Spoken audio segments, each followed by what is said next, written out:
Christmas is coming, yeah. Start sending your letters off to Santa. Christmas is coming, yeah. Better be nice if you want your present. Tell all your brothers, sisters, mama and papa too. Christmas is coming, yeah. Staying up late looking out the window, yeah. Christmas is coming, yeah. Spotting some sleigh rides and some jingle bells. Tell all your brothers, sisters, mama and papa too.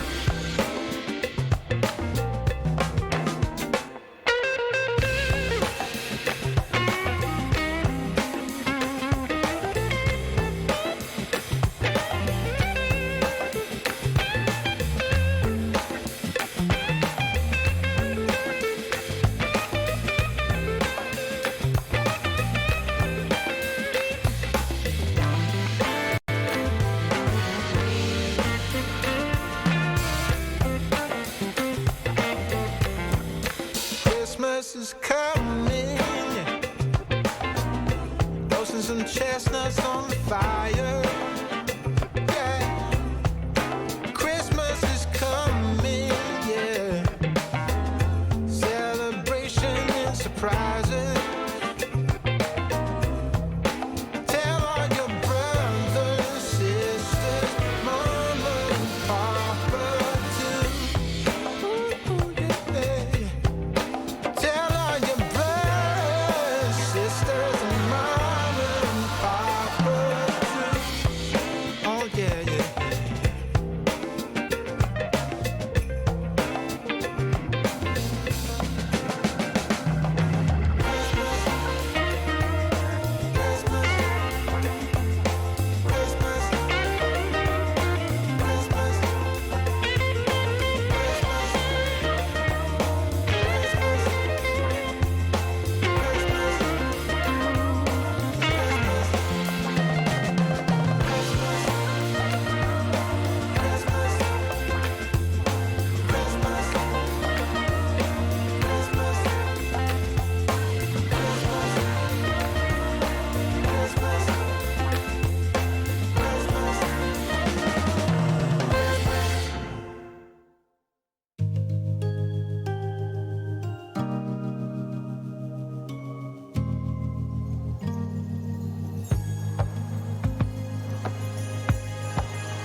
Joy to the world, the Lord is come. Let earth receive her King. Let every heart prepare Him room, and heaven and nature sing, and heaven and nature sing, and heaven and nature sing. Joy to the earth, the Savior reigns. Let men their song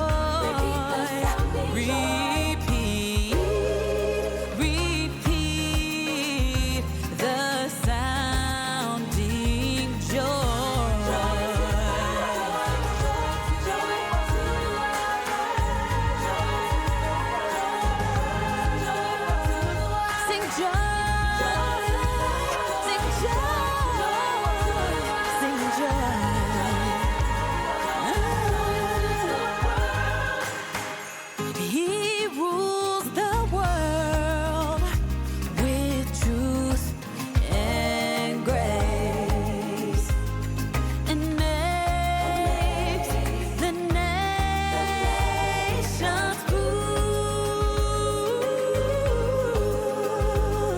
the glories of His righteousness and wonders of His love, and wonders of His love, and wonders and wonders of His love.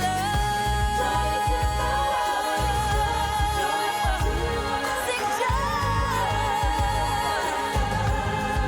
sing joy, sing joy, sing joy.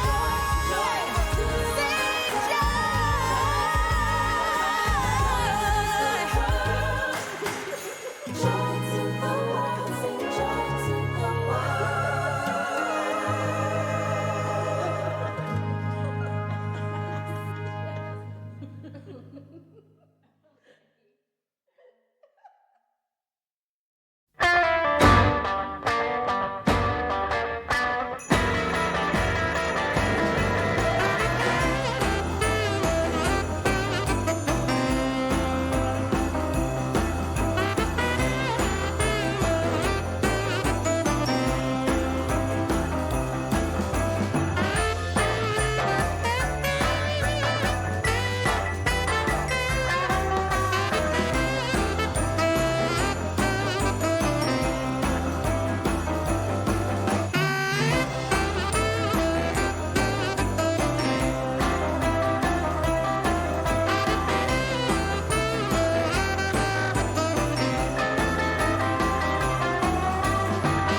We're Santa's little helpers, we make the wheels go round.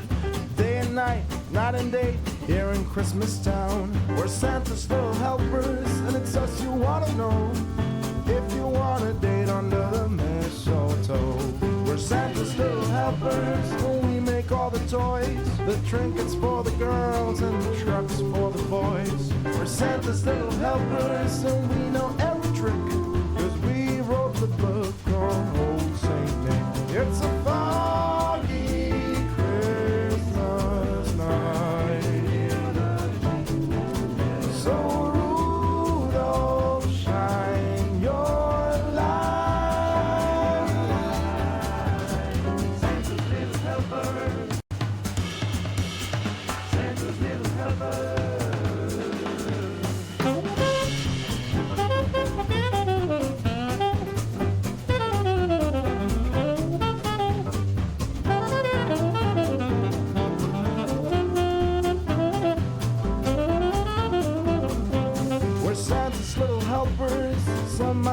elves, but Santa's little helpers is what we call ourselves. We're Santa's little helpers, and if you want to know, there's nowhere else on earth that we would rather go.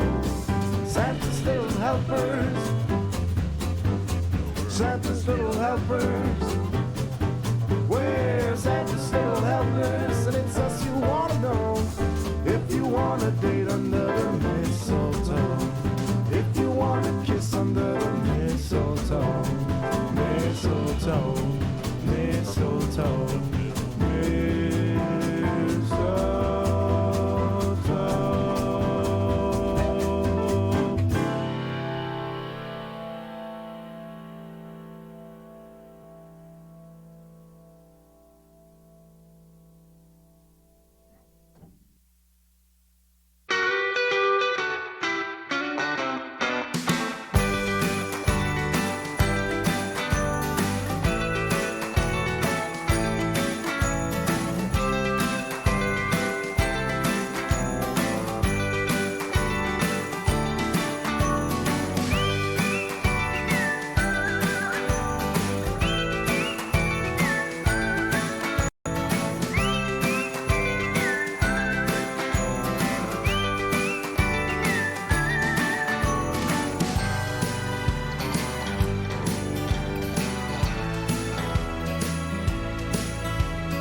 Artemis delays, Jared Isaacman gets the nomination for NASA Administrator, and SpaceX is gearing up for Starship Flight 7. I hope you're ready to get spicy in this week's Flame Trench. And here we go.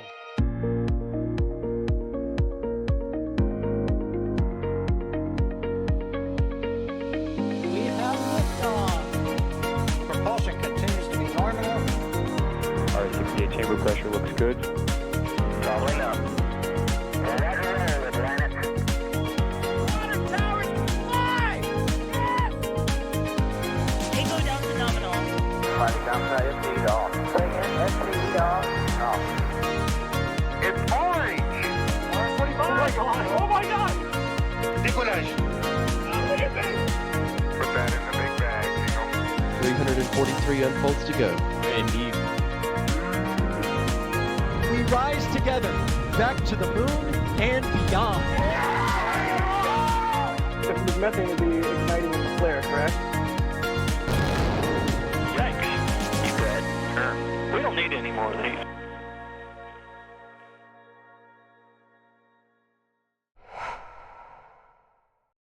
Hello and welcome to another edition of NSF's Flame Trench, our weekly informal news show where we talk about the events of the week and sometimes get a little spicy. I'm Jack Beyer for NSF. Welcome. Joining me for commentary today, as always, we have a competent cohort of commentators, including this week, EJ. EJ, how you doing, good old buddy, old pal? My good chum. I'm great, man. How are you? I'm doing just fine, my good chum. Right. Yeah, no, everything is good. It's good to be back. I was on vacation last week, so I wasn't here. But now I am. Hooray. We're here. You do get the Futurama reference, right? That my good chum. That's like with the God Galaxy. Of course I do, my friend. Okay, thank Duh. you. Just making sure I didn't sound completely insane, just a slightly insane. Also no, joining Jack, us bring this me a week, sandwich from the dumpster. speaking of Leave the maggots on it. Sorry, I'll stop. speaking of slightly insane, Alex, how you doing, buddy? I'm doing great. I'm doing fantastic. Man, just funny when he does that crossover. It's a But quality- anyways, yeah. quality Zoid burn. Lots of things to go over today, so Yeah, let's there is a lot to go over. Also, thank you to Kevin for operating the stream. I just want to call him Kevin Jan Michael Vincent, but no, it's Kevin Michael Reed. But yeah, Please as do. usual, if this is your first Flame Trench, you may not know. If you're in chat and you have any questions about what we're talking about this week, just type at NASA Spaceflight, throw your question in chat there, and we'll see it pop up in some software we have running in the background. But yeah, let's just jump right into it and talk about the delays to Artemis. I mean, Senator Administrator NASA Astronaut Ballast Bill Nelson, is that all the things? I think that's all the things. Recently did a presser, and there were some delays announced, were there not? Yeah. They there was a press conference yesterday at 1 Eastern, and Bill Nelson was on the panel, Pam Melrose was on the panel, Jim Free was on the panel, Reed Wiseman was on the panel, and Amit Krishia, I'm not going to say his last name correctly, sorry, was there. So they basically announced that Artemis 2, mission that was slated for kind of the end of 2025, is now no earlier than May of 2026. And Artemis 3 is slipping, which was 2026, is slipping to 2027. Not the best news. I mean, it's not super surprising, though, is it? Yes and no. I mean, Jack, there was some stuff in there. I mean, there was a lot to learn about heat shields and stuff. But basically, NASA did figure out what was wrong with the Orion heat shield. After Artemis 1, which flew a couple of years ago, they had some serious charring problems with the heat shield, which is actually right behind me. You can actually see the charring. I got to go down, weather guy, this right There you here. go. See that? There's a lot of charring on the heat shield because of gas permeation. That's what was going on. So the heat shield started to kind of come apart. The reason why this happened is for a number of reasons. One, the Artemis capsule coming back down skipped off the atmosphere. Think like if you have a stone and you try to skip it over water. It's the same type of deal. Now, why do they skip off the atmosphere? Well, they do that to manage heat in the Right. heat shield, right? That's what's going on there. The Apollo missions did do that as well, but this time they had part of the heat shield come apart. So what's the difference? Like, well, if Apollo figured that, dude, like we were talking about this on stream the other day on my end, because I stream over on Twitch and I do space news over there. Shameless plug for that. Yeah, follow EJ on Twitch. It rules. Your Twitch rules. Thanks, how man. you do it. Science. So we were talking about it, and the question I got asked the most was, wait a minute, isn't Orion's heat shield derived from the Apollo heat shield? It's similar. It's Avcode. It's a similar ablator.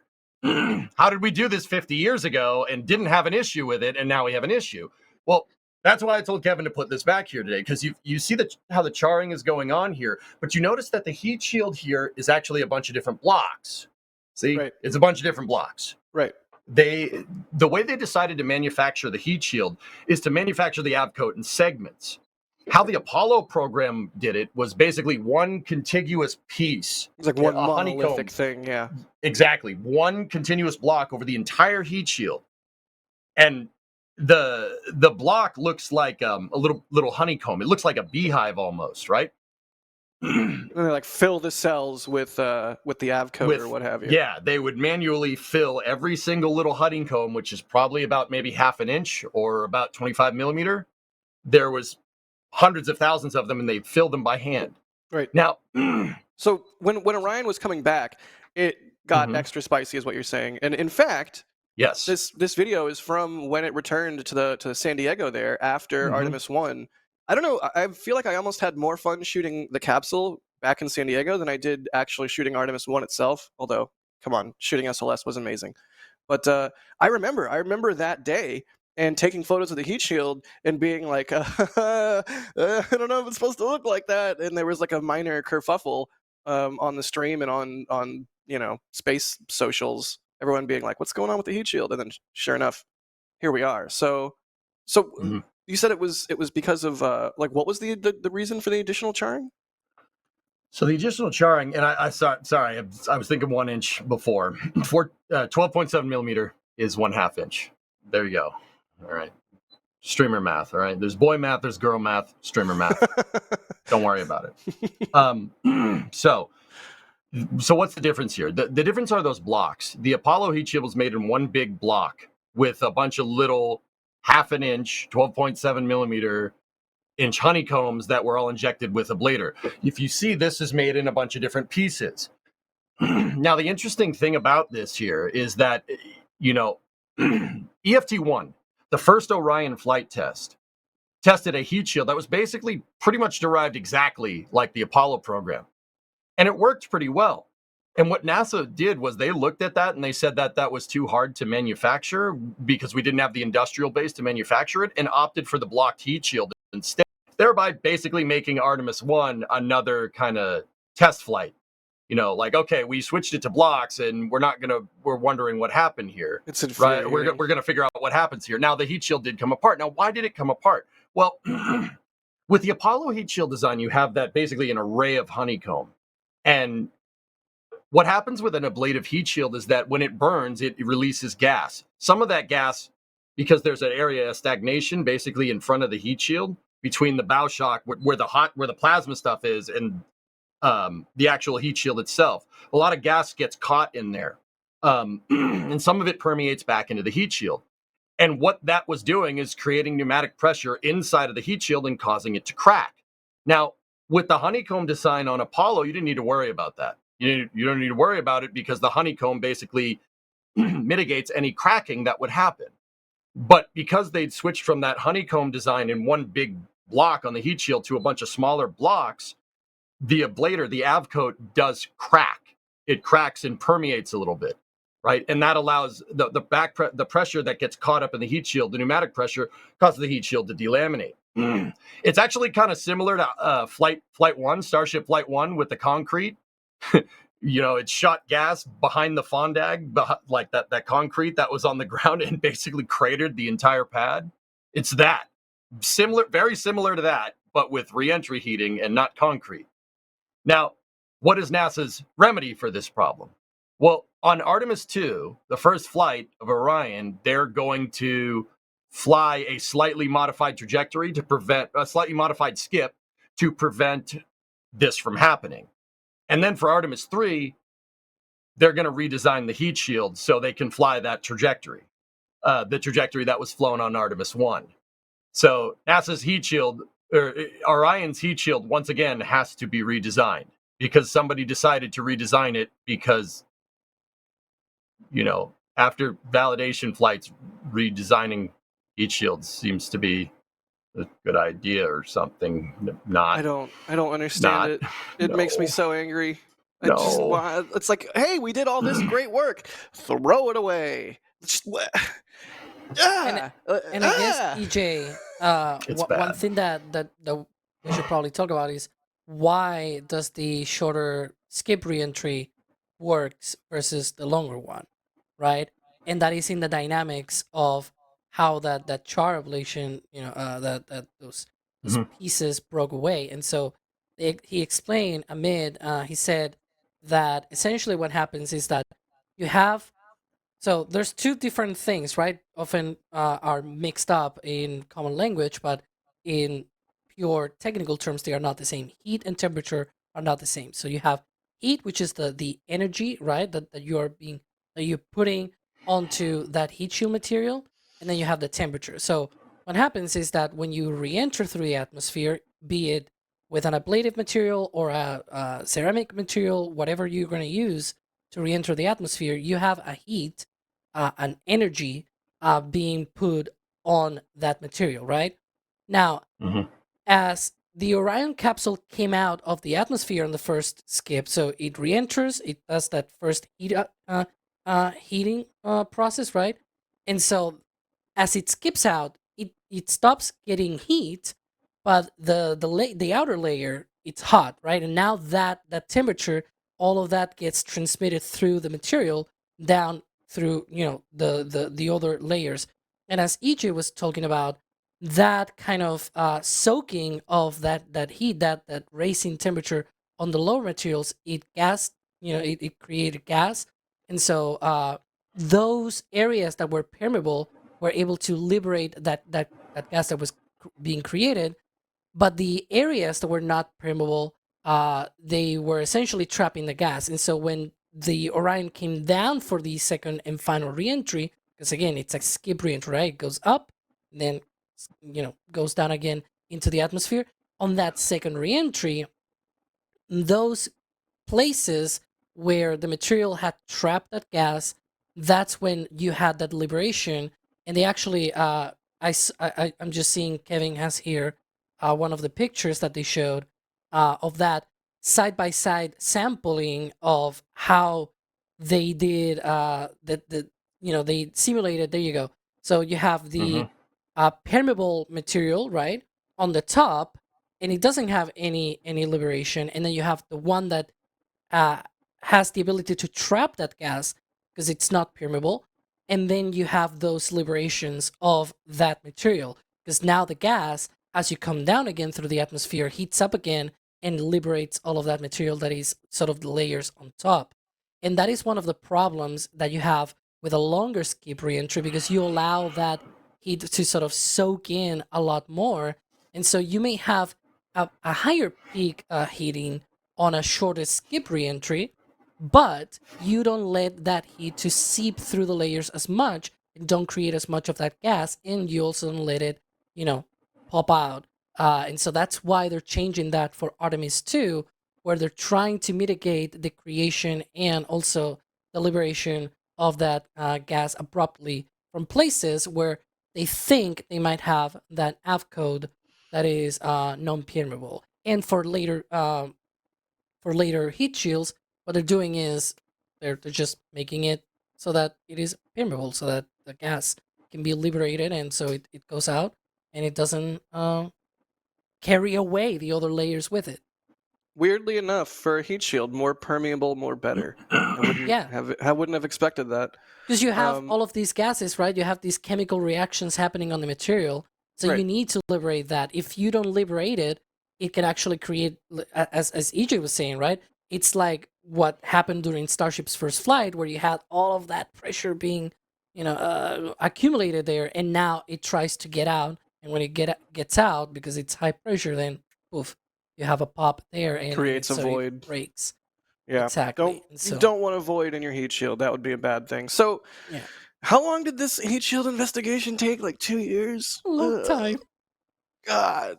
I'm like increasingly becoming intolerant of standard space timelines. Like, I don't know. We've got a lot to talk about this episode. We're definitely going to talk about the whole Jared Nom thing. We're still going to talk about more of this, but the Jared Nom for NASA admin has got me, I don't know, it's got me fired up. Like, let's go. Like, what are we waiting around for? 2 years to 2 years to fix a heat shield is just not, it's just not good. I'm being told that we should check in on good old New Glenn. New Glenn's. Do we think that they're going to static fire today? Or, I mean, both flare stacks are going. We know a static fire is going to happen sometime. Is this just maybe some kind of testing? What's going on with old Glenny? There, I said it. I said Glenny. No. Don't stop that. Don't do that again. EJ? Do you What? Okay, well, if you don't want me to say it, then tell us what's going on. Like, do you think they're what sort of testing do you think they're getting into today? Tanking and static fire, most likely. I mean, we did see them do some tankage with this thing the other day, but yeah, I mean, those flare stacks on means propellants in the tanks, and that potentially could even mean that propellant is flowing. We don't know for sure. It's not like we have the Pope vent and everything, right, to see when this thing is going to go, right? That is kind of exciting, though. We get to gather data on a new pad and maybe learn its idiosyncrasies, start to learn its idiosyncrasies slowly over time in the same way that we do elsewhere. Yeah, exactly. Yeah. So we don't know for sure, but if those flare stacks are going, one of those would be for LNG and the other one would be for hydrogen, which meaning that at the very least indicates that there's fuel at this pad to move to move enough hydrogen and LNG into the tanks to at least do something with it, right? Because those flare stacks only are really on when you're flowing stuff. Yeah. Or basically when you're flowing stuff. Because the reason why is because when you're moving propellants around, you get a lot of evaporation. They're also boiling. Liquid hydrogen's boiling, and it leaks. We know from SLS it leaks, whether you like it or not. That's why you have the flare stack there. I don't like it. It's going to leak whether you like. Yeah, exactly. It's going to leak whether you like it or not. And if you don't give it a place to light on fire, it will find a place to light on fire. That's probably not where you want. Right. So you give it a place to light on fire that's nice and safe. What, Alex? Go ahead. So, because we're talking about flare stacks, there's 3. So you see 2 on the left of the screen. One is a bit more brighter than the other. Right. But then there's a 3rd to the right. Yeah, behind that is the one that is that one is the one that is sort of making me think, like, what else do they need that for? Because those other 2 on the left, the one the leftmost one, I'm looking here at the satellite pictures. The one on the left is for hydrogen, and you can kind of notice because it's a much like cleaner plume, I guess. Right. Yeah. And then the other one, hydrogen burns so much cleaner. A lot of times, it almost looks like it has a clear flame. Exactly, you got that. And then the other one is for methane. So I don't know what the 3rd one is. Like, we probably need to ask. Yeah, there you go. That's for the party methane. I don't know. But yeah, in classic NSF fashion, we are deploying assets currently. I suspect those assets involve Max or D, or maybe it's another member of the Cape team. But either way, we're going to see if we can get a better view of Glenny in case it does decide to do a static fire tonight. And the reason we can do stuff like that and just deploy assets at the drop of a hat when there is a spaceflight activity happening, you know why? It's because of your support. So Edith, thank you for becoming a PadRat member. Ancient Hypergeek. Thanks for becoming a PadRat member. Steve Harris also becoming a Red Team member. Thank you for that. Shiloh McKinsey with a $5 super chat. They say, now this is the playlist of someone who appreciates space and wears kilts. See, it's not my. If you're talking about the playlist that rolls at the beginning of the show, that's not my playlist. I take no responsibility. Also, I don't It like could be. I don't. But I mean, could it? Kevin, can I pick the music for the things? I picked the music for the No. intro. People seem to like that. No.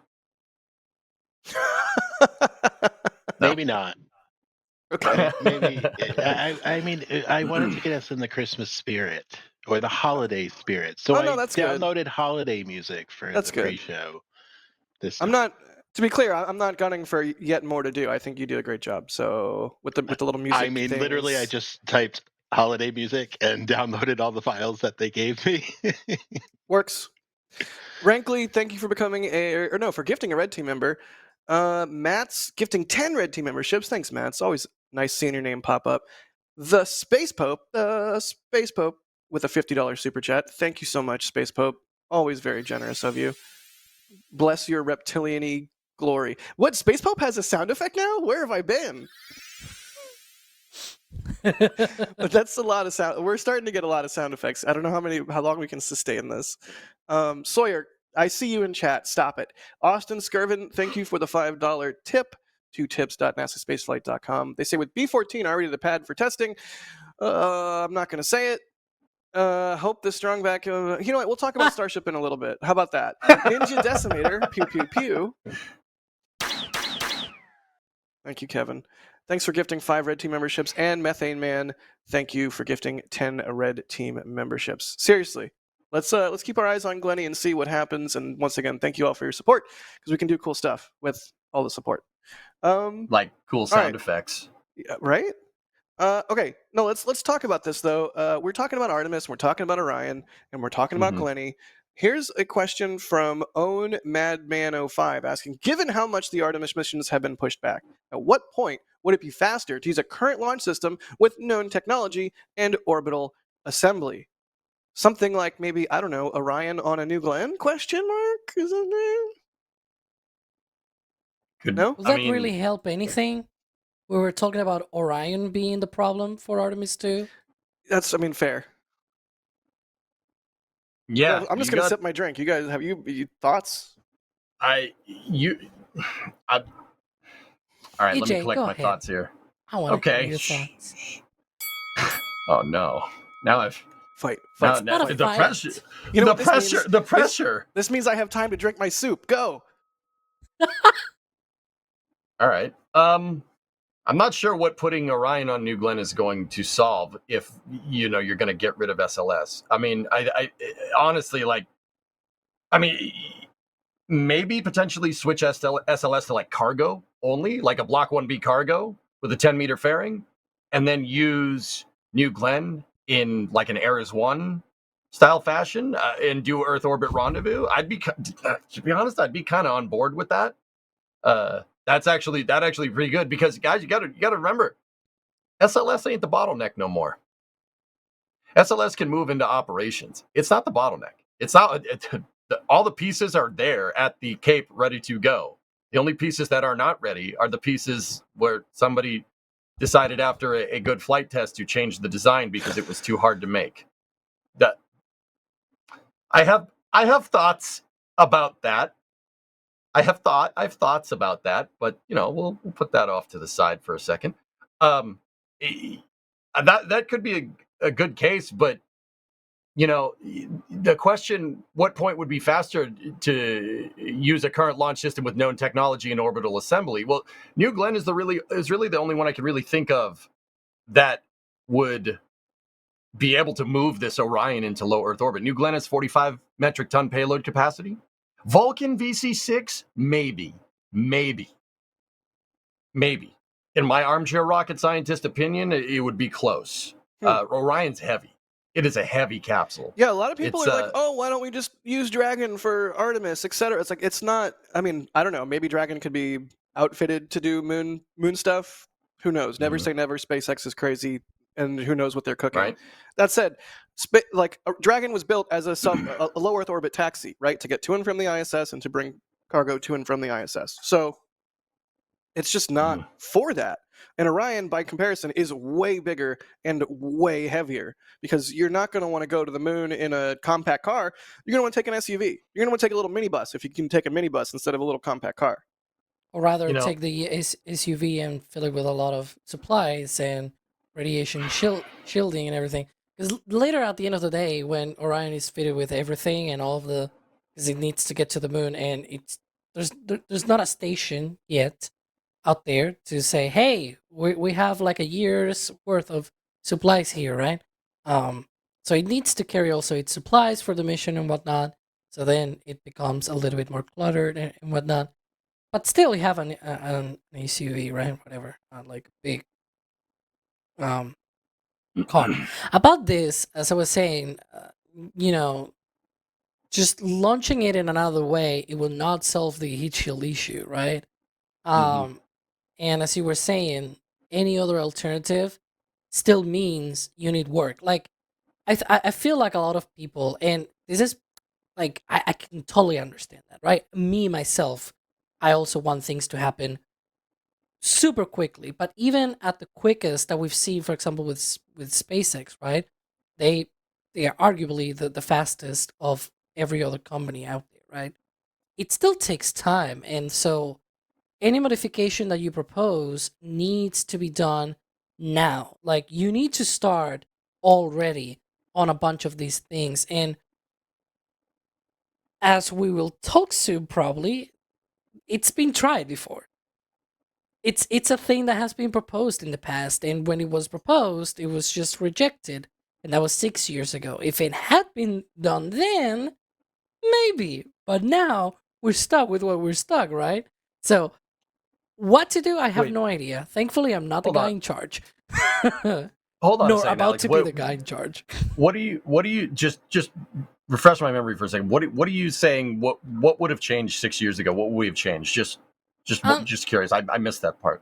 I'm mostly referencing Jim Bridenstine in 2018, saying in Congress, just, he walks out there and saying, hey, what about we launch Orion on a Falcon Heavy and launch it to the moon and stuff like that.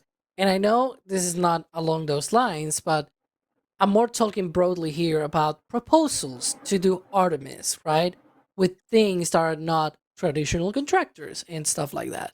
Like, this is a topic that if you want a landing on the moon in, say, 2 years from now, because you want to really, really, really quickly, you need to work now. Or 6 years ago, right? This is something that takes time. Again, even by SpaceX standards, it takes time.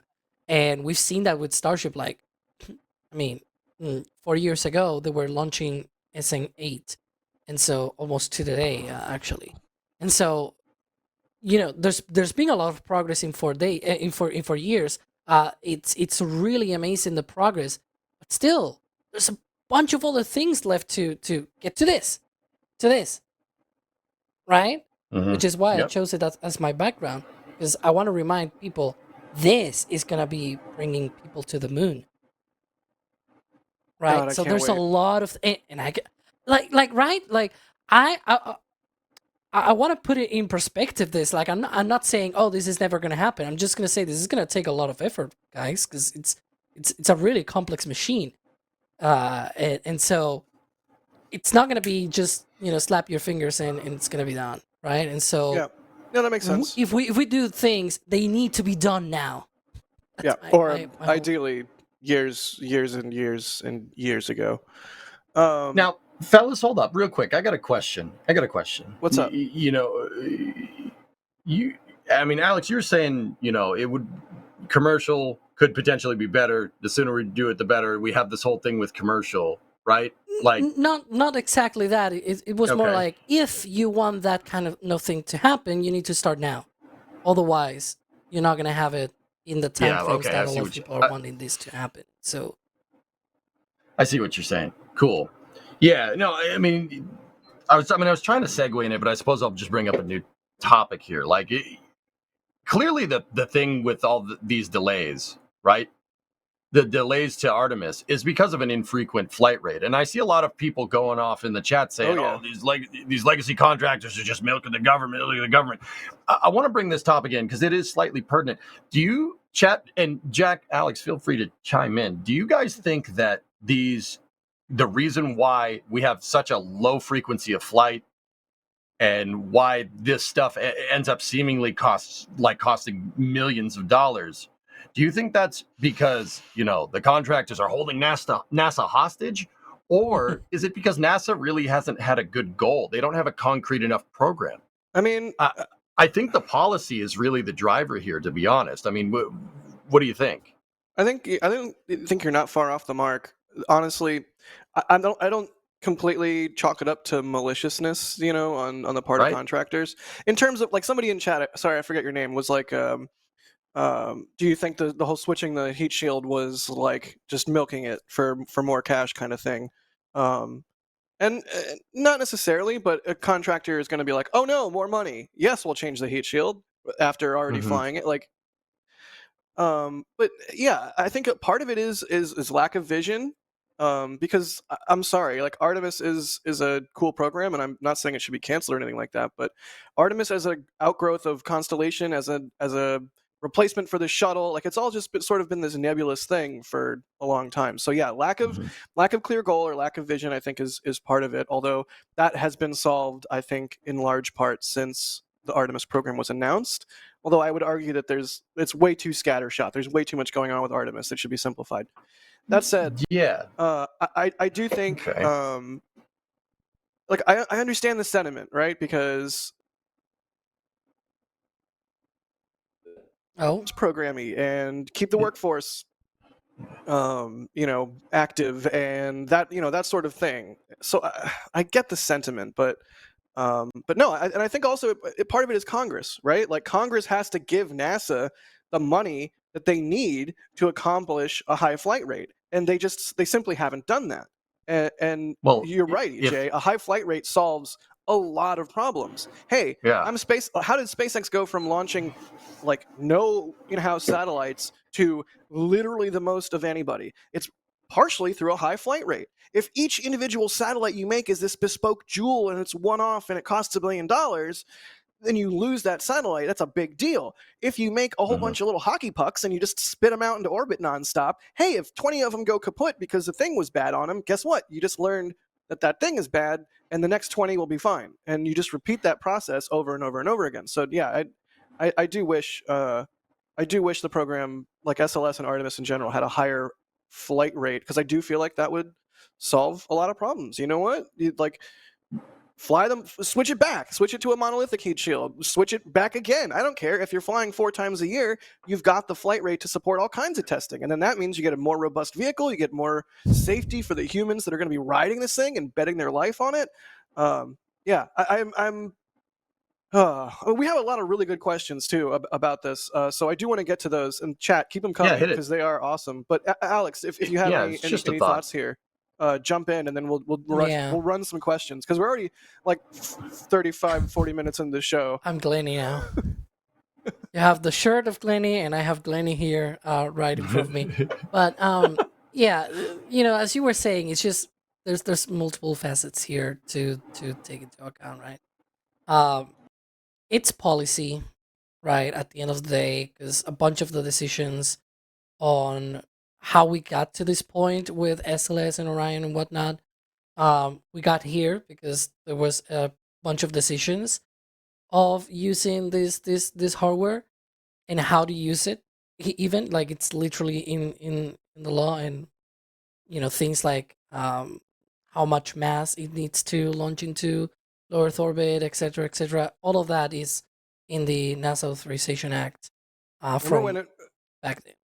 Remember when it was mandated that SLS had to launch the Europa Clipper? Oh, that too. So there's part of policy. There's part of, I guess it's kind of policy as well, but it's also the contracting, right? Like it's cost plus versus fixed price. I just really think it keeps coming back to. I know. EJ is looking at me like because he he made the case recently about, cost plus sometimes makes sense or something like that. It does. Yeah, I'm not it's- one of those people that's like no cost Yeah, plus ever. exactly.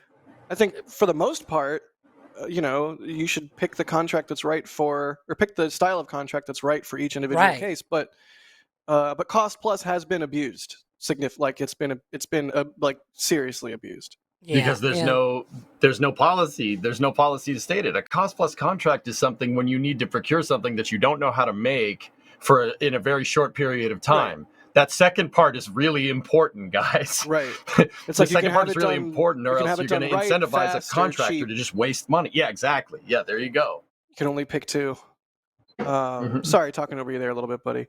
No, it's all good, dude. Don't worry about it. But yeah, and so what I'm going to is, for the side of policy, you can even go back to like the 80s and things like that, because at one point there were even plans to do a bunch of these things, of going back to the moon and et cetera, and it was not done. And it only happened because it was decided to retire the space shuttle, and then it was like, well, what are we gonna do with all of these contractors? Let's put up another program, right?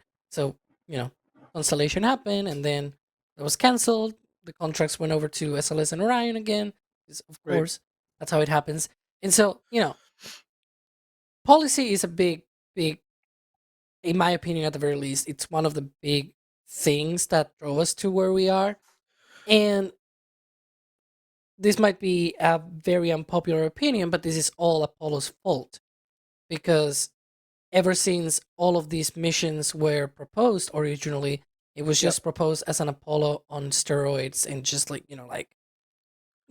throw money at the problem. Let's try something like the 60s, where we just throw money at the problem and it gets solved.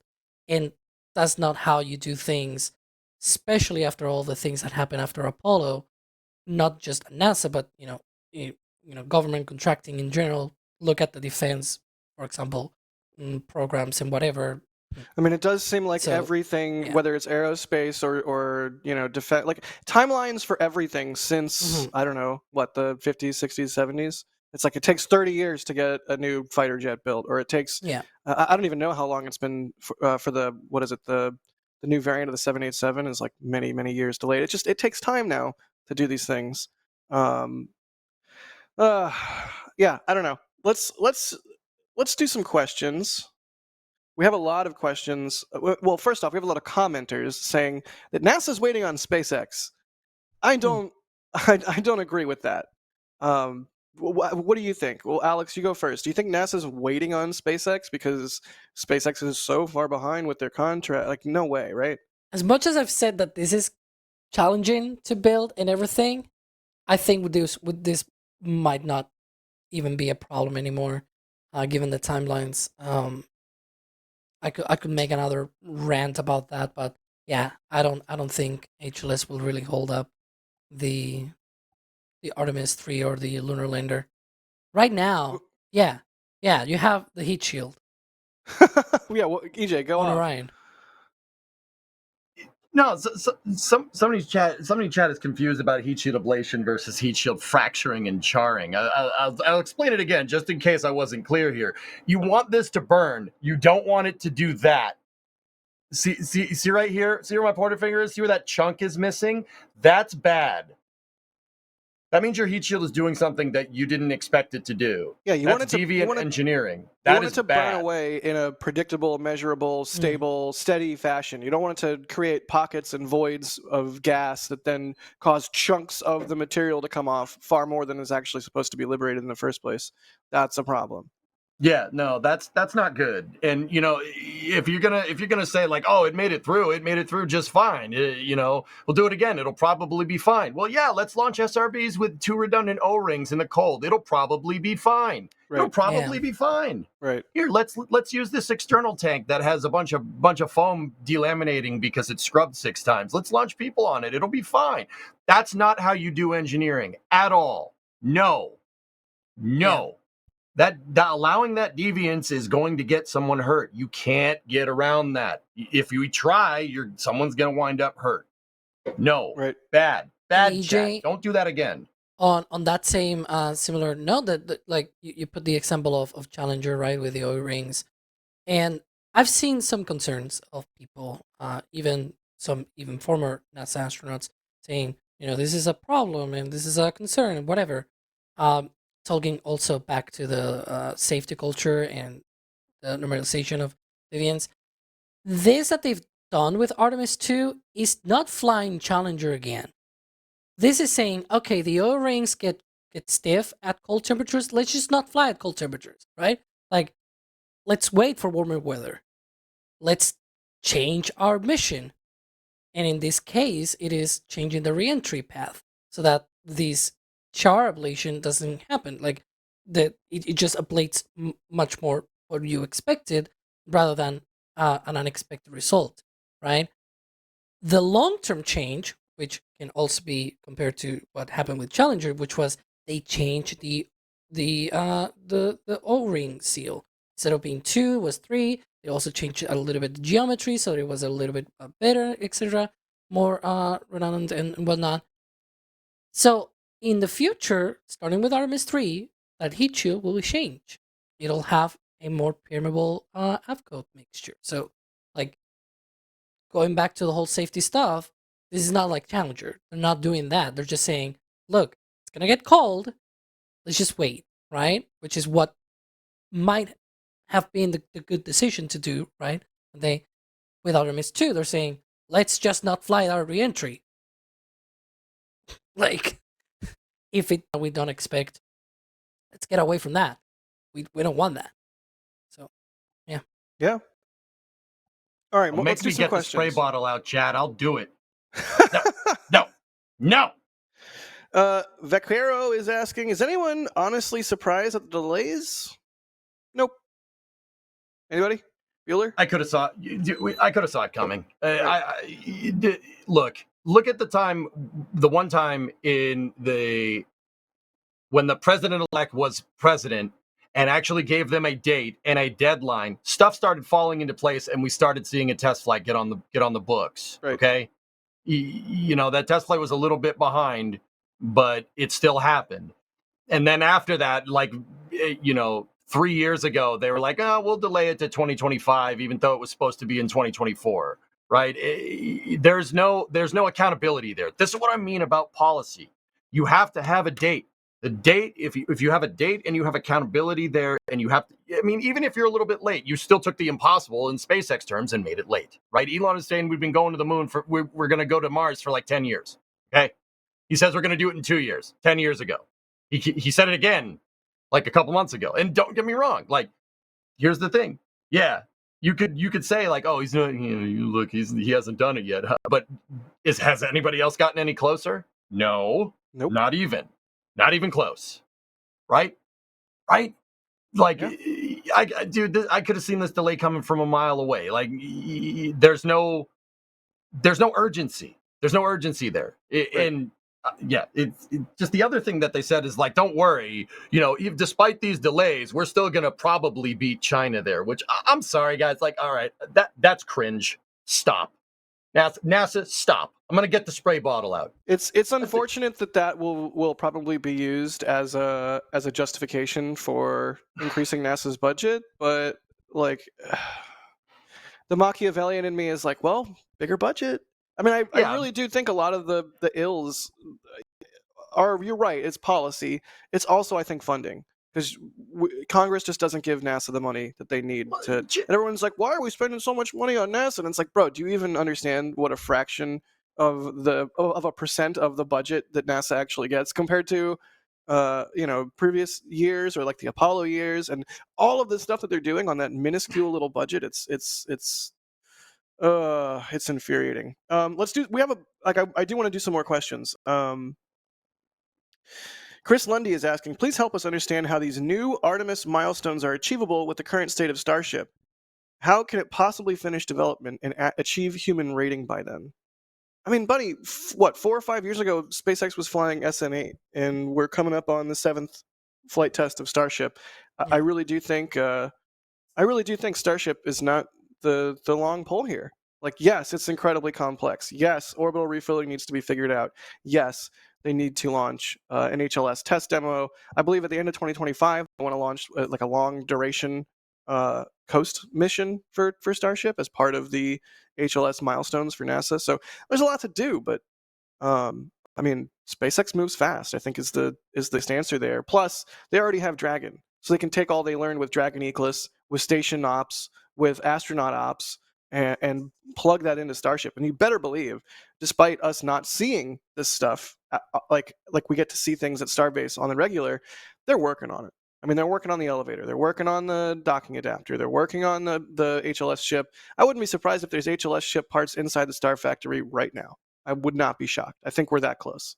Maybe I'm huffing the SpaceX whatever, but that's my opinion, and I'm sticking to it. I don't know, Alex. Do you think? What do you think? I mean, we've kind of beaten this one to death a little bit, but Starship not long pull is the summary. I want to mention the good news because there were good news yesterday. Okay, like let's not. Can we like do it like a swipe kind of thing and then be like good news? No swipes. No, we're not doing swipes. There you go. Hard cuts only. Good news, everyone. All right, good news, everyone.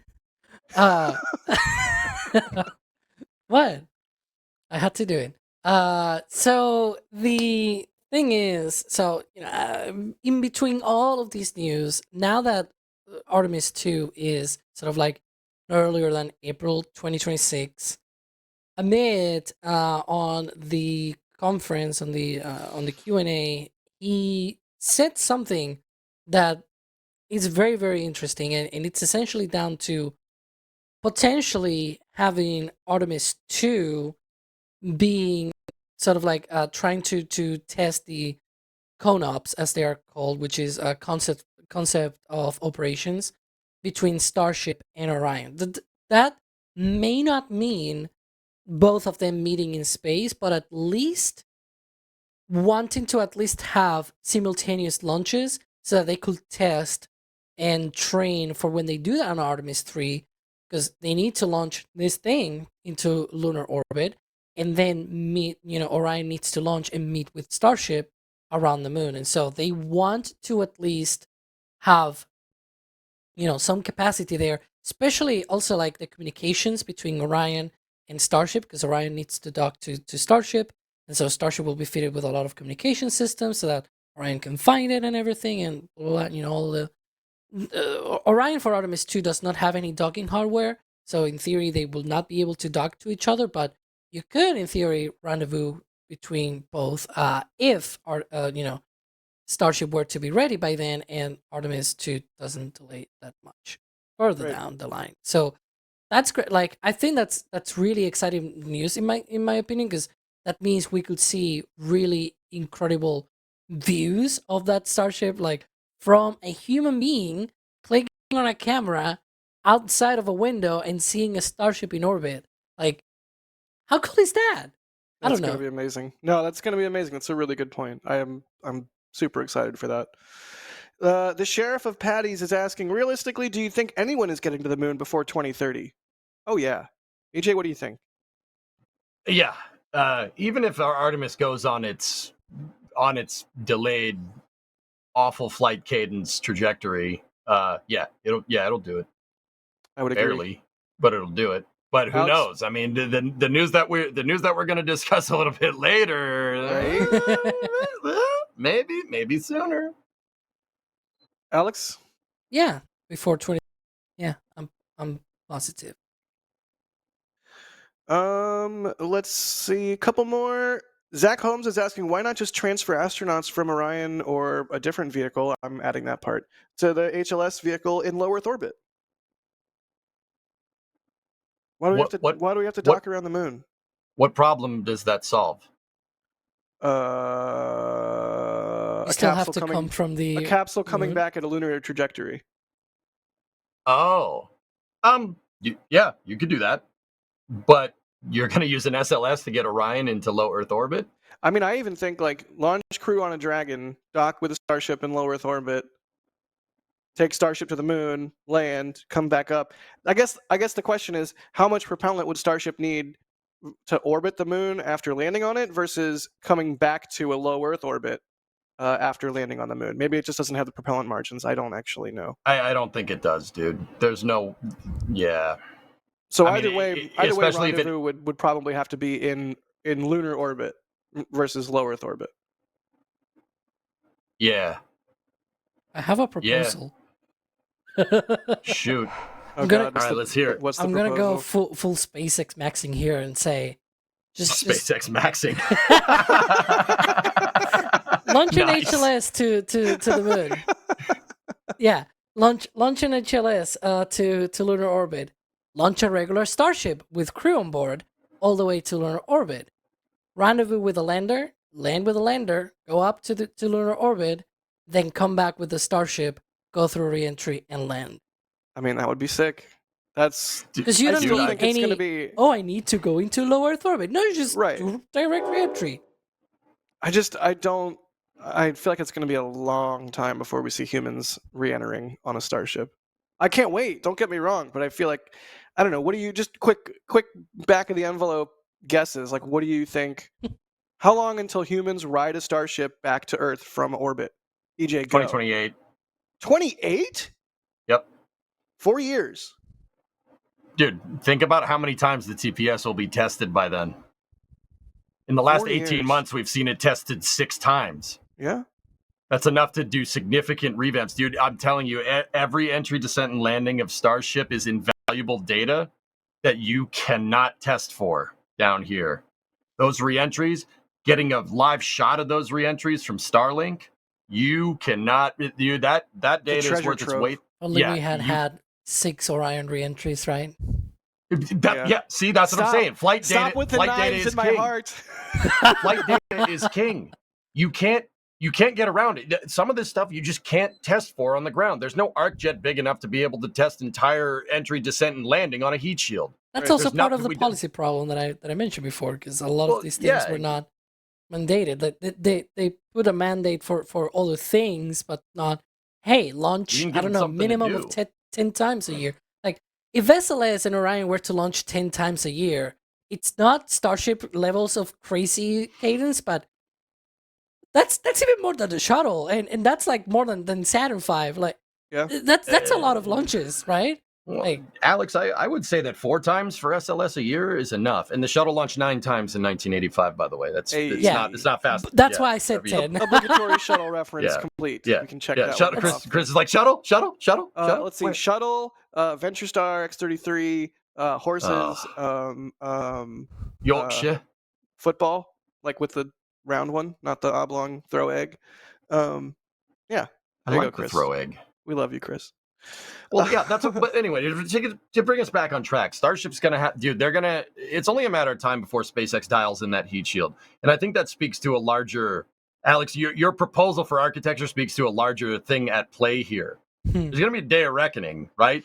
Because when Starship gets human rated, why do we have Orion? Yep.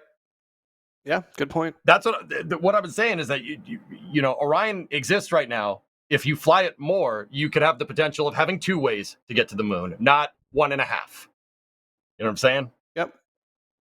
All right, so that brings us to Rankley asking the $1 million question: do you think the Artemis program gets canceled? No way. No way. Does it see major changes? Almost certainly. Canceled?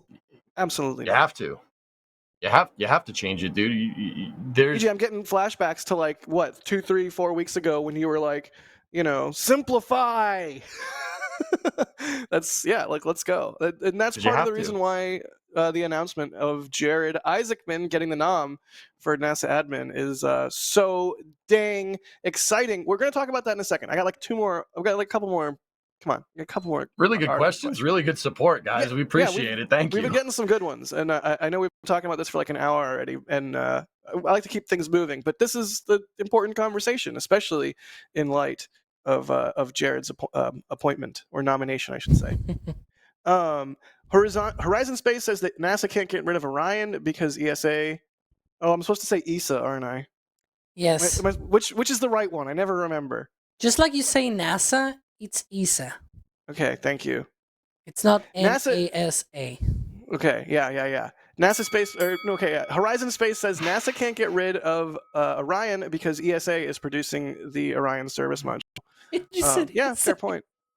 Yeah, that was on purpose. That was just for you. It was just for you, good buddy. This is just for you. Just like IFT. Oh, stop it. Stop it. It's Starship Flight Test Integer. There's no Ryan is right. Ryan got a lot of shade on Twitter for that I'm on Ryan's camp, but if you start saying ESA, I'm just gonna say IFT. All right, that's fair. That's fair. We can have a truce. Nina is asking. Well, no, we'll wait for that one. I don't know how to say this person's name, but they're asking: is there a potential to see a firm timeline set and actually adhered to for Artemis? Do we think that's we think we're going to see this timeline hold? Do we think maybe we get an alternate timeline in the coming months or years, and we see that one hold? Do you think this stuff keeps slipping because of the age-old stupid idiom that I hate? Space is hard. I hate that so much. Yeah, space is hard, so let's fly less. Yeah, great solution. Hard thing, hard. Not going to do it a lot. Like, what is it? Dude, it killed me. You know, they said in that Artemis interview, you know, we aren't we can't make it exactly like Apollo because we don't have the industrial base and it's too hard. What did Apollo have? Did they? Oh yeah, they had the Avcode ablative industrial base before that. Yeah, sure, they had that. Yeah, yeah. In 1961, they were like, yeah, we know how to make this heat shield. It's no problem. It's been done before. Yeah, it's like they were just inventing stuff wholesale and solving problems left and right, and now it's like we know how to solve the problems. It's just it's hard. It takes too much money. I think a firm timeline would definitely help things, but it's gonna take a long time to right this ship. But it starts with firm deadlines. You have to. That's the only way to get a government space program working, is have a set goal and deadlines. Apollo is empirical. Apollo, Gemini, and Mercury are empirical evidence to this. All right. Every time NASA hasn't set a deadline, shuttle program, Constellation was doing okay until they decided to even not give it arguably money. Venture Star. Yeah, there you go. Every time you have to set a deadline, you have to adhere to that deadline. Even if you miss by a little bit, it's still better than just saying, man, we might go to an asteroid. Like, maybe imagine if the X-33 was being built at a time where it had a hard deadline, like, hey, we're stopping flying shuttle, get this thing ready to go. You've got X number of years. When they got to the point where they canceled it because of the hydrogen tank issue, the composite hydrogen tank, they wouldn't have canceled it because of that, because they wouldn't have been able to cancel it because they would have had a hard deadline and like, well, we're retiring. I'd go down that rabbit hole. I think also another part of this is, you know, when Apollo, that deadline happened, was also because it was at least somewhat achievable. If you know, I don't know if you guys like the whole reason Kennedy went to that decision of like before the end of the decade. Right. It was because that was what we could do that would outclass, like that's something we could actually beat the Soviets at. There was this whole study that was sent to him precisely saying we can do this. Maybe 1967. That was what he was told, right? And so he said, you know, before the decade is out, it's a couple of years later down the line. We're keeping a little bit of leeway. So like, yeah. It's still an achievable goal, but you know, also bold, as you were saying. Yeah. Neil is asking, are we saying defund NASA? No, absolutely not. I think if anything, we're saying give NASA way more money, double NASA's budget, triple it. I don't care, Jack. In fact, I do care. Please. I don't think NASA needs an increase in funding. The SLS program over the last 14 years, well, give or take 14 years, has cost us $93 billion. The money's there. The direction isn't. Yeah, the money's there. Your point's taken. I just know that a lot of the times when we see slips to like SLS or what have you, it's because NASA allocated less money up front and tried to get away with backfilling that money later on, and then that just causes... It's not even that. SLS was flat funded. It was flat funded. They said, we're just going to give you $20 billion every year for the next 10 years. That's it. the thing about it is that you're developing a super heavy launch vehicle. Spreading the cost around like that is an awful way. Like flat funding it is a terrible way to fund a space program. A space program needs a lot of, it doesn't actually need a lot of money up front when you're in the design phase, when you're going through preliminary design Right. into It's like a critical bell design. curve. You need money to ramp. You need money to ramp production. Yeah. So SLS actually started overfunded, and then a year in started to really underperform because they wouldn't allocate the right cost to it. And now, right now, it's just still flat funded, right? As you're moving into operations, you should be on the end of that proverbial bell curve, right? And now that they're moving into operations, right, you're starting to get to that point of overfunding again. Yeah. Leah is asking this. Okay, this is a fair question. Why do you/we expect NASA to have a specific deadline, but it's okay for Elon to say we're going to Mars in 2 years for the past 10 years? Okay, he hasn't been saying we're going to Mars in 2 years for 10 years. It's probably more like, I don't know, 4, 5. So that was hyperbole on my part, yeah, guys. I'll admit. but hyperbole, it has its root in truth, and it makes sense. But why is this okay? Because I think in part, at least in the space community, the people who know, they have their sort of finger on the pulse of what's going on. It's like Steve Jobs, right? Steve Jobs had the reality distortion field.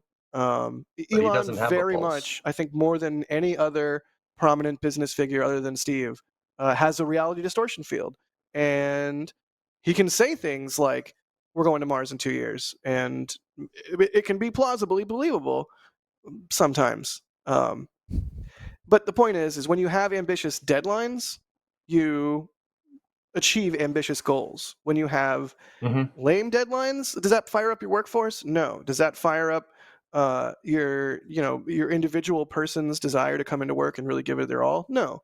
So I think we forgive the highly optimistic. What is it, Alex? well, that was having changed to my feed. No, I know. Complete What your is it? thoughts. No. What? Something about New Glenn, right? No. But we're gonna talk about that soon. Continue your thoughts. No, I'm completely derailed. What? You were holding your finger up. I wanted to see what you had to say. It's because of this question. So, the whole deal is you have two different organizations. You have a private contractor, private company, versus a government agency.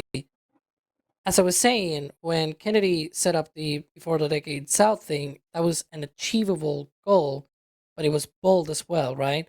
When Elon set his goals, he just wants to motivate the workforce, as you were saying, which is a completely different thing. The problem is when NASA tries to put a bold, motivating goal that is completely unachievable, then things like Artemis happen.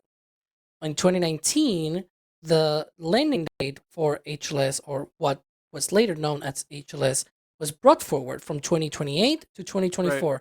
What happened? Well, it's 2024. We have not landed anything on the moon right now, or anyone, I guess. I should say. And was that a problem of the contractors not being up to spec? No, the contractors proposed things. It was Blue Origin, Dynetics, and then you also have SpaceX as well. All of them proposed these landers for a potential very optimistic 2024 deadline that was never going to be met. That's one of the things. It was unachievable because the original studies that NASA made a year beforehand said 2028, but they brought that forward to 2024, and here we are. And I'm saying all of this because I've seen comments in the chat about that as well. I'm so tired of seeing so many of these videos debunked. Starship cannot meet NASA's contract and blah blah blah and all that stuff. And game over. It's not that. Yeah, game over.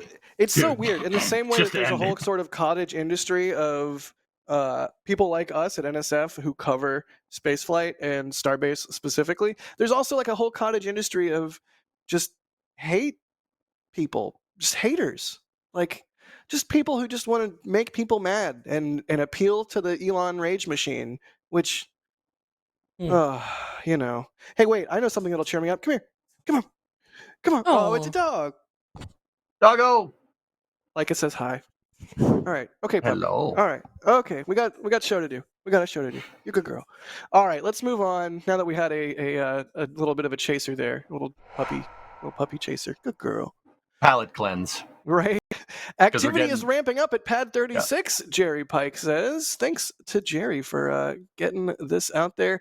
Multiple flare stacks are burning as New Glenn sits on the pad, ready for its static fire. Hooray! Yeah, so keeping our eyes on it. I believe D is also rolling out right now as well to try and get us some additional views. So all eyes are on Glenny tonight. We'll keep that little pip down there in the bottom right so we can keep our eyes. Everyone can see that, right? That's not just me? I can see it. Cool. All right, well, let's move on to the next topic of discussion. I know we kind of camped on that one for a while, but it's pertinent, right? Mm-hmm. Because we got this week the amazing, I don't know how, I mean, how do you even preface this? I haven't been this excited for the Starship program or for the future of spaceflight in general since, like, I don't know, SN8? Starship Flight 1? Hopper? They caught a booster? Yeah, yeah. Also, yeah, good call. Flight 5. It's truly, like, it could not be... Your head tilted in perfect unison with the sound effect. It was great. That's like the meme where the cat opens its mouth and the car horn honks. Anyways, it makes me happy to see that Jared Isaacman of Polaris program fame has gotten the nomination for the next NASA administrator. So much to unpack here, and we already have a whole bunch of good questions in chat here. So chat, keep those coming as we talk about this. Immediately right off the bat, I think that this could not, like, this is me, this is my own personal opinion here. I don't think they could have possibly picked a better candidate. Jared knows intimately what's going on in the spaceflight world right now. Obviously, he's been to space twice. He knows how to get things done. He's very pragmatic. He's very, visionary. Like, when you hear him speak, it's just like, oh, okay, he's got a head on his shoulders, and he's got sort of a plan and an idea of how to get things done and what things should be. Like, oh, I don't know, maybe a clear vision. Jack, didn't you talk to him? Policy. Wait a minute, haven't you talked to this guy? Yeah, no, I've flown in the Polaris program jets along with Jared. Like, I flew in formation with Jared. Jared was in the MiG. I was in an Alpha jet. Like, I've flown in formation with the nomination for the next NASA administrator. Like, what? It's pretty good, man. Like, I would hope that Jared would consider me a friend. I mean, I consider him a friend. It's like kind of acquaintances, but still, like, it's, yeah. What is this timeline that we live in? And I'm not saying these nice things about him and my opinion of this nomination just because I know him and because I consider him a friend. I'm saying these things because we want to see someone in charge of NASA who is going to shepherd it through the next 4 years, and do so with the vigor and intelligence and passion for spaceflight that we would all hope from a NASA administrator. But that's me just sort of rambling off the top of my head. We have Jared's statement here. Quote, "I am honored to receive President Trump's nomination to serve as the next administrator of NASA. Having been fortunate enough to see our amazing planet from space, I am passionate about America leading the most incredible adventure in human history. On my last mission to space, my crew and I traveled farther from Earth than anyone in over half a century. I can confidently say this second space age has only just begun." Right? Right? It really does feel like, second space age, second golden era of spaceflight. Let's go. I mean, I'm just hyped up reading this. Space holds an unparalleled potential for breakthroughs in manufacturing, right? Biotechnology, right? Mining, right? And perhaps even pathways to new sources of energy. There will be inevitably... Huh? Oh, sorry. Nuclear fusion. I mean, sure, yeah. Orbital solar, I don't care. Just get the solar panels out of my beautiful desert. There will inevitably be a thriving... Jared continues.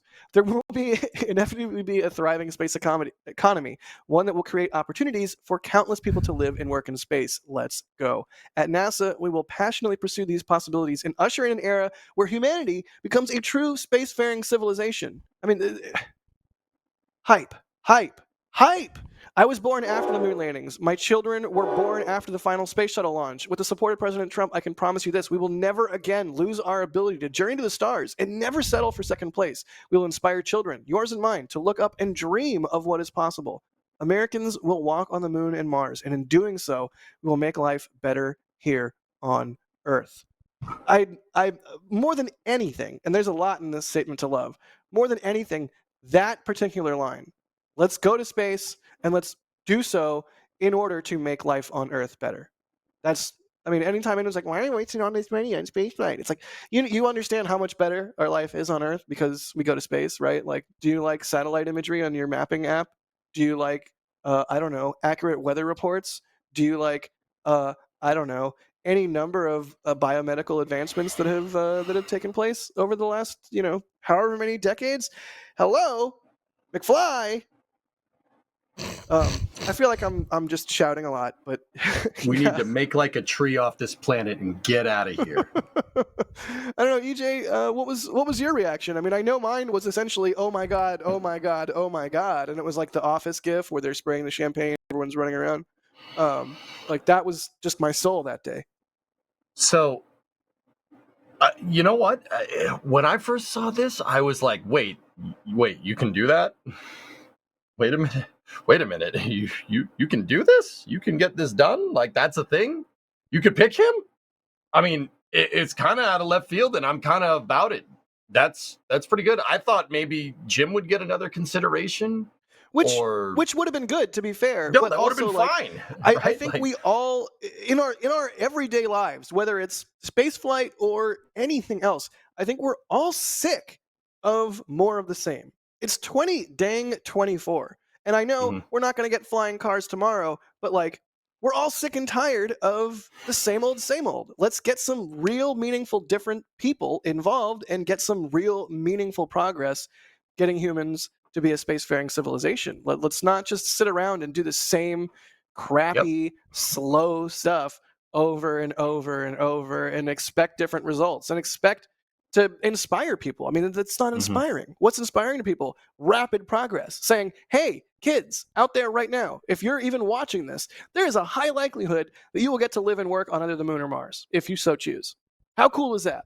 How inspiring is that? That's amazing. What's funny, Alex? What I'm just seeing in the back channel, you're gonna read it later. Okay. No, I'm not touching that one, man. I'm not touching.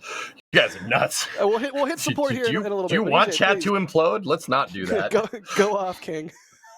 Not about that. Not about that. Yeah, no. I think Rook is a good idea, and I think he's going to bring in the. That's a really good idea. He's going to bring in this management style that I think NASA needs. Should NASA be run by a company? No. Would it be? The other thing is, like, you really kind of need your NASA administrator to be fluent in politics. Yeah, pragmatic too. Sure, no doubt. You need to be fluent in politics. That's something that's kind of the reason why Jim did well. That's why, because he could speak the language, which it sounds French to me. I don't know, or Greek. It's all Greek to me. I don't know. Pick your language that I don't understand. Right. Authorization. But see, the flip side of that, authorization. The flip side of that is, for Rick's lack of political experience, I mean, he did work with. He was at Draken International. That was his company, so he has experience being a defense contractor. Right. That'll definitely work in your favor. He surely knows how to speak defense contractor, which will surely aid him in his tasks. The last thing, and this is the most important, and this is self-admittedly from Jim Bridenstine himself on his last day as NASA administrator. He has the president's backing. That, like, you guys can hate that guy, you guys can like him. We're not talking about that. Right. An administrator that has a backing from the executive branch and isn't just kind of there to just kind of keep going in that right direction, as you were saying, Jack, is so ridiculously important to be able to do what you need to do. Jim was arguably successful because he had the backing. Yeah. James Webb was successful because he had the executive branch's backing behind him. Yeah. That counts for a lot more than people give it credit. I feel like Bill has been doing okay, right? And he has backing, but there's really not. It's kind of just like, okay, keep doing your thing. I feel right? like in leaders, a lot of times, there's different types of leaders. It's like it's like Godfather. Do you want a wartime boss Mhm. or a peacetime boss? Yep. I feel like Bridenstine is, probably leaning on the side of a wartime boss, to use a lack of a better term. I feel like Nelson is more like a steward. Keep things running. Make sure the ship doesn't. I would contend to Sink. say that if you gave him like an aggressive goal, he could do Right. it. His political competency is Oh. through the roof. He's been For sure, doing but it for that a long wasn't. time. But that wasn't the But administration. The administration didn't do that, unfortunately, Bingo. which is heartbreaking. And we're like skirting around the edge of politics. I don't really. We're talking about the NASA The point admin that I'm- thing. We don't have to get into all that other stuff, but it is. The I would point- say unfortunate Yeah. that the outgoing admin did not push things forward meaningfully. The point that I'm in trying to that way. make is that having the backing from the executive branch helps. Huge. It really helps. That And- should be able to be enough to overcome Rook's lack of being in politics. He is an outsider. But if you And- have people that are politicians that are supporting you, you'll be, especially the one in the White House, that's a really big deal. That counts for a lot. So in that regard, I think he's going to do amazing. Yeah, that plus Congress is completely, I think Congress, the executive branch, are going to move in lockstep for the next 2 years. I think we can all kind of expect that. And so, not only is he going to have the backing of the admin, he's going to likely have the backing of the legislature as well. Which, please, can we just go back to the moon? Like this, if you had asked me before this nomination if I thought we would get boots on the moon by 2030, I think it would have been a lot more lukewarm. But with this nomination, oh yeah, I think we're going back to the moon, and we're going there soon, buddies. Soon. The other thing, Jack, is this is great news, and I think that Jared Isaacman is going to do great things. Talk is cheap in the space program, man. Right. I love Rook. I love him. The guy's amazing. He's a legend. Guy's raised like $500 million for pediatric cancer research. The guy's he's a saint.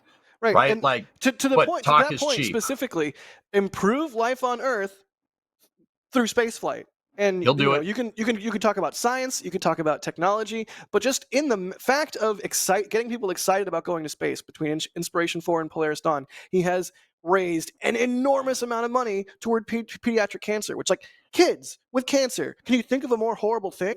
I certainly can't. So it's not even like some nebulous goal, like let's improve life on Earth from space. No, he's already done it. $500 million worth. Like, put your money where your mouth is, people. It's amazing. In fact, I would go as far as to say I think the best thing that I personally feel like I've ever been involved with here at NSF is the Inspiration 4 fundraiser we did. We raised like $100,000 or something. It was insane. Thank you all for that. It is so meaningful to me. So I think he's going to do good things.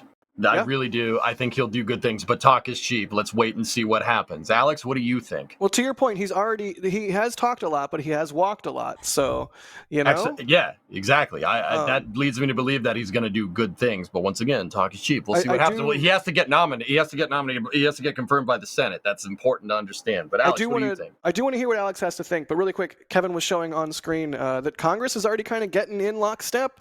You can see here, Representative Kevin Kiley, I'm assuming. Today I introduced the new Space Age Act to clear the way for exciting future ahead of us. Legislation frees the commercial space industry from the FAA's needless bureaucratic delays. Let's go. Let's do it.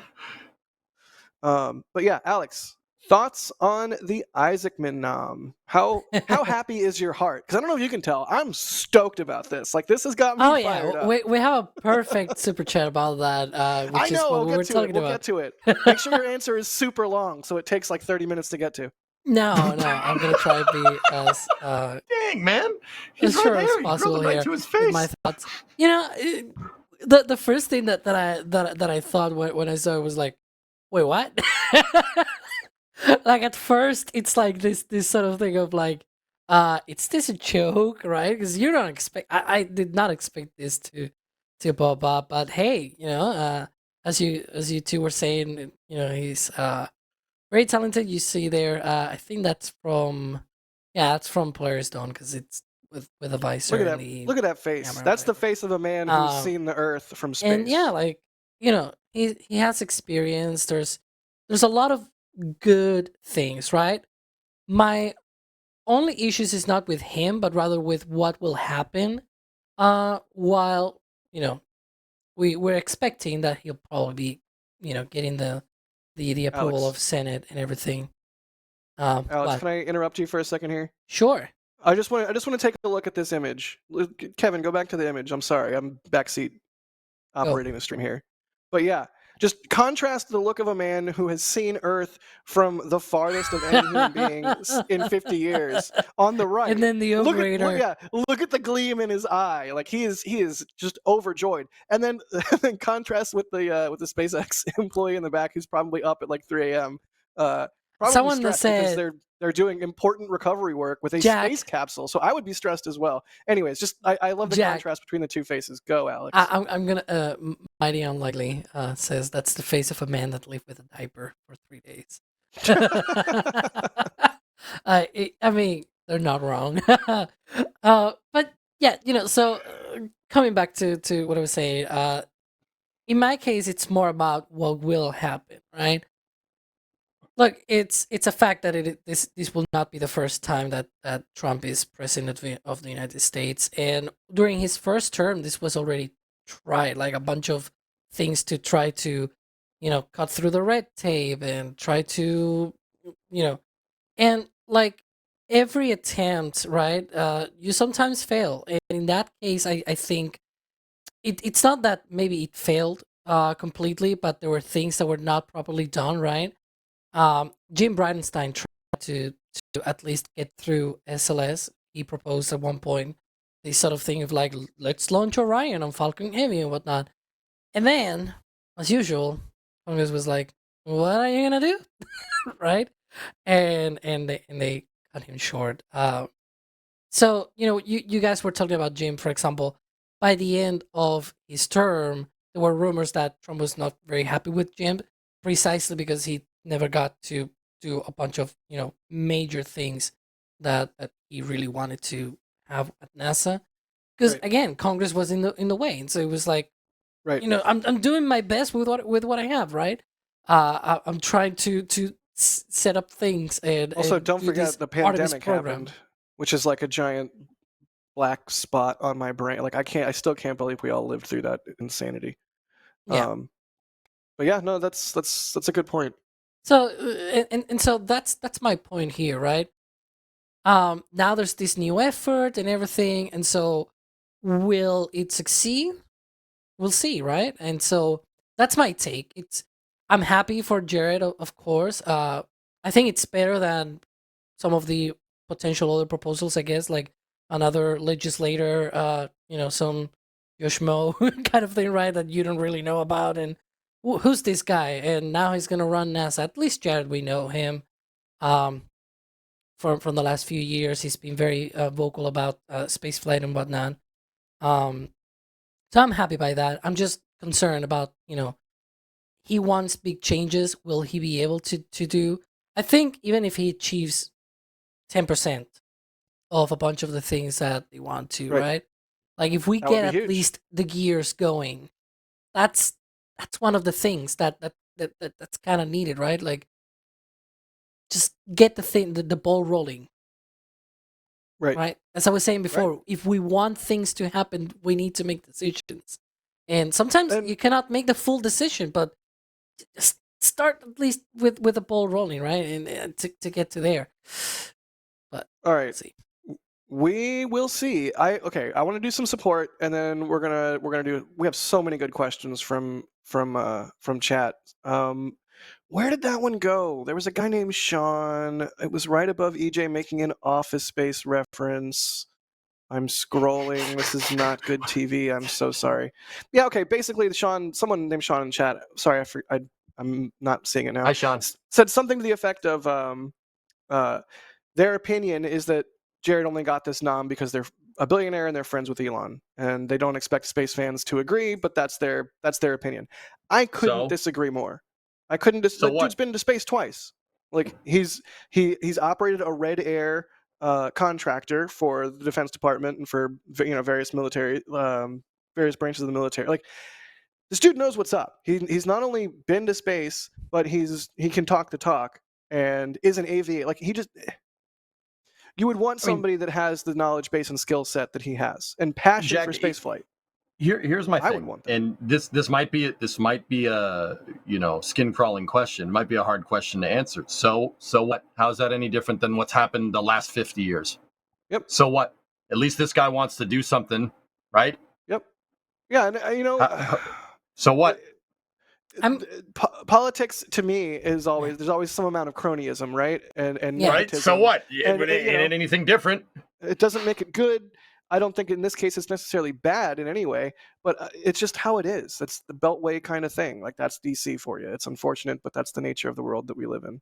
And to be fair, Jack, just because you mentioned that, I don't think there's been, at least in recent times, a NASA administrator that has not been chosen because of either political reasons or some kind of, like Bill Nelson, former senator from Florida, right? Like he flew on the space shuttle, and he's like Jim Bridenstine. In this case, it was because it was this politician from Oklahoma that he was very into space stuff and everything, and he was proposed as like there was these forces trying to go around certain people that were vocal about space, about like it's not some random person that suddenly comes up and you don't know nothing about them, and they're know nothing about space or whatever, right? Like in recent times we've seen this, and it's not a surprise that it happened again. Like it is what it is. Yep. Whether you like it or not, then it's just what it is. It's a whole different thing. Let's do some support, and then let's run through some questions, because there's so many questions like Hubble recovery or boost, back on the table, maybe, question mark, please God. But yeah, really quickly, Austin Skirvin, I'm gonna show your tip again on stream. I'm not gonna say the thing that Sawyer wanted you to say, so I said it. And I'm not gonna wear a kilt in a kayak. But thank you. Snot Garden, thank you for the super chat. Flight 7, I see what you did there. We appreciate you. Snack Garden also gifting 5 Red Team memberships. Michael gifting a Red Team membership. Bideford, margarita time later, Bideford. Yeah, baby. Thank Let's you for go. gifting 10 Red Team memberships. Ninja Decimator, pew pew pew. With a $5 super chat. Thank you, buddy. They say extra thick cut bacon heat shield for Orion. Sounds delicious. Brian J gifting 5 Red Team memberships. Bideford becoming a Capcom member. Bideford, were you not a Capcom member already? Well, thank you. If you're not in the Discord, I swear Bideford's in the Discord. Either way, if you're Capcom level and above, you get Discord. Taryn, thank you for the super chat. They say, why don't they use Dragon to and from Leo, have a transfer starship to and from lunar orbit, and a lunar starship to and from lunar orbit? That's what EJ was saying. That's a good idea. Thank you for the super chat. Gautam, thank you for the super there. They say, so cancel SLS after Artemis 3? It's like a weird monkey paw scenario. You spend like a decade of your life hating on a rocket, and then the prospect of its cancellation becomes real, and then you're like, well, actually, I would be really sad if they canceled it. And I think it's kind of a bad idea, believe it or not. EJ, thoughts? dare I ask? Say it again. Sorry, I had to tend to cancel Twitch SLS chat. after Artemis 3? Question mark. I mean, it is a money hog. It's a hog. Yeah, Pretty but hog, Jack, let's not sit here and pretend like if it wasn't hogging that money would be there for other allocation. That's not how capital allocation at NASA works. You're right. The second they can't, okay, guys, you gotta understand. Getting rid of SLS means billions of dollars less for the spaceflight industry as a whole. Also, just billions of dollars wasted. I know that's like sunk cost fallacy, but that's also a component. Like we've done, absolutely. We're so close. If anything, I would hope that Jared would whip the program into shape and get the flight rate up, and that way, let's do SLS 4 times a year, like clockwork. Bing bang boom. High flight rate solves all sins. We've been talking about this. EJ, sorry, I'm talking over you. I was kind of building it up for this question to come along because I kind of anticipated coming. Sorry. The thing to do with SLS, in my opinion, and a lot, and it's not even just my opinion. I don't know. What do I know? I'm just some Twitch streamer. Hi, Twitch. Thank you for the raid, Middle Ditch. I mean, you say that, but don't neg yourself. Like I do the same thing. I'm just a commentator. I'm a guy with a camera, kind of thing. I get it. But we are among the people who are the most connected and most informed in this space. Like I don't want. I'm not the type of person to toot my own horn, but it's a fact. Like I'm friends with the nominated guy. Thanks, Kevin. I think so ramping up yourself, SLS. Thanks, man. I think ramping up SLS is the solution. Get rid of these cost plus contracts because SLS it's not in development anymore. The development contracts that you have on core stages right now need to be moved to that upper stage. Basically baseline it at block 1B and switch to a firm fixed price. I'm talking 10 or 4 missions a year for the next 10 years. No congressman, no defense contractor would not go for something like that at a firm fixed price. No one. That is steady and guaranteed profit over the next decade. Right. No one's not going to do that. I'm sorry, it's not going to happen. And that's the kind of stuff I think Rook needs to do. I think he needs to whip NASA into shape. I would love to see, like, let's say the nomination goes through and he's the next NASA admin. I would love to see him sit down with the new Boeing CEO and just be like, look, dude, your space division has been a hog for you. We know. How can NASA work with Boeing to get SLS's flight rate up? How can we make your space division worthwhile to you with between SLS and Starliner and all of your other obligations? Like, how can we make Boeing what Boeing should be? I mean, it's a travesty what they've become in recent years. But I digress. Let's keep running through some support here because I do want to get to these questions. Sure. Shoot. I know there's a lot to unpack with this. Bideford, thank you for the $50 super. Insanely generous of you, Bideford, as per usual. They say for Sawyer to treat him to all the puns he wishes to dole out. Love being back, and the next person that tries to hack me, look out. I'm glad you. Yeah, that buzzer is for the person. Yeah, there you go. Thank you, Kevin. Telstar86, thank you for the support. They say give EJ a Carolina Reaper to get extra spicy. Oh, we will. Just a moment. Jim Cavett, gifting a Red Team membership. Thanks, bud. Always love seeing your name pop up as well. Devin, gifting 20 Red Team memberships. John James, gifting 1. Matt PD, with a super chat saying getting flashbacks of EJ's stream, Modcaf, and Nick Fund. Bideford, thanks for gifting 5 Red Team memberships. Bideford is so back.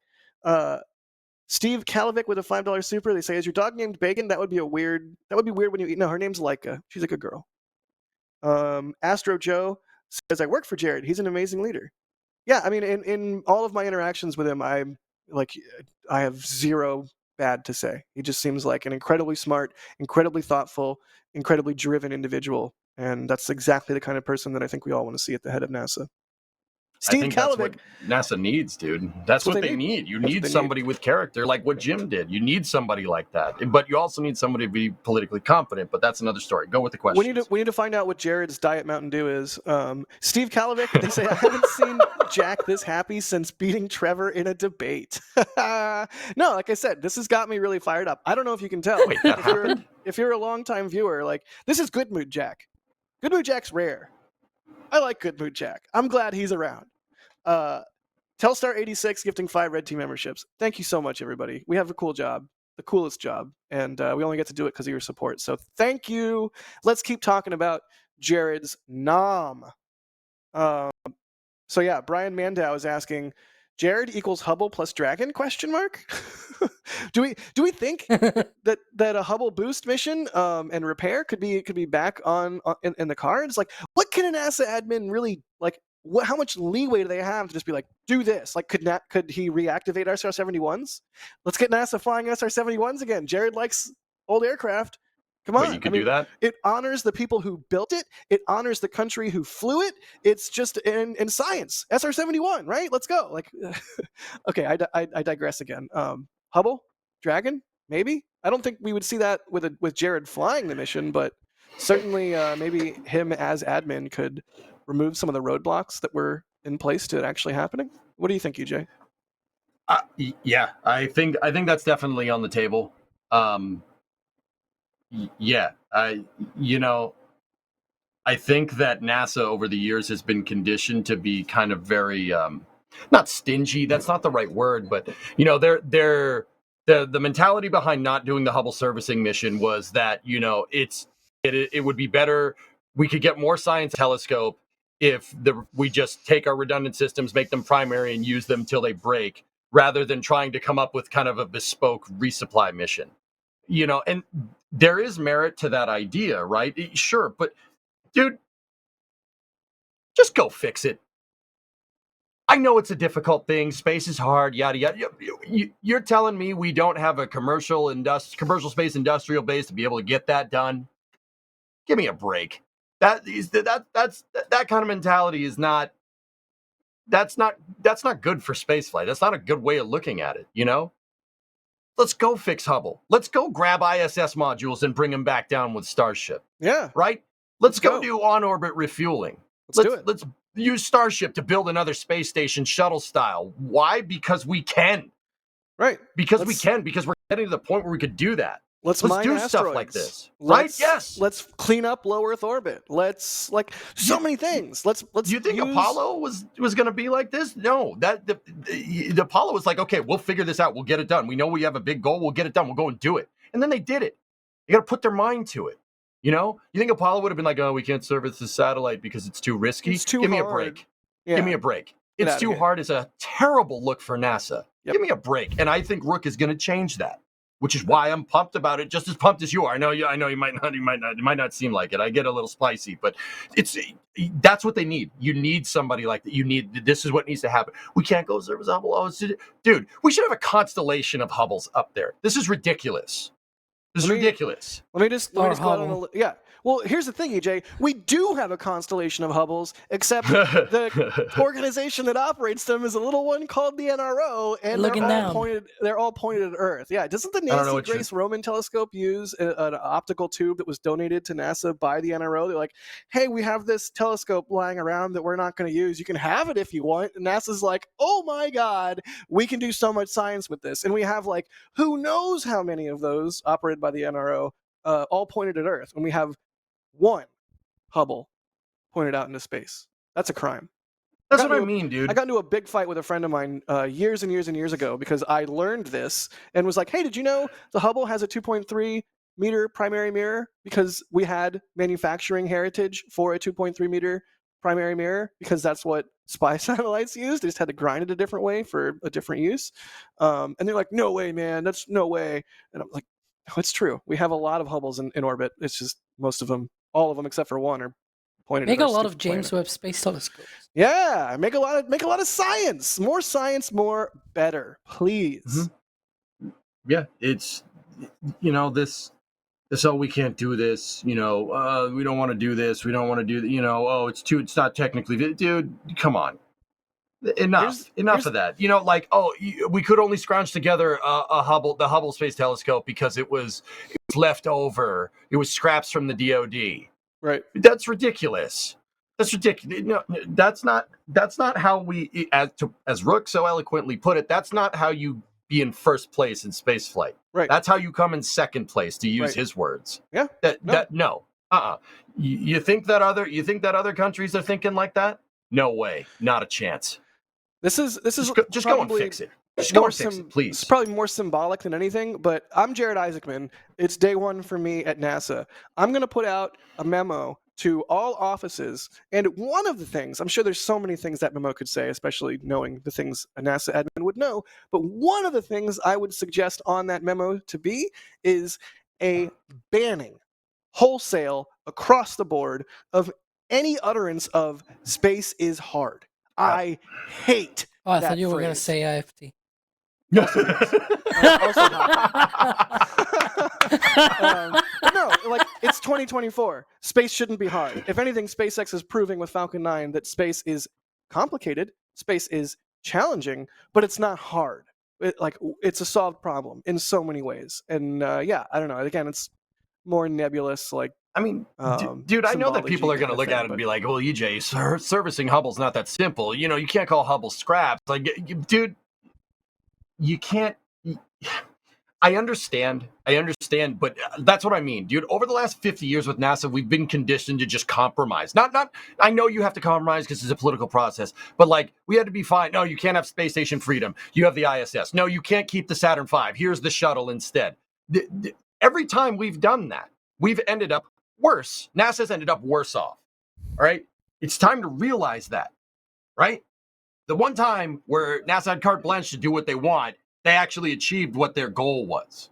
You know what I'm saying? And Yeah. you know, I don't. You know, this is a spicy take here. How's this one for spice? I'm gonna throw some habaneros in here. Spice it up. I think if we, and I'm saying this as a shuttle guy, I love the space shuttle, but if we kept going with the Saturn V, there is no way it would have cost as much as the space shuttle program. Not a chance. No way. No way. No way. In my opinion, yeah, not a we chance. should have kept flying Saturn V while we worked on shuttle as more of a prototype development program thing. But because we had to phase Saturn V out, we flew shuttle like 4 or 5 times, and then Reagan was like, well, it's operational. That's not best Reagan, I'm sorry. So we called it operational. And it's like, no, shuttle really should have never been called operational. It was like a test flight every time. I mean, just look well, at... you wanted to fly it like an airplane, test it like an airplane. Thank Hello? you. Thank you. Just saying. They don't take a modern commercial airliner, fly it 4 times, and be like, yo, it's good. We're good. It needs thousands of flight hours. Yeah, what is it? The Lockheed Constellation would like a word with you, or is it the de Havilland Comet? What's the one with the windows that were circular? And yeah. Hey, don't you besmirch. No, Comet's a great plane. Once they worked out the bugs, Comet's a great plane. The Constellation, Comet Connie also great. Connie is beautiful. It's just like, mwah, what a beautiful plane. No, the motor and the wing design from the Comet and the Constellation is just Kelly Johnson design. You can't lose. Yeah, the interior wing mounted engine, like dude, it's an aesthetic. Hey Alex, what's up? Welcome to Plane Talk. It's a vibe. That's it. That's all you got. You got to wave. You don't what like am planes? I going to say? What plane do you like, Alex? The ones that do not crash. You know, that's a good answer. It's a fair answer. It's like the Alex version of the crash. best landing is the one you can walk away from. Hey, Jack, can I bring it back to space for a second? If you have to. There's one thing that I see, and I'm not going to get political, but I'm kind of going to call some people Let's out. do it. Just generically. No, like I know that some people who are working on this show today did not vote for the incoming administration, right? But one thing that is really evident is that we're all excited about this nomination, right? And we've talked about this before. I think EJ's excited. He's making a funny face. I cannot vote, so. But one thing we've talked about before is you have to inspire a nation to make space real, right? You have to inspire the world. Jared has said this when he was on NSF Live, that like you can't have just like 50% of the world excited about going to space. It's got to be everybody. I think he is the type of person that can inspire the world. He's already, I can tell you from this panel, he's already gone across party lines. And he excites me. I think everything we've seen from even the space media or the space enthusiasts is that Jared is a good thing. And I'm really excited about this. And I just think if anybody's going to get anything done, Jared's going to get things done because he's inspiring everyone, no matter what side of the aisle you're on. Right. Couldn't have said it better myself, Kevin. Thank you for that. I mean, yeah, I agree with everything you just said. I will suffice to say, the last thing on my bingo card of current events this week was cabinet administration pick that makes me excited or happy about the future. Bingo! So, yeah, I was extremely pleased that this is the best possible selection that could have been made, in my opinion. Alex, I feel like I've been talking a lot, and you've just been not talking, which is uncharacteristic for you. It's okay. Yeah, It I was gonna compensates say for when I talk a lot. Jack is yeah, talking more than Alex here. That's kind of I cannot vote in the U.S., so hi. Fair. So, of well. course. Actually, I mean, hold on, Jack. Hold on a second. Well, I mean, Alex, are you pumped about this? Like, just saying, as an outside observer, right? That's good perspective, right? You're Jared's a pretty good pick, right? Like, and to Kevin's point, everybody needs to be excited about going to the moon and Mars, not just a small group of people. If we're going back to the moon and Mars, I feel like I've been saying this forever, everybody needs to be hyped about it. I'm gonna give a comment. It's gonna be very. It's mostly a joke, but as a European that yesterday was with his fingers crossed all the single time, hoping for that Vega C to return to flight successfully, I think I'm excited for space. I think I'm actually too excited. Let's put it that way. All right. that's his excited face, chat. Look. I mean, See? honestly, Did you see it? He does look pretty excited. Look at him. If you know Alex, you know that he does look excited right now. Good stuff. I mean, yeah. Kevin, your words are just like reverberating It's around my head. My outsider. I guess. I think the next 4 years are going to be a wild ride. In some good ways, in some bad, but this nomination has got me hopeful that at least in the space flight sector, we've got an awesome 4 years ahead of us, and then some. Let's do some more questions. What? Why are you assuming Depod Dolphin Productions, whoever that is, says, has there ever been an administrator with this much riz? I think that guy's a spaceflight enthusiast. Oh, yeah, I think he is a spaceflight enthusiast. You think we should ask Eric Berger? But in response, I would say, on God, no cap, he's got the most riz for real. Oh my goodness! Please stop.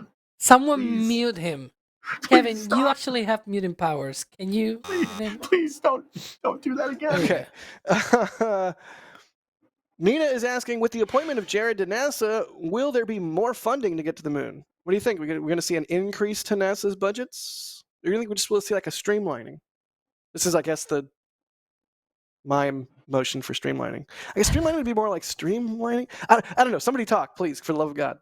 I don't know. That one's really hard to say. We can't predict the future. I will say this. I think if Rook goes in there and renegotiates the contracts and puts cost plus where it should be and puts fixed pricing where it should be, I think I don't think NASA needs that much of an increase in budget. Like I said, the money's there. NASA has a $23 billion budget.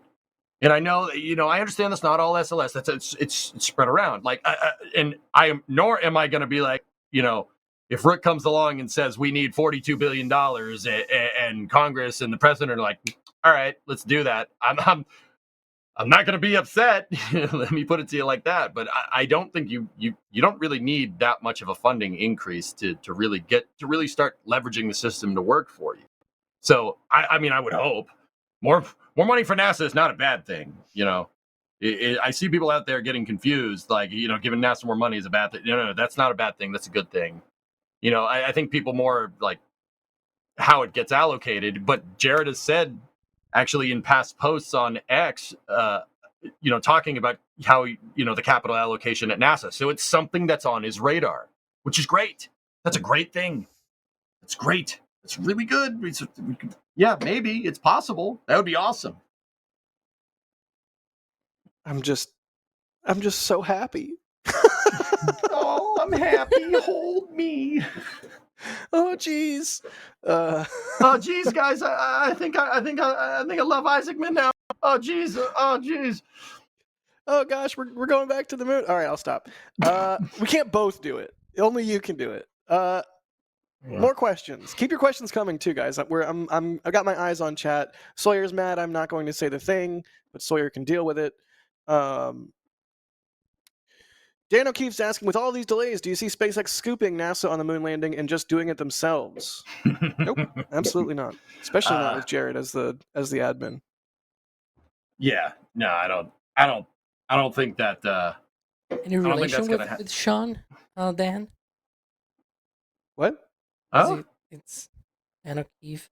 That was a NASA administrator. I get it. Yeah, I get it. Yeah, I get it. I get it. Talking about NASA administrators, I just saw the question. I was like, hey, kind of reminded me of Gwen Ever saying/asking, isn't the unpalatable truth that canceling SLS means no U.S. boots on the moon before 2030? A, I'm not so sure SLS is going to get canceled, and B, I don't think if it did get canceled, that would mean no boots on the moon by 2030. Would anyone care to issue a rebuttal or just a concurrence? Do you concur? Well, yes and no. Jack, I said what I said before. I think Starship is going to get a human rating by the end of this decade. I really do. The way they're ramping, the way they're moving up. So by the end of the decade? Yeah, I said 2028. We're going to see people fly. Like, okay. Oh man, but holy cow, right. That's right, because you said 4 years. Think about this. Right? What is time? Think about this for a second. Flat circle. In your interview with Rook, you asked the inevitable question, like, when's the next mission? When's the next mission? And what Rook said to you, if I'm remembering correctly, he said it should probably be on the frequency between Inspiration 4 and Polaris Dawn. Now, I don't know if that's going to happen now, right? But, some logical extrapolation there. We know that Polaris 3 is the first crewed Starship launch on the books with SpaceX. Paid for? Don't know. Not gonna ask. Not my business, right? Right. So if Inspiration 4 2022, Polaris Dawn 2024, that puts Polaris 2 at 2026, and that puts Polaris 3 at 2028. That's why I said 2028. There's got to be an internal goal for it somewhere, because 2028 is right around the corner in spaceflight time. That's might as well be tomorrow. So if SLS does get canceled, I would certainly say, and I don't think it is for what it's worth. I think it should be expanded. Talked about that already. If it does, it would definitely make our odds go down towards getting to the end of the moon, but that doesn't make them go to zero.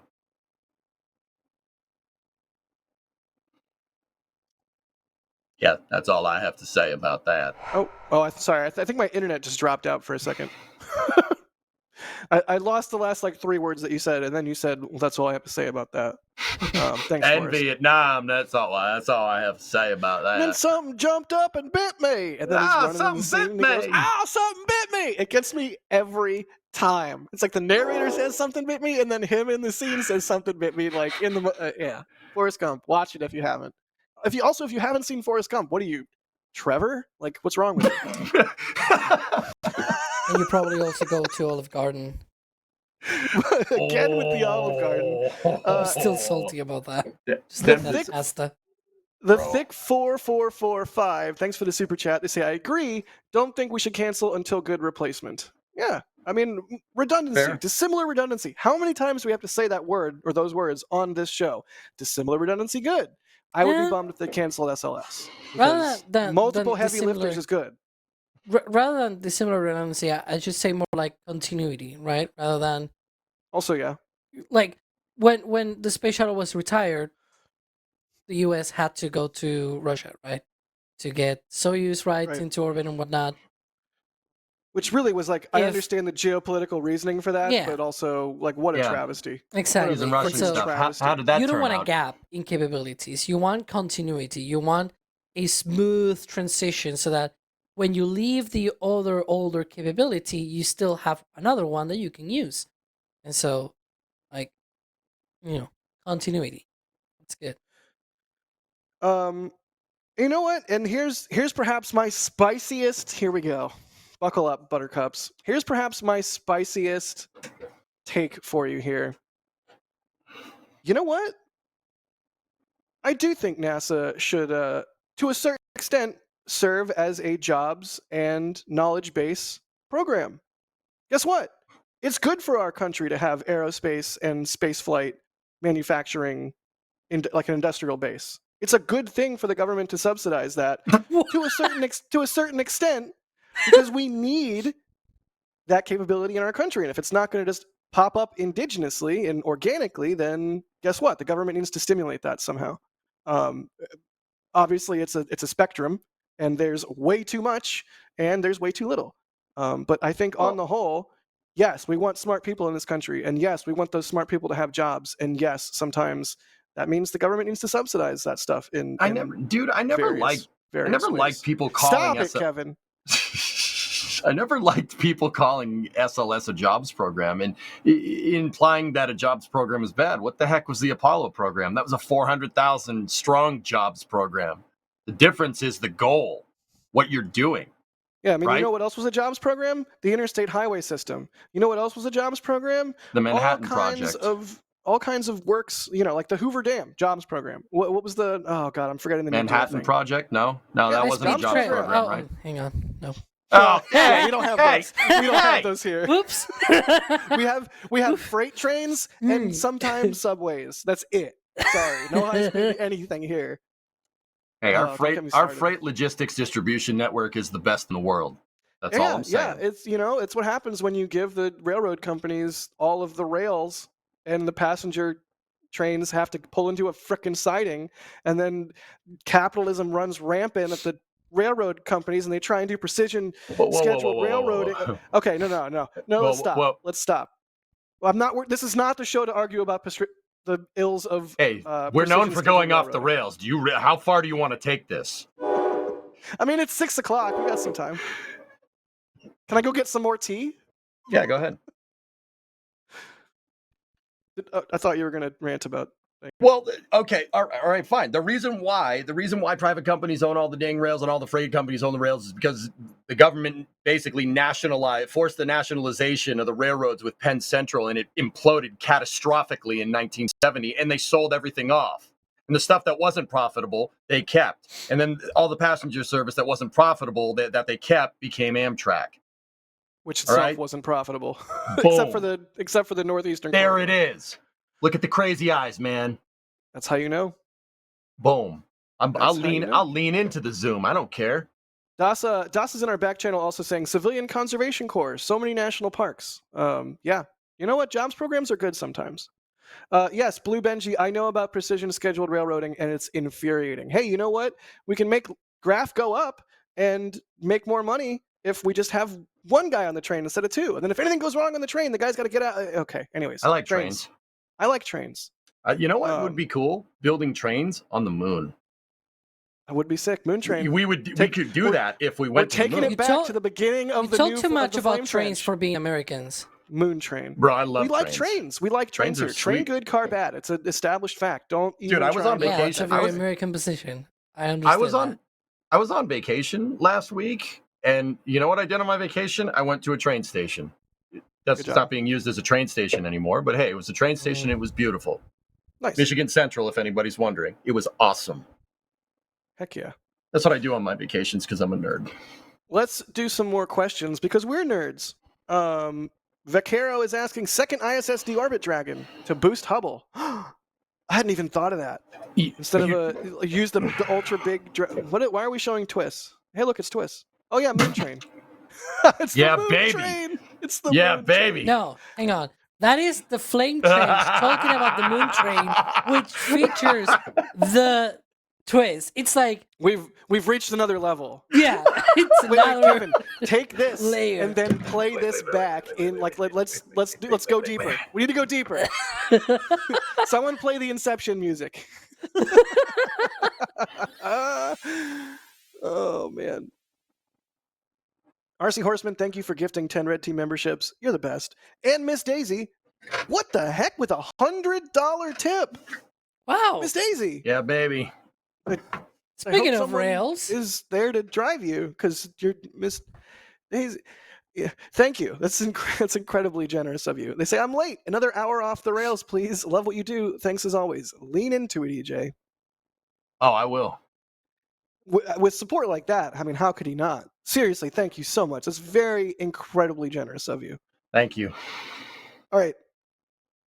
My throat is actually starting to die, so I do need to go get more tea. I've been sick. So I'm going to do that because, you know what? We're professionals here, and I'm just going to get up and walk away. But in the meantime, I'm going to throw a question to you two. We're going to ask this one from Trey9 here. Does Polaris continue? Do we have a NASA admin? That's a good one. Do we have NASA admin briefs in space from a Dragon capsule? That would be a flex. It's okay. So this is of course a very important topic. People want to talk about conflicts of interest potentially that could exist, or what happens to Polaris.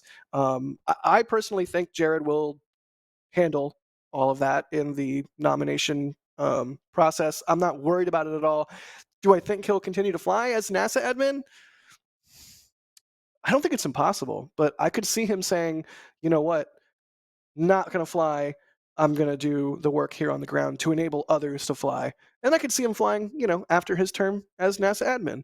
But EJ, what do you think? I'm totally going to sit here and listen to you and not go run and get more tea. Okay. So first of all, just to answer everybody's question, I'm not from Michigan. My wife's from Dearborn. I'm from Massachusetts. Also, go Lions. Anyway, so does Polaris continue? Yeah, I think Scott Poteet is going to take over the Polaris program. I think. Am I out of focus again? Yeah, I think I need my glasses. Hang on. Who broke the camera? Chat, put your glasses on. No, you're still blurry. It was not the glasses. No, I think your prescription's bad. Do you have it in autofocus? Yeah, maybe, dude. I had to reset the camera settings on this thing because my computer maybe I can can a piece of poop. Go with my usual Alex sensor, and you can.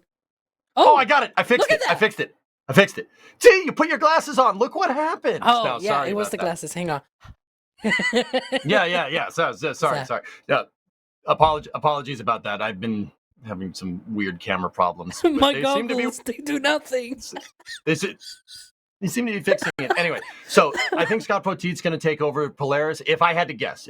However, wait for it. How cool would it be to have the NASA administrator fly into space? Well, he's NASA administrator. Could be cool. Oh, you're back. No, I am back. He should. I mean, honestly, conflicts of interest, all that stuff aside, how sick would it be? Like, the NASA administrator should go into space. Going into space should be reliable and safe enough that the NASA admin can go. And it's not like, oh, we can't send someone so important. Like, no, send him into freaking space. Have him do a presser from the ISS right there in the couple and say, hey, buddy, we're real. Like, this is happening. We're going to the moon. And then everyone's on Earth will be like, yeah, we love you, Jared. Yeah, no, that's... Come on. Look, Isaacman is a bold pick. And if... I think it's not a zero chance, right? To talk like Elon, it's not a zero chance that still happens. I think the more realistic answer would be that Scott Poteet takes over. I think that's more realistic. Or Cyan Proctor, that would be cool too. Like let's go. That'd be sick. Let's go. That'd be awesome. But I still can't get that out of my mind. How cool would it be to have the NASA administrator fly on the first Starship mission? Now that's putting your money where your mouth is. That's bold. That mean incredibly bold. That'd be cool. I'm being shown now in full screen. Is this to get me to say something? Say something. Yeah, maybe Polaris continues. There's always a lot of people forget that Polaris is not just Jared, but it's Jared and SpaceX. This is a partnership, and they flew two of their own employees on Polaris Dawn. Yep. And so that's a good point. It's just a program that is like a partnership. It's not just because Jared now goes off and becomes NASA administrator, right? It doesn't mean that the whole thing just cannot keep going, right? And I mean, you know what will be cool? I know it will be impossible, but it will be some kind of meetup of administrators in space, on the ISS. That would be sick. Not just have Jared go up there, but put up Bill Nelson again. Yeah, and bring Bill and Jim and Bridenstine. He didn't go, but go out with him. Let's do it. Put or four on a Crew Dragon. Dude, Kevin Charlie brings up a good point. Charlie Bolden's a devil dog. Jim's a Navy pilot. They'd be fine. They'll figure it out. Not worried. Yeah. Kevin brings up a good point in our back channel too regarding the whole conflict of interest thing. It was a philanthropic adventure for Jared. It wasn't a profitable thing.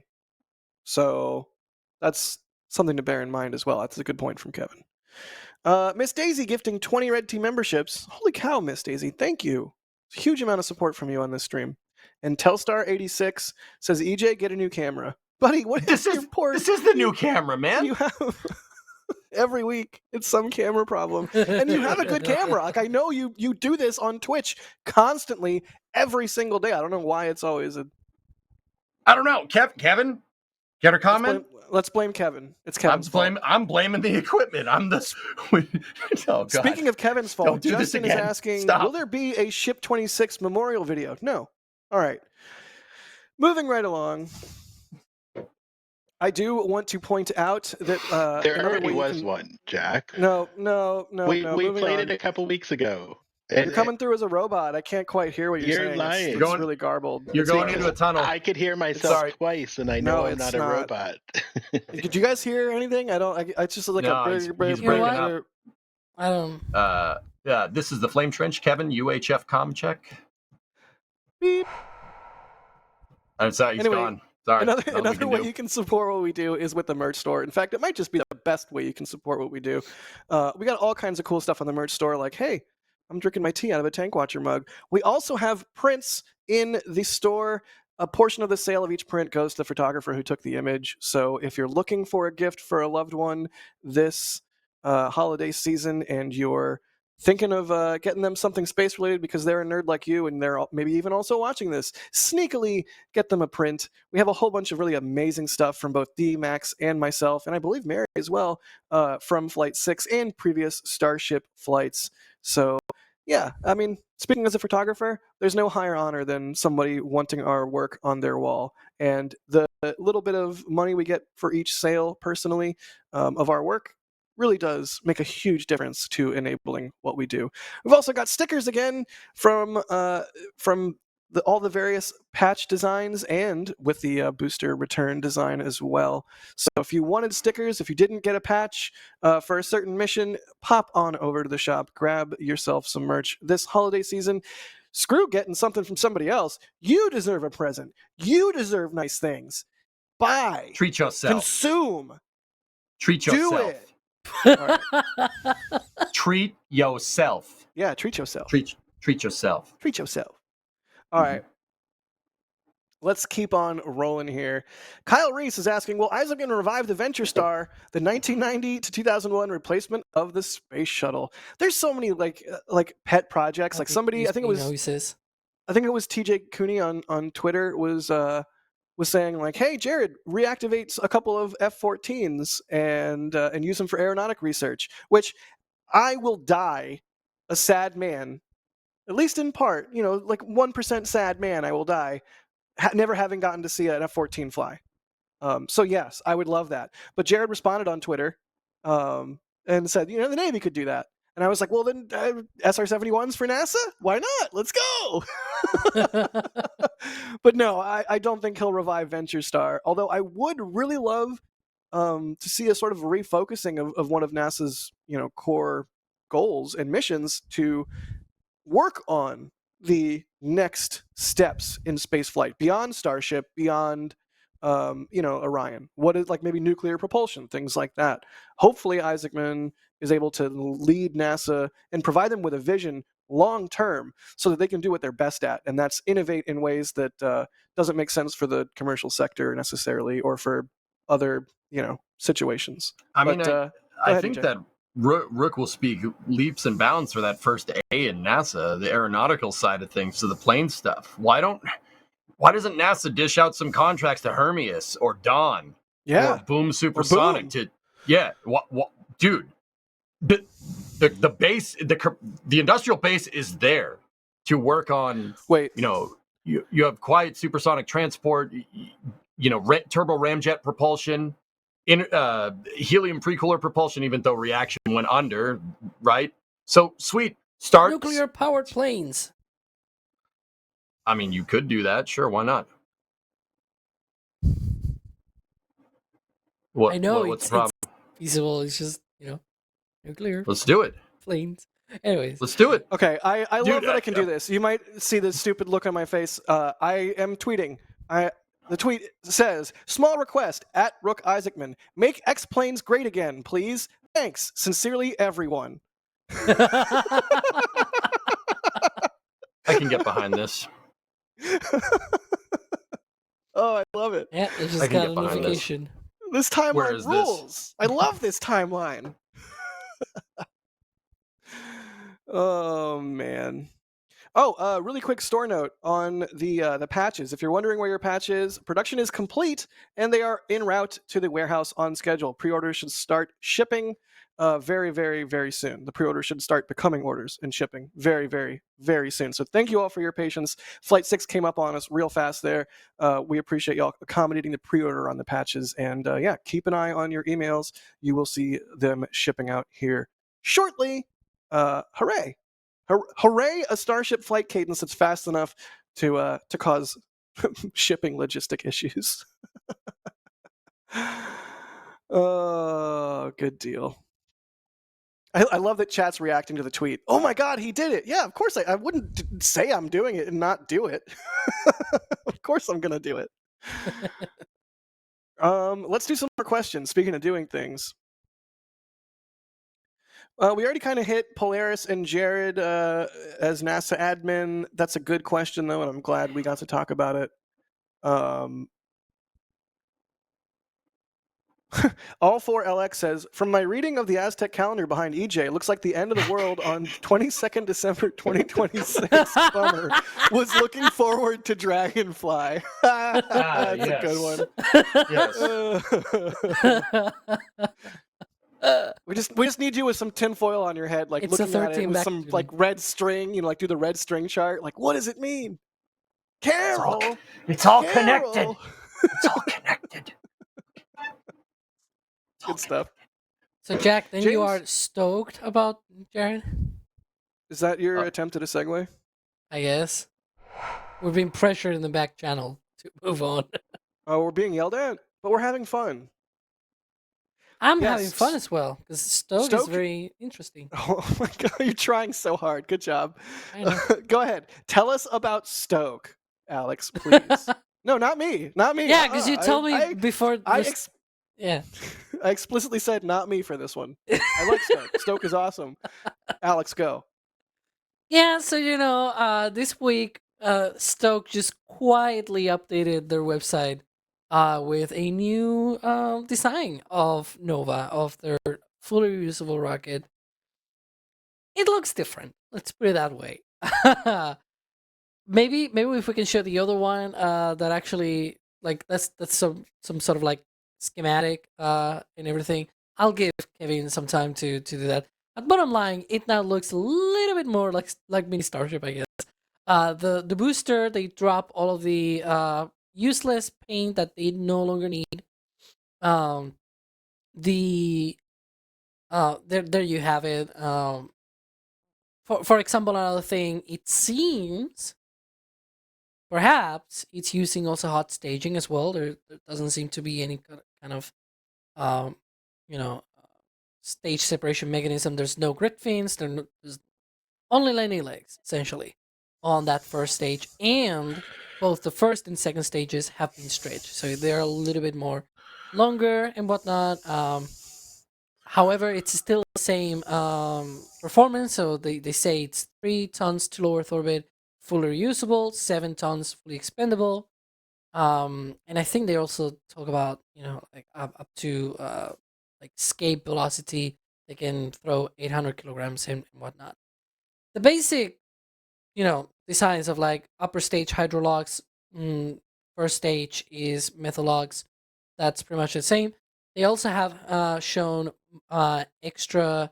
So there's the other render as well. You can see that the second stage, it's like sort of sitting on the first stage, and there's the ring of engines on the second stage, and that's it. So maybe we'll see some hot staging there. It kind of, if the rocket can be made to survive that, it probably is a lot better than having to have heavy pushers and whatnot. And so, another thing that we saw, and I'm not sure if Kevin will be able to pull that out, is the pictures of production. So now they have shown also the website has been updated with pictures of the production of the first flight vehicle. More barrel sections can be seen and everything. It's very interesting. Unfortunately, there's no actual like statement from the company on, hey, this is this and this is that. So we have to guess a little bit here and there. Also, more pictures and more footage of the first stage testing that they had been doing for the last year or so. And so right now they are doing a lot of work at their launch pad. Spoiler alert, you'll see that next week because there's being a flyover of KC. And so you'll see there's being a ton of progress at the launch pad. They're preparing for a debut flight. That's the older version, by the way. I'm not sure why it's on that video, even though the video is new, but the all of the yeah. And so the thing is, they are trying to gear up for that first flight of Nova next year.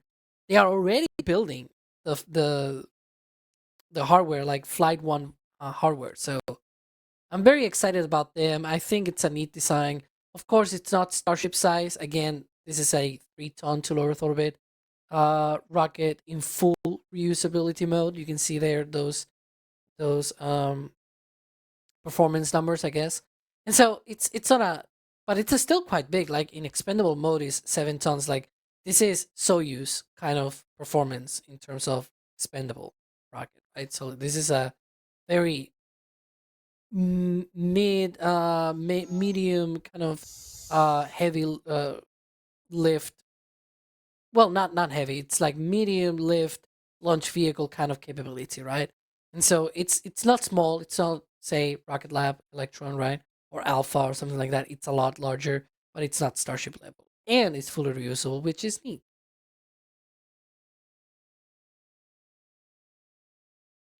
Reusable spacecraft are the future. I think we can all agree. And that's a good part of the reason why we're all so stoked. You interrupted me to make a pun? About Stoke. EJ, what? EJ, you're muted for us.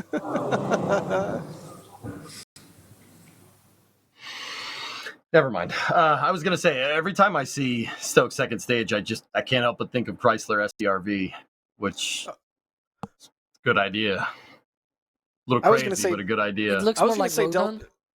I was going to say DCX, but, go off.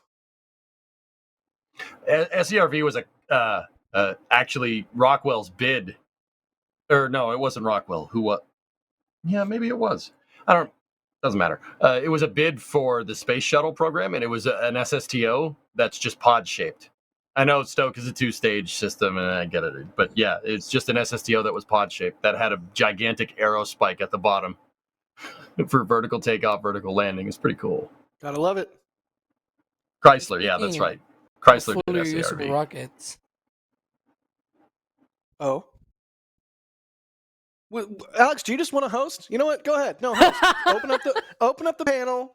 Go ahead.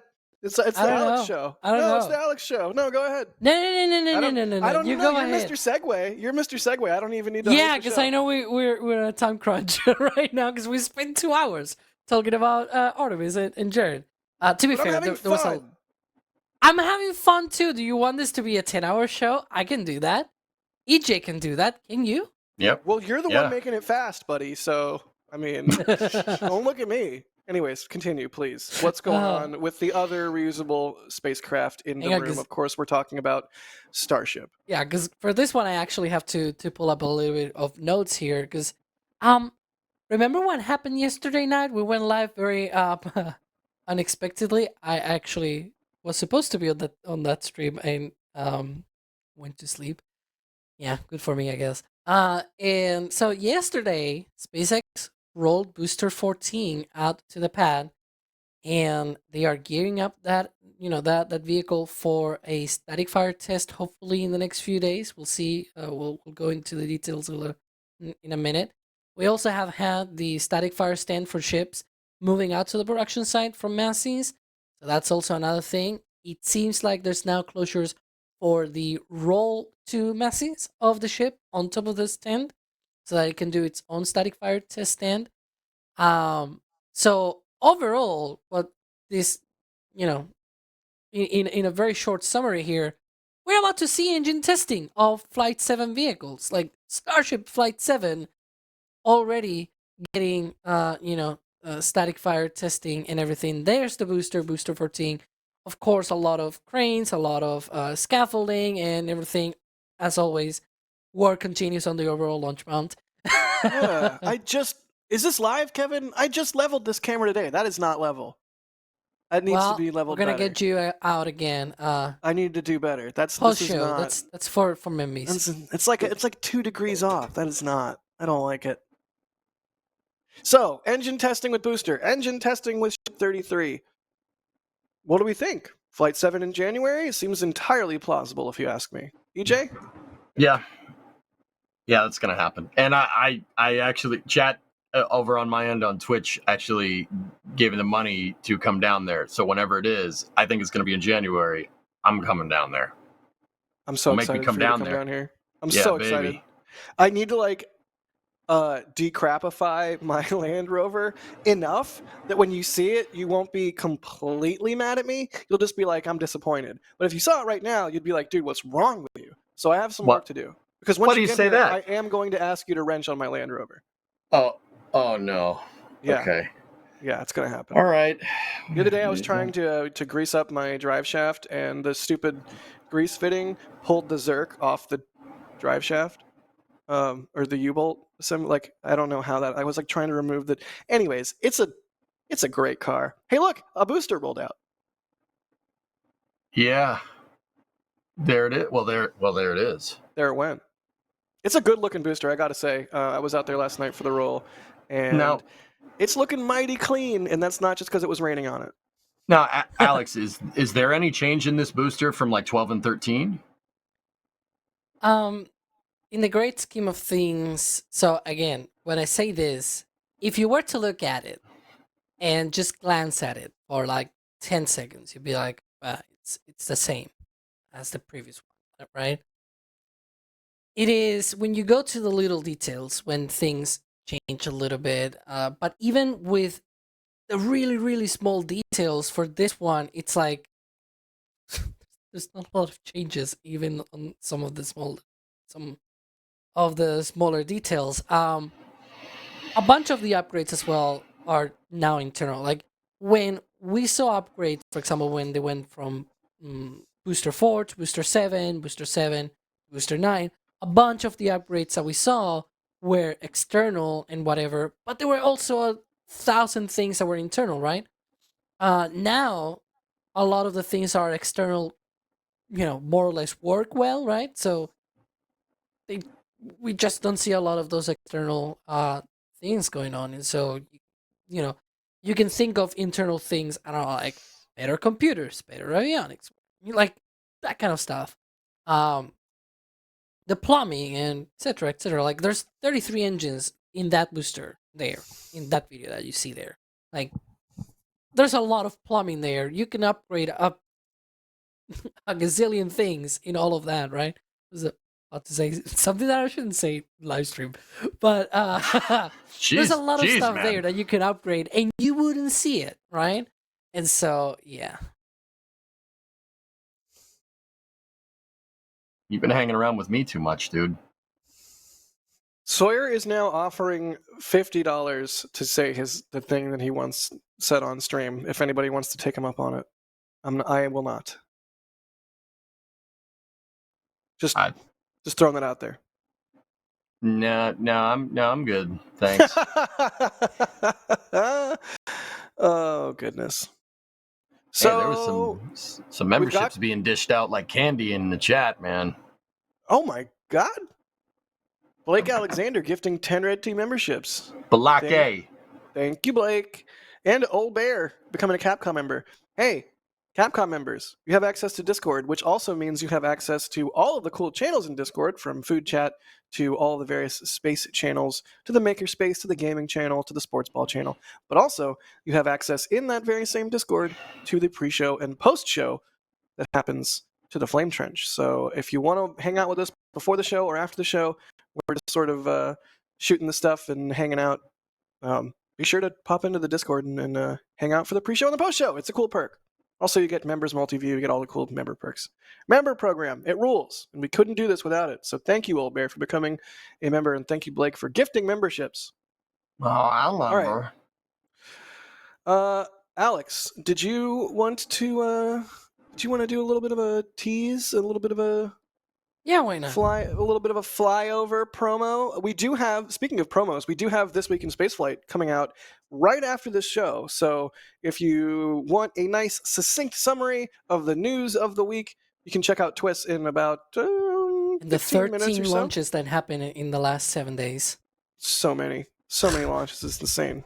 But yes, before we get to that, we also have a KSC flyover coming out, I believe, Tuesday next week? Question mark? Yeah, hopefully Tuesday. We have a KSC flyover coming in question? hot. D and Max, and I think Julia as well, did their... No? Julia was not maybe? able, but yeah. Okay, D and Max did their magic from the helicopter and got us some views of KSC, and we learned some things. What did we learn, Alex? Well, as I was saying, work continues on the overall launch mount, and of course, it also continues play the groan. in Florida. So, as you can see, there are some parts there. There's already parts for the overall launch mount for the Florida Starship. The new design as well. This is pretty much what we've seen at Starbase as well for Pad B, for the second pad at Starbase. So it's probably gonna be some kind of copy of that OLM. Here it's a little bit further behind in terms of the timeline. The parts that we see there are sort of like the supports where they're gonna be building the OLM, and then sort of like parts of the first layer, because it's like 3 layers. There's the base that's gonna be sort of anchored to the mount, or sort of to the flame trench. And then you said the thing. I said the thing, right? And then you're gonna have the middle layer, which is the one with the hold down clamps and whatever, and then a top layer with water deluge and whatever. But yeah, so that's one of those. We've spotted 1,000 things, of course, but they're also expanding. Like, all of this is Starship related. Like, we were talking about Starship, there's also things going on related with Starship, not just the OLM, but also they're expanding. Finally, after so many years of talking about this North expansion at Roberts Road, they're finally doing that. And so we're gonna be covering all of this, of course, in more detail on that flyover. But be warned, they're already doing a ton of stuff. That expansion, we hope, cross your fingers and my fingers, I'm also crossing them. That because that place, we think it's going to be where they're going to be producing Starship vehicles from Florida in a few years from now. There's still some clearing to do, bunch of construction to go through and everything. And speaking of construction, I know Kevin already has this pulled up. There you go. There's also a lot of things going on at 39A.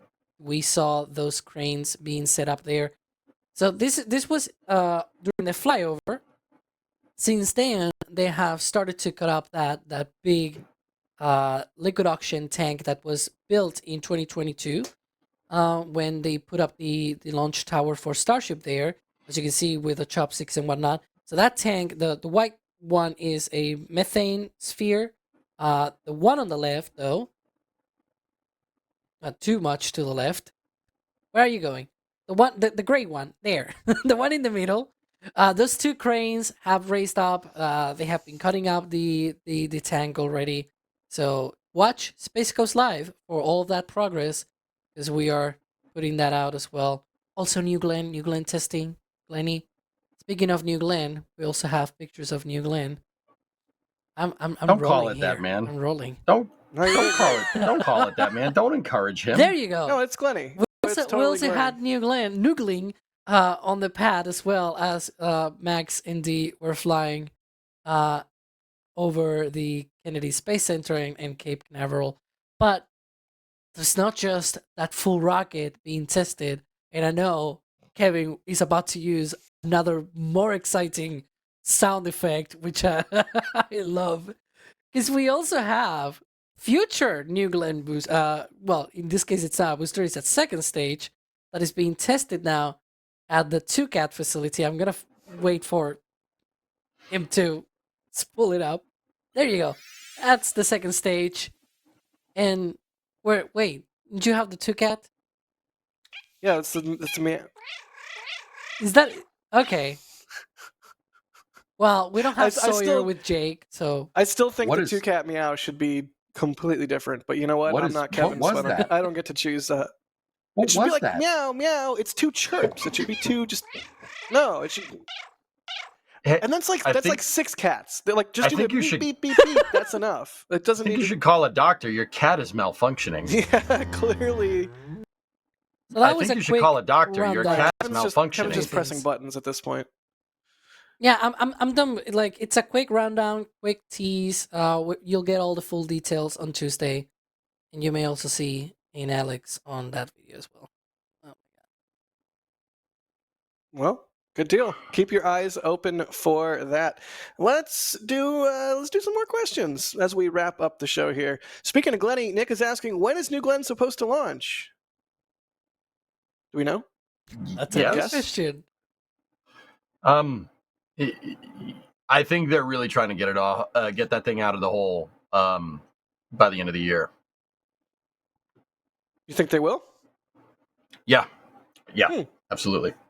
I hope you're wrong because I want to be there for it, and I already have so much travel for the rest of this month. So, Well, what you're going to want to keep an eye. Yeah, I know. What you're going to want to keep an eye out for is if Jacqueline leaves the port. Jacqueline Yep. leaves port. Pretty good indicator of when you're going to see it. Yeah, you good could point. see that on the Space Coast Live cameras that we got. Hey-o. hey, shout out to Space Coast Live. Nice. Yeah. Alex, you think it's going to go this year? I think it's gonna go to next year. But hey, good trying, right? Like, I don't. We were talking about putting really ambitious goals for a private company. I don't mind.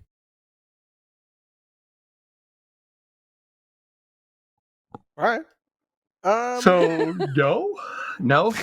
So no. Ryan saying it will launch on December 52nd, 2024. Ryan might need to go to sleep. Is that the spaceflight enthusiast? That is a Yeah. spaceflight enthusiast, D-Pod Oh. Dolphin Productions. Yeah, that guy's great. He is great. He really knows a lot about maps. Yeah. Hey, Giesel, thank you for gifting 5 Red Team memberships. Camille, thank you so much for the support there. They say, watching the studio of our local broadcaster in the Netherlands. Neat. Hup Holland.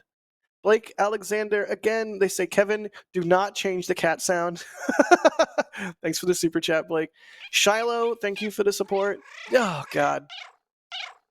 It's why is it so many? It doesn't. It sounds like a cat being thrown into a blender. It doesn't. You don't know what that. No. It sounds like It sounds like 6 very happy cats. Shiloh is saying, "Can we have a live stream of EJ wrenching and muttering under his breath at Jack?" I think that's gold member content. I think that's gold I'll do member that. content. I'll do it. And Man's on Musk for the Super. They say, "What's the plan for NSF to cover the Neutron launch? How accessible is Wallops to NSF and photographers, etc.? Go Peter Beck." Oh, you better believe we're going to cover the heck out of Neutron when it's time. Wallops is a great launch site. It's an amazing launch site to view from, both as public and media. So Hey, Jack. that's going to be a treat. What's up? And it also will be very visible when it lands back, because it's gonna be landing back on land, and they will not need any marine assets, right? Yeah, because marine assets suck. Yeah, right. I'm just making fun of the fact that it's probably gonna be landing on barges. Yeah. Let's see. Looking at the flare stacks for New Glenn, Steve Choice Minis is asking, okay, where is the flare stack for the OLM at Starbase? Ha! That's how I know you're not an OG tank watcher, because there used to be a flare stack, not for the OLM, but for the suborbital tank farm. And then, The yeah, methane there will was, be igniting the flare, right? yeah, then the methane ignited in the flare stack. Although that's not actually what happened. But that quote from the intro, if that was methane, that would be igniting in the flare stack, right? That's from when the flare stack went bye-bye because of the SN4 explosion, and was replaced by the recondenser system. So they recondensed the methane rather than just burning it off. You know where SpaceX uses a flare stack with Starship hardware, though. Where? Tell us. McGregor.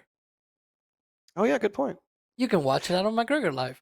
And I guess technically they still have the flare stack at Starbase, but it's a vent stack now. They just don't flare with it. They emergency vent with it sometimes. Although no, that doesn't exist anymore because they completely dismantled the suborbital tank farm because they're building a second pad. There it is. Sorry, my brain is mush. See, you can see it. There's a flare stack. Hey, McGregor Live exists. Space Coast Live exists. Hey, did you guys know that we do 3 24/7 live streams in addition to everything else that we do? And we can only do that because you support what we do, because y'all are the best. Well, now you know. Oh, Sawyer. What Sawyer do? Dang, Reach out. savage. Oh, that's savage. That's savage. You know, Sawyer, I was gonna say the thing at the end of the show just to make you happy and also make $50. But you know, make now $50. Prove them I just wrong. don't know if I want $50 that bad now. Oh, Bite it, man. Rook. Let's go. Eat the soap. You know what? To heck with it. What are we most excited about for Starship Block 2? Jay, what are you most excited for Starship 33? You said it. I did. Now I get $50.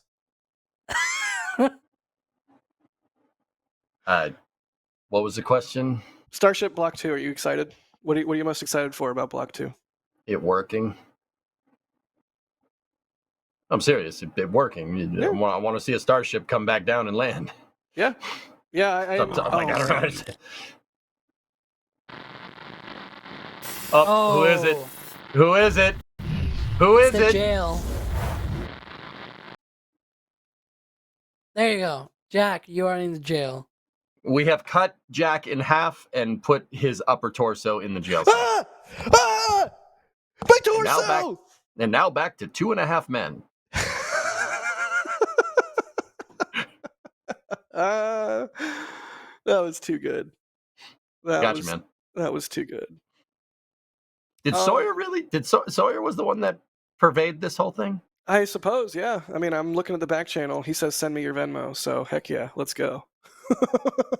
Oh, Blake just did it right there. All right. Blake with a $50 super. You know, with all Blake, dollars. Thank you.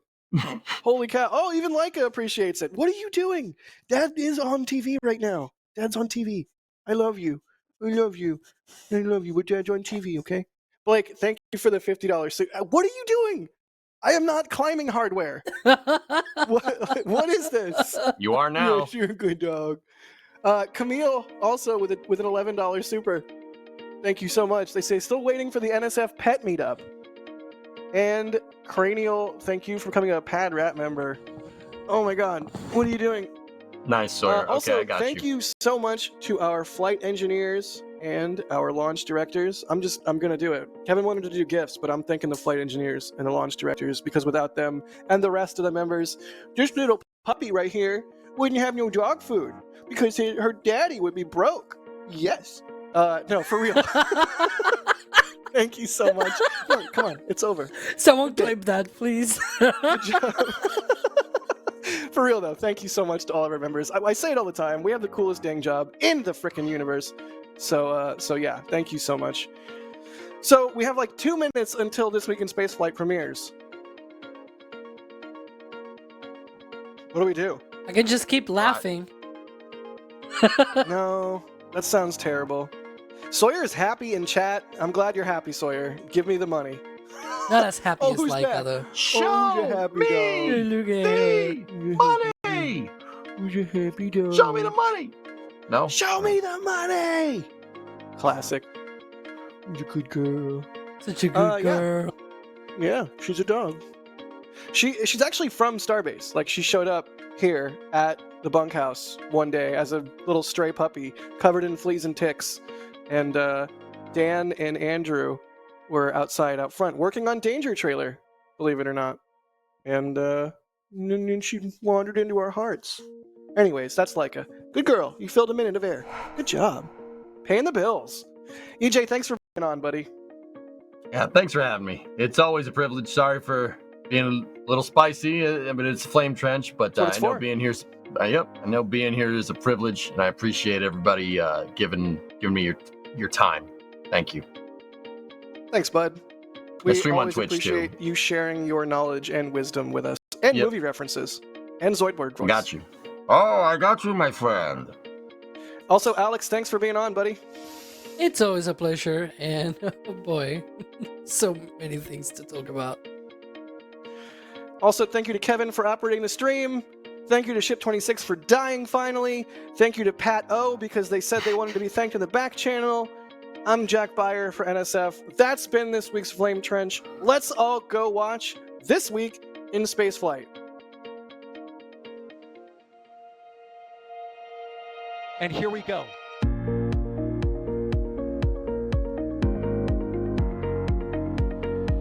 We have liftoff. Propulsion continues to be normal. R68 chamber pressure looks good. Doubling up. Roger, roll, Atlantis. Water towers, fly! Yes! Tango down to nominal. Flight downside SPD off. Bring in SPD off. It's orange! Oh my god! Oh my god! Decollage. Look at that. Put that in the big bag, Tingle. 343 unfolds to go. Indeed. We rise together, back to the moon and beyond. This methane will be igniting in the flare, correct? Yikes. You read? We don't need any more of these.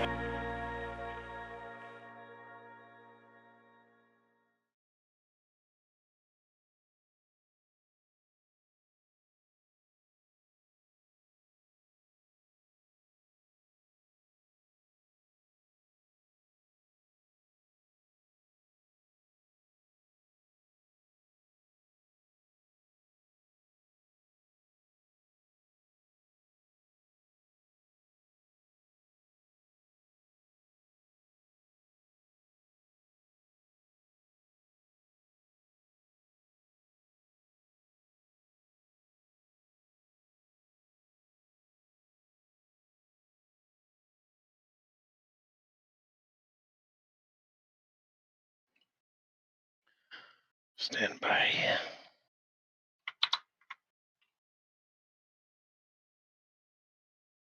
Yeah, exactly.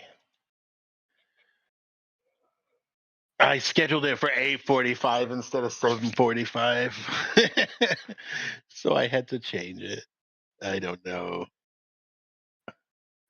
It is. But I think I fixed it. I don't know.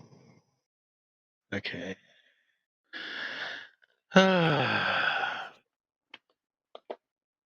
Hi, Membase. Are we clear, Membies. Kevin? Or I gotta step away for like 30 seconds. I'll be right back. What was that, EJ? are we clear? Or Yeah. action, Gus? Or We are clear from the YouTubes and the Twitters. MB's hi Twitch. Dude, I had a huge raid during the middle of that flame trench. That was pretty cool. Middle Ditch Raiders, if you're still here, thank you very much. I really appreciate it. Do you you guys ever watch Silicon Valley? Yes, I love Silicon Valley. Yeah. Richard Hendricks raided the stream mid flame trench. What? Yep. Nice. Yeah, man. Yeah, it's Thomas Middleditch. He's a great streamer, actually. Good guy. Yeah. Thank you, Middleditch Raiders. You guys are the best.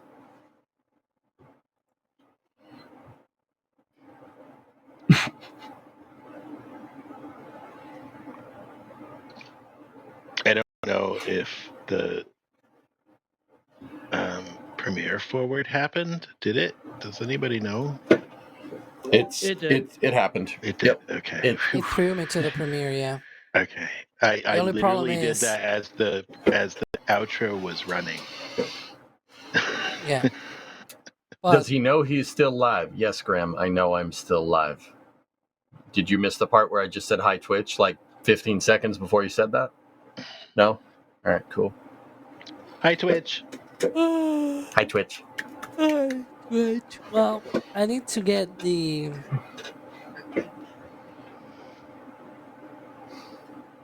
I was gonna meet with Harry to talk about the flyover script. Surprise, we talk to each other within You the talk to each writers. other.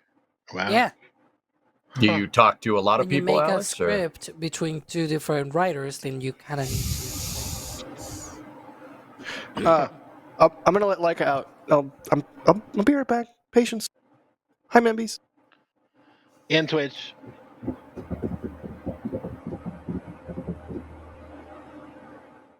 So what about the Falcon Heavy Side Booster that is flying tomorrow? What? Tomorrow, well, the day after. So the next Starlink launch is What? You launching talking a about? Falcon Heavy Side Booster. Huh. Converted into a Falcon 9. Whoa. The fun thing about that is that the two boosters that were flown on GoSU could be either of them. So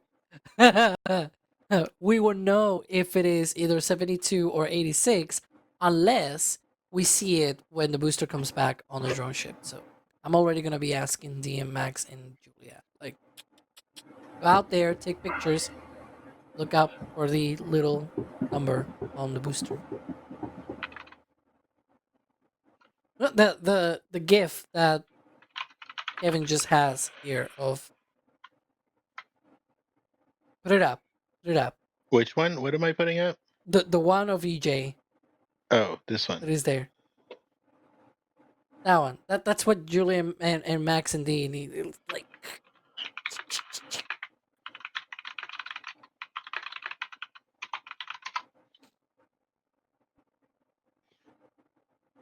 What are you typing? I just heard typing noises, so I. Oh, that was me. Oh. Moon 2 typers.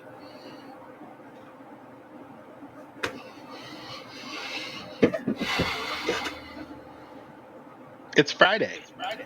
How do you get a dog that doesn't like being outside in the rain to like being outside in the rain? Go outside in the rain with the dog. I do. We go on walks. She just hates it her whole entire life. I don't know if it's because she started out as a street pup or what, but she hates the rain. She probably had a bad experience. Ryan says raincoat. Thanks, Ryan. Oh, it would be adorable, though. Oh, Space Pope also little says raincoat. puppy. Space Pope, I'm so sorry. I didn't see your $50 super until like the second we wrapped. I'm so sorry, I did. Space Pope. I saw it. You should have yelled at me or yelled it or something. Oh, the show was ending. I mean, a $50 super from the reptilian Space Pope himself. Like, Space Pope do be a cool dude, though. Miss Daisy says you don't. They had a Great Dane that didn't like the rain either. Oh, right. Yeah. There we go. RC Horseman says play out in the rain with Doggo. See, maybe she's mirroring my energy because I also don't like being out in the rain because... You need to go move to Ireland where it rains all the time. And It then seems you to just me- grew up in Florida. Here's the thing. I actually really like the rain. I don't like rain on my head. So if I have a beanie or a hooded jacket or an umbrella, I'm fine. But just something about little drops of water on the bald dome, it's just like Just wear a infuriating. It hat. seems to You me don't like have an one of advantage, those? though, because then it just, it just slides down and you don't Yeah, need to it's worry streamlined. Yeah. about wet hair and, like, Mhm. getting it all, like, you're looking like an 80s sitcom character. Alex, do you do that thing when you get out of the shower where you wrap your hair up like in a towel, like in a little beehive on Yeah. top of your He I do head? does. that. I've seen it. Yeah. Yeah. Oh, that's I under need- bad. And Membis I have need a- seen that too. I need a picture of it. Moldy, are you watching still? Moldy, Don't ask Moldy. Moldy, No. come on, hook me up. But yes, she's seen that too. Yes, she said she will. Oh, perfect. But you've seen that too. I know. I saw it in Colorado. With Ryan. Yeah, when we were in Ryan. Colorado. You saw I just that. need evidence. I just need evidence. You know? Every single Ryan. time Alex is on a stream, Alex takes a shower right before the stream. I know this because he comes with the head thing With on. a towel. Yes. And it's always the same towel because it's the one that I like for my hair. I wash it, of course, between showers. Kevin, I don't know if you People remember. have washing machines. I don't know if you remember me saying. I'm totally spoiling the bit for Membies right now. I don't know if you remember me saying I bought a one of the NSF. Of course, I still lay here towels. Yes. For Oh a my bit. god. I bought it for a bit for one of our ad reads I have to do, and the bit is I'm going to be wearing it on my head, like wrapped up as if I had hair. Like that was the idea for the bit. So the next time I shoot the ad read for that, that's going to be in the ad read. One of my friends over Thanksgiving was like, "Dude, what on earth possessed you to shave in a tank top in a YouTube video?" And I was like, "Well, I didn't really think anything about it at the time." But now that you're hassling me about it, I feel really self-conscious and awkward. So, hopefully the Membies appreciate the humor. Jack, where up? did you live when you went to Full Sail? I lived off of, I think it was Semoran. There was a place called Chickasaw Crossing. It was like an apartment complex. I lived in a couple different rented houses, and I lived in a different apartment complex that was off of Colonial. Oh wow, you were okay. Dude, I had an apartment on University Boulevard. Just saying. Yeah, no, I was never. See, I was at the time I was dating a girl who went to UCF, and so we kind of we were not perfectly located for either, but sort of middling for either. If that makes any sense. Still blows my mind, man. We both went to Full Sail. Isn't that crazy? Yeah, almost at the exact same time. When did you first start going? I want to say December of 2007. Yeah, we were there at the same time. I left That's in so August wild. 2008. Yeah, dude, that's weird. I wish, it's one of those things where it's like a small world kind of deal, and I'm like, man, I wish we had known. Do you think we would have been bros? I don't know. Did you play Counter-Strike? Oh yeah. Oh yeah. Yeah. We would have been fine. We would have land, my guy. Yeah. Oh yeah. Yeah, that's what we did, dude. Me and my buddies used to land Gears of War. Oh hell yeah. Yep. Gears of War, Call of Duty. I was just back home for Thanksgiving, and my roommate in LA is we'll call him a collector of things. One of the things he likes to collect is just weird books that he finds around. And one of his recent snags was just a hard cover, very large book, not thin either. It was just called Land Party, and it was I don't know when it was written. It must have been written in the 90s or something. But it was this is what a land party is, and there was really nice pictures of very dirty gamers at very dirty land parties. It's wow, somebody thought to make this a book. But at the same time, I mean, Membies, how many of you out there have actually been to a land party? Do you even know what a land party is? Am I just speaking gibberish to you right now?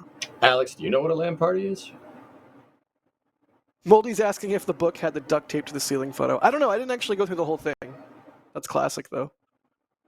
Would wrenching on Jack's car be an NSF Memby stream or your stream? We'll simulcast it Membies and Twitch. I don't want to.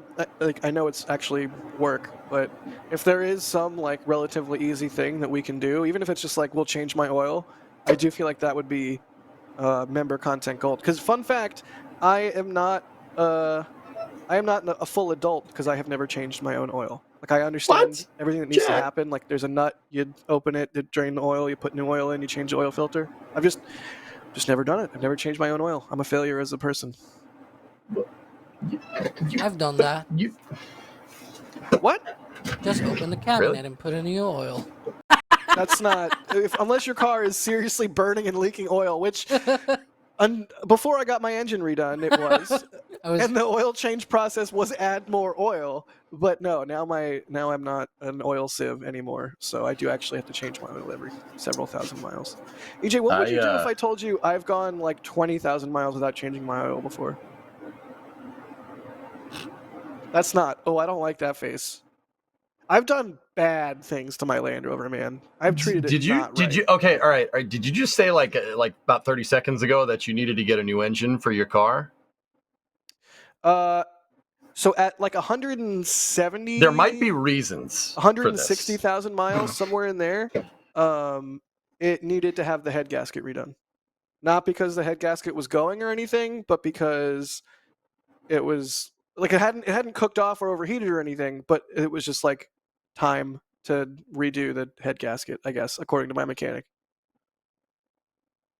So a mechanic convinced you to replace a working head gasket because it was time, quote unquote?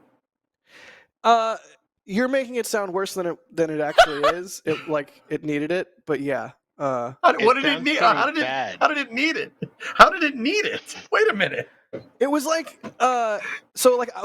so I would be driving, say, to the desert, and part of the drive to the desert is you go over the mountain pass there, the 14 or the 15. So the truck is doing extra work because you're going, way up in elevation and then way down and then way up and then way down like multiple times. I had a thing that plugged in my OBD2 that's like called an ultra gauge. It tells you a whole bunch of different stats on the engine, temperatures, all that kind of stuff.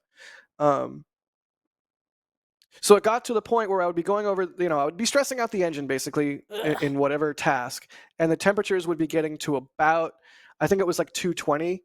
And then when it got really, really bad, I would occasionally see temps in like the 230, 240 range before I would like pull over and shut it off, if that ever happened, which was like 2 or 3 times. But point being, the temps were high. Temps were consistently high when they should not have been. Because like when I bought the thing, I would run 194 degrees day in, day out, no matter what I was doing. So I don't know. That the overheating thing, I don't think I cooked the head gasket, but it got to the point where that was part of the solution. It wasn't just the head gasket. He like rebuilt the whole engine.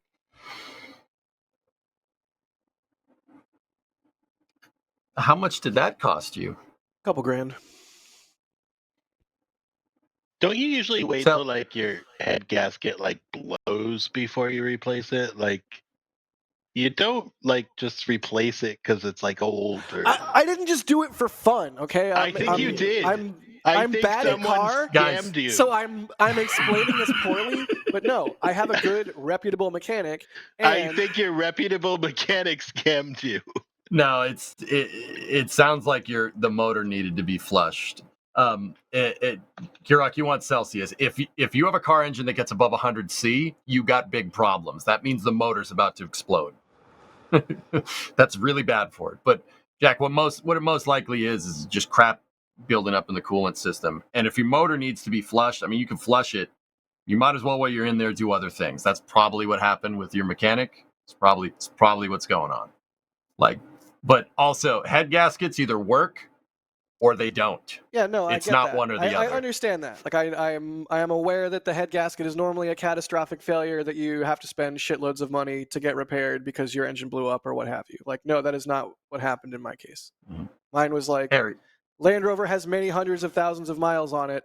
Let's give the engine all of the nice things that we can give it so that it continues to run very well, which for all the crap my Land Rover gets, it does run very damn well. I mean, you got a V8 in there?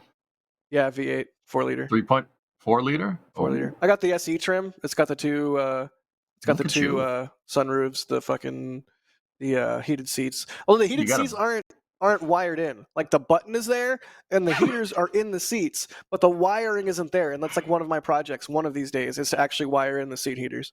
You know your truck has a Buick engine in it, right? EJ, we're friends, right? We're friends. I consider you my friend. We're friends. I never said that was a bad thing. Why do you want to hurt me? I never said it was a bad thing. I assumed it was a bad thing. Buick to me does not have a good connotation. Buick. Ugh. What, yeah, Jeff, that's possible.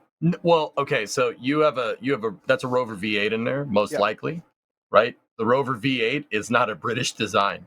It's a Buick design. Buick designed it at 215 cubic inch in the early 60s, and the Brits liked it so much that Buick sold them the patents to it.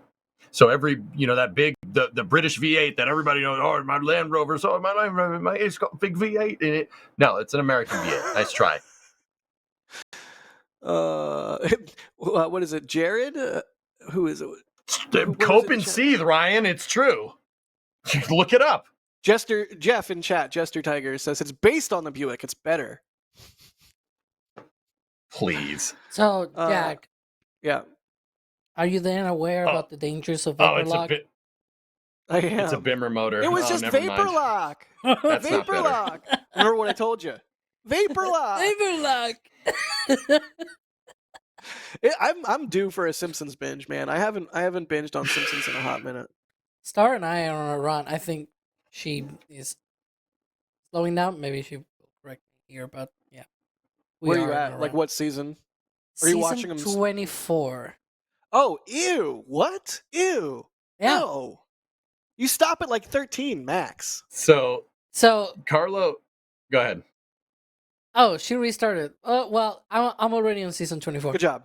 Good job, Moldy. Hot take. Seasons 13 to maybe 18 I already don't like this. are I already bad. don't like where this is going. Yeah, okay, yeah, but they're bad. they Continue. regain a little bit. It's not back to the old days, right? But I think there's some regaining. I mean, around the time of the movie, like I think the movie's good.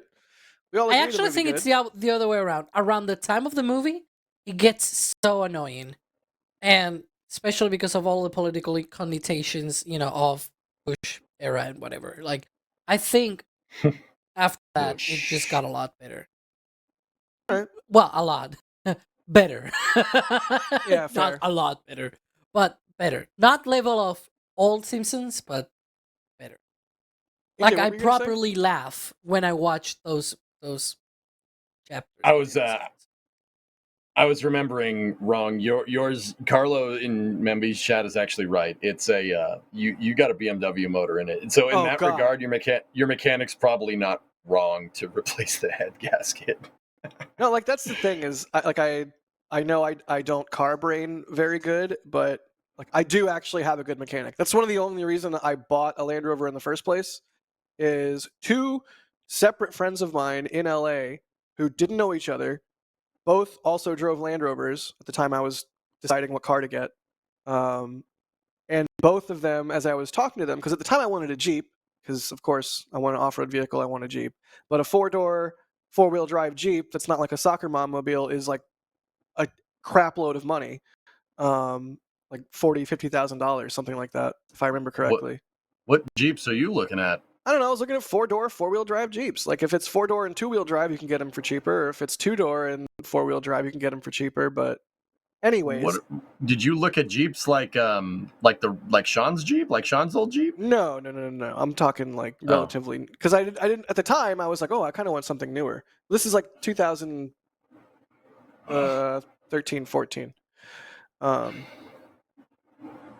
And so yeah, I had two separate friends. Both of them had Land Rovers. Both of them were like, "Hey man, if Land Rovers are get a Discovery, they're cheap right now, and like take it to my mechanic. He's a really good guy." And they both were using the same mechanic. Turns out that guy is like really active on the Land Rover internet circles. Cool. He's called Rover Dude. So yeah, he's like got a good reputation. Sells parts to people around the world. Every time I go there and need anything, he's got like 3 of them, and he's got like a new one. He's got a couple used options, and it's super cheap. He's got like a million Land Rover. One of those mechanics where you drive past and there's like a million of one type of car. He's a good mechanic. What's this guy's name? John Rover Dude. The shop is called Union Jack 4x4. Oh, okay. All right. Dude, that's very strange. There was a developer for KSP named Rover Dude, and he worked on Land Rovers. Oh, it's really weird. No, see, my that's mechanic, really weird. He knows what I do, like because I had to establish a rapport with him over the years. Like I'll bring him my Land Rover and completely shit it out, and he'll be like, "Look, dude, I'm driving this thing to Texas next week. What can we do?" So he knows the whole spaceflight thing. I think I would know if he knew anything about KSB. We would nerd out hard. Cool. Yeah, because I remember talking to my Rover Dude one time, and he was like, "Yeah, I just rebuilt a Land Rover transmission." I'm like, "What?" Oh, cool. Kevin Jan Michael Vincent subs to EJ's stream, calling all Kevin Jan Michael Vincent. Thanks, man. Jester is asking if we still have Danger Van parked. Yep, Danger Van's parked at River. Every time I see people down here in Starbase, like, oh, hey, cool, how you liking it? How long are you here for? I try and point out, like, by the way, if you want to get eyes on Danger Van, like, please don't go on our property. It's private property, but you can see Danger Van from Highway 4 as you're driving to and from Starbase. It's just sitting right there on our river lot. Or if you drive to the Rocket Ranch outpost, Danger Van, right there on your left. Pretty cool. We should enter Danger Van and the Cleater Van Prix. Jan. We just have to rehome Danger Snake. That's the thing. Like I'm all for any number of Danger Van projects. It needs a second life, but we have to be sure. We have to be careful and courteous to Danger Snake because it has established residents, and we don't want to disrupt its scaly glory. Right? It's like a no-brainer. Speaking of no-brainers, Mr. Segway. I'm gonna start calling you Mr. Segway.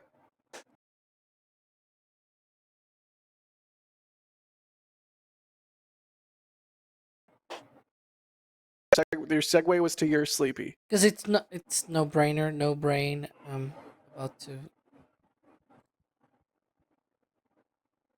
So yeah, Land Rover stuff. I need to sand all the rust off of my car and throw some primer on there. Oh my god. Because the clear coat has been dead for years. And what's your budget for that? The top is actually starting to rust a little bit. We're gonna need a fund for that. That's like that's like just cosmetic. I need to finally replace the left rear light assembly because one of the tail lights is out, and I bought the new assembly, but then the day it came in I dropped it on the floor and chipped it and was too bummed to actually install it on my car, so it's just been sitting on the shelf for the last 6 months. And then what else do I need to do? I need to fix the AC. It's working, it just doesn't blow. That's ever since Hurricane Francine came through, and I drove through all that crazy water at the ranch and on Highway 4. So the AC doesn't work. I need to fix the headliner finally. Some of the staples are coming out.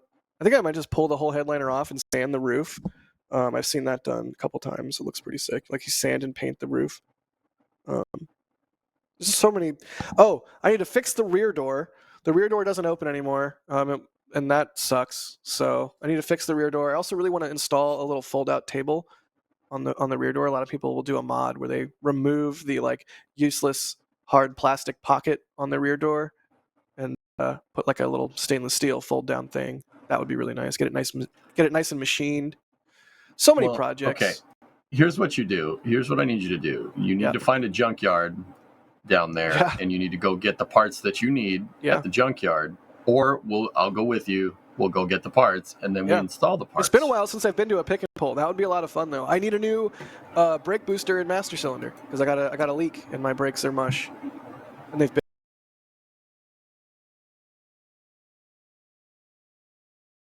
been mush. Among the many other parts I need. Ice Blade says this is something like new car time. You know what it's sounding like? Okay, first off, that was when it didn't have catalytic converters because someone stole them. It doesn't sound like that anymore. But I've heard your car. Yes, but it doesn't sound like that anymore. And then the other thing is, I'm driving this Land Rover at least to 300,000 miles, and then I'll start thinking about a car. I wanted a Cybertruck way back when. I definitely don't want one now, and I definitely can't afford one. But my hope was that I would ride this thing as my daily driver, as insane as that still is to this day, until I get an EV of some kind. And then I'll get an EV, and then the Land Rover becomes the driveway queen and gets all nice and perfect and restored. EJ. But well, do you have a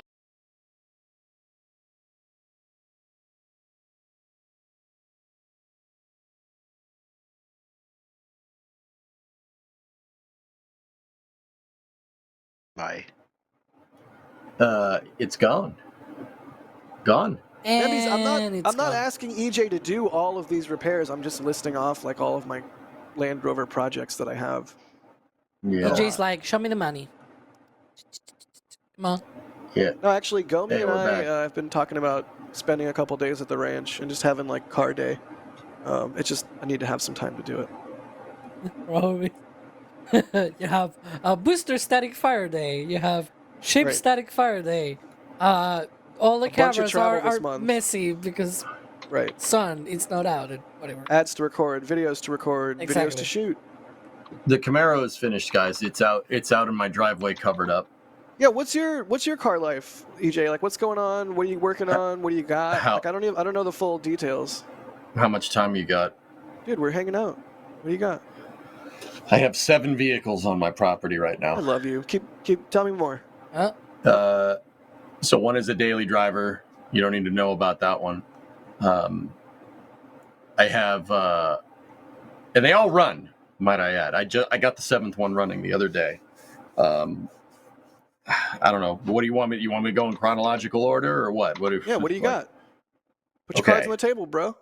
The oldest vehicle that I have is a 1959 Ford F100. I restored it on stream. It is in my shop. It's right through that wall. That's what I was revving on the flame trench 2 weeks ago, because it's got glass packs in it. Oh, so it's beautiful. What color? It's autumn maple metallic is the paint code for it. It's like dark like candy apple red. Oh yeah. Nice, Ryan. Sweet, dude. 2008 Fiesta. Yeah, they're pretty cool. It's a cool truck. It's got a newer, for the nerds, it's got a 79 motor from a 79 F100 in it. It's got a 302 in it. Just crappy 70s smog motor. It's got a C4 behind that, 9-inch rear end, 370 gears out back. Can I derail you for a second? Sure. I don't know anything about trucks, but I do know that there's a brand called International? Yeah. Harvester, something like that? International Harvester Scout would be the truck, yeah. Oh, and the Scout is like the SUV version, or the Bronco style thing, right? Yeah. Okay. The 59 F100 you said, right, or F150? There was no F150 until 1981, dude. Oh, okay. Well, it was an F100. The 59 Ford it's got similar vibes to me, to the old school Harvesters. I love that. I love that kind of look. Yeah. I suppose. I mean, I'll find a picture. So, in chronological order, once again, the next thing I have is a 1969 Dodge Coronet. It's a Coronet 500. It's a sedan. It's got 4 doors. I don't care that it has 4 doors. I own a late 60s Chrysler B-body. I don't care. I can't afford the 2-door. What was the number? Coronet what? It's a Coronet 500. Just type 500? in 69 Coronet sedan. Yeah. Jesus, man. 500 is the what trim color? level. Please tell me it's orange. Oh, what a beautiful machine. No, it's medium. It would be B5 blue. That's the paint code. That's the Mopar paint code. Do you have a big ass scoop on there? Or what's the hood situation? No, I'm looking these up as you're telling me them because I'm so here for this. Here, let me temper your expectations, dude. This is a family vehicle. It's not the Roadrunner. Okay. It's still good old fashioned American muscle. I'll tell you what, boy. Yeah. So Alex mine is just asleep. What the fuck, Alex? Go to sleep. Go to bed. Mine looks like if you let me just find a picture. I love how Google image searches thumbnails. Just type in 69 Coronet sedan. That's what mine looks like, and it's blue. It's medium blue. It's got a 318 in it. So it's totally stock, guys, but it's junk. Like, the thing needs to be restored. I'm going to restore it once I get it in the shop, and that was my impetus for getting it running the other day. I basically jerry-rigged a fuel system to it with an electric fuel pump that I hot-wired to the battery and made it feed out of a gas can because I wasn't getting any fuel at the pump. It's got a mechanical fuel pump in it, and it wasn't either the tank to pump line is clogged or the fuel pump went. It's one or the other. So I hot wired my own fuel system in it, and I got it running. It ran great once I got fuel, air, and spark. It's got torsion bars, Bob. Yep, that's it. Mm-hmm. What a beautiful, like the long hood. Yeah, you got to type. When I was a kid, I wanted a 72 Buick Riviera really bad for some reason because it had that You like boat the glass tail on it.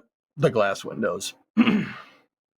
If any EJ car is not supercharged, I'm disappointed. Yeah, I don't have any forced induction cars right now. But you got to type in Coronet sedan. So that's what I have. Coronet 500. It's a nice car. It's a dude. The 2-door version. I got this car for like $1,400. The 4-door variant is that if I had the same car in the same condition, 2-door would be like 10 grand. So this is low box stuff. Still cool. Sure, That's it's how not you a do peb, it. That's how you do it, PEBCAC right? problem. Yeah, no, it's low buck. It's pretty cool. Yeah, it still runs. It's got the original engine in it. The original alternators on there. They're like those parts are like 55 years old and they're still working, which is like okay, all right, Hey man, sweet. B-52s are still flying. Yeah, there you go. So the 69 Coronet, it's not a PEBCAC problem. The fuel pump is poo-poo. It's a problem because I let it sit. That was my issue because I moved. Oh yeah, no, Brimo's. Yeah, that's right. Brimo's car, the Fusion, has a turbo on it. That's right. Thank you, Tessa. So that's a 69 Coronet. So the 59 F100, 69 Coronet. The next one, this is not my car, but it is on my property, and I do kind of look after it. It's one of my moderators in Twitch chat. It's an 87 F350 quad cab long box dually with a conversion kit in it. The thing, we call it Bluefus because it's blue. Wait. Stop. Sorry. Conversion kit. What do you mean? What a beast. It's got so a conversion kit is like an interior. It's an interior upgrade kit, dude. It has these plush seats in it. 2 rows of plush seating. Like it's got an upgraded stereo from the 80s, which is junk by modern standards. You remember the car category conversion van? Like an old StarCraft conversion van? Looks like an Econoline. The plush interior from those. Yes. Okay, that's what it's got. We had it's one got of those when I was a kid. I fucking loved that thing. Yeah. Sorry, memories. Your first car was a 74 Torino. Nice, dude. That's a sweet car. That's a sweet bike too, Kenny. 51 Clevo. Oh, dude, it's 76 CB550. Very nice, Kenny. That's cool, man. So yeah, it's a Van Camp conversion. Exactly. What'd you say you called it? We call it Bluefus because one of my moderators, Ernok, his name's Ernok over there. He's in Twitch chat right now. He's like, "Oh, you're talking about my truck," in a good way. Ernok pulled that thing out of a farm in Stockton, California, drove it back to his house in San Diego, and then I flew out there and we did a little bit of work on it, and we drove that thing to Titusville. No kidding. We drove it to Titusville. We were behind U&D when you were driving to Starbase. We were about 500 miles behind you.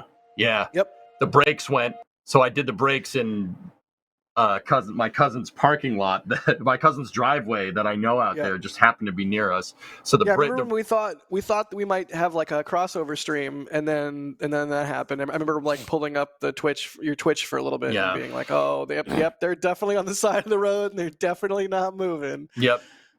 So. All right, that's Bluefus. So the reason why we call it Bluefus is because we drove it from San Diego to Titusville to my house. We drove it 4,500 miles, about 6,000 kilometers, and it did it. We did it towing the next vehicle. I'll tell you that in a second. That's amazing. Actually, hang on just a second. Yep. 1 second. Yeah, it was EJ and Ernok's excellent adventure, so we called the truck Bluefus. Okay, Twitch chat, I have a question. Have you, in the last 5 minutes, seen those funny colors and the breakup of EJ's stream? Or has that gone away? I think it has gone away. Yeah, I don't know, man. So we drove that truck to Titusville, and Goalie, another viewer that lives on the Space Coast, we flushed the radiator in his front yard and like puked crap all over his front lawn. It was pretty funny. Maki, you had a 67 Dart slant 6 solid body flak paint job. All right, what? Nice. 67 Dart. That's cool. Cool car. Love a Dart. So the car that we were towing with is a 91 Camaro RS. We towed it to my house. It's a It's a 305 with a 5-speed. We Wait, towed it to my sorry, say it house. again. It's a 91 Camaro RS. Even I know that car. Yeah, baby. I do too. Oh my god. Oh, Yeah. beautiful. We drove that to. We towed that with the 87 with the truck all the way to my house, and when it Trailered or trailered, yeah, we trailered the whole thing. Oh yeah, chat wants me to let you know that 87 has 43,000 miles on it. That's it. Yeah, that 87 is nothing. It's like brand new. What? Yeah. Pulled it out of a farm in the middle of nowhere, farm in California. It's What a beautiful machine. Yeah, You are a collector of beautiful machines, and I love it. Yeah. I mean, the Camaro and the 87, the F-350 aren't mine, but yeah, I am a steward of them right now. So we took Steward's a good word. We took that Camaro, and I ripped the entire suspension kit out from it and put in a modern suspension system from it. For the nerds, it's a QA1. We have a full QA1 kit, Spone Motorsports cross member, QA1 coil front and rear. We put a 342 posi rear end in it, rear discs, new torque arm. Dude, we did so much. I did so much work to that thing. Ernok did end up helping me a little bit with a lot of the work, but I did the whole front suspension, upgraded tie rod arms, adjustable tie rods, obviously like jam nut adjustable tie rods. I redid all the ball joints. I took the spindles apart and painted them and restored them. Tubular upper control arm, tubular lower control arm. The thing is, dude, the thing basically has suspension from a modern car in it, and it handles ridiculous. That's awesome. All right, next up. Actually, wait, what color? What color? It's white with black stripes. The Camaro. Yeah, dude. Yeah, it's a cool car. The next one is my daily driver. It's a 2008 Mustang GT. It's got a V8 5-speed open diff. It's a 463 valve with a Tremec 3630 or 3030 or something like that. 5-speed behind it. It's my daily driver. It's got 70,000 miles on it. I don't drive. I don't go anywhere. I work from home. Like? I just use it to go to the store and back. The Rover has 298,000 change on it. I'm coming up on 300K, real close. I'm proud of that. Oh yeah, I skipped one. Yeah, there's another one. There's an 08 Mustang, and yeah, the Mustang's my daily driver. It's bone stock. I don't do anything with it. I just take care of it. Just do all the routine maintenance. It is 100% bone stock, except for an aftermarket stereo, but that was the previous owner. So I have to go back one. Sorry, I wasn't keeping track of it. I have a 97. This is my other kind of daily driver. I have a 97 F250 HD, 5.8 with a 5-speed. It's got 410 gears out back. And I bought that. It's a good looking truck. Yeah. Actually, modern, but classic. If you want to see this truck, here. This truck was actually on a YouTube channel. If you go to YouTube and type in Scumbag Labs, all right? Scumbag Labs, it was season 1. And if you go to the playlist, it's the second episode. It is that exact truck. I bought it from Hoonigan because they streamed on Twitch at the time. And that's wild. Yeah, they used it to do plywood burnouts. Plywood wheel burnouts? Is that the one? They beat the crap out of that damn truck. I bought it from them. I bought it after seeing the YouTube video. I'm not sure why I did that, but I bought it after seeing them absolutely kick the snot out of this truck. I bought it more or less sight unseen from them for a really good deal. And Ernok, the guy from the road trip with the 87, and then another buddy of mine dude, it was junk. It was totally in pieces. It didn't work. It ran, but it needed a lot. We rebuilt it in Hoonigan's parking lot. We got a new bed for it. because they took the bed off. New bed, new tailgate, new rear wiring. I'm watching the video right now. You bought this truck. You were I bought that truck. You saw this, and you were like, "Yeah, I'm gonna buy that." Yeah, I'll buy that. Yeah, sure. Yeah, I bought it. You can never give me crap about my Land Rover. What do you mean? You can give me crap about taking bad care of my Land Rover, but you can never give me crap for having a Bro, Land if you Rover. saw this truck right now, you would not be saying that. The thing is mint. I'm not saying you take bad care of it. Just like, come on. So anyway, they dropped this thing from a forklift. They did plywood burnouts with the thing. They doused it in ice cream to try and see if ice cream you'd lose traction. Ice cream could be used as a oil slick. Dude, this thing was used and abused. I bought it with 170,000 miles on it, and we rebuilt it in Hoonigan's parking lot. And I streamed it. I streamed putting it back together with Ernock and my other buddy Skiri. So my wife was not my girlfriend was with me at the time, and we rebuilt that truck in the parking lot and drove it home. I drove it from Compton, California back to Boston. Damn. We went to a junkyard. We took apart another F-250 HD at the junkyard and got everything that we need to make one good truck. And then, yeah, we drove it.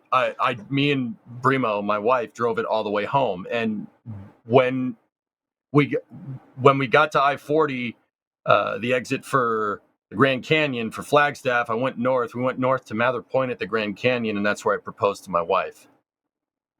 I love it. Yeah. Heck yeah, man.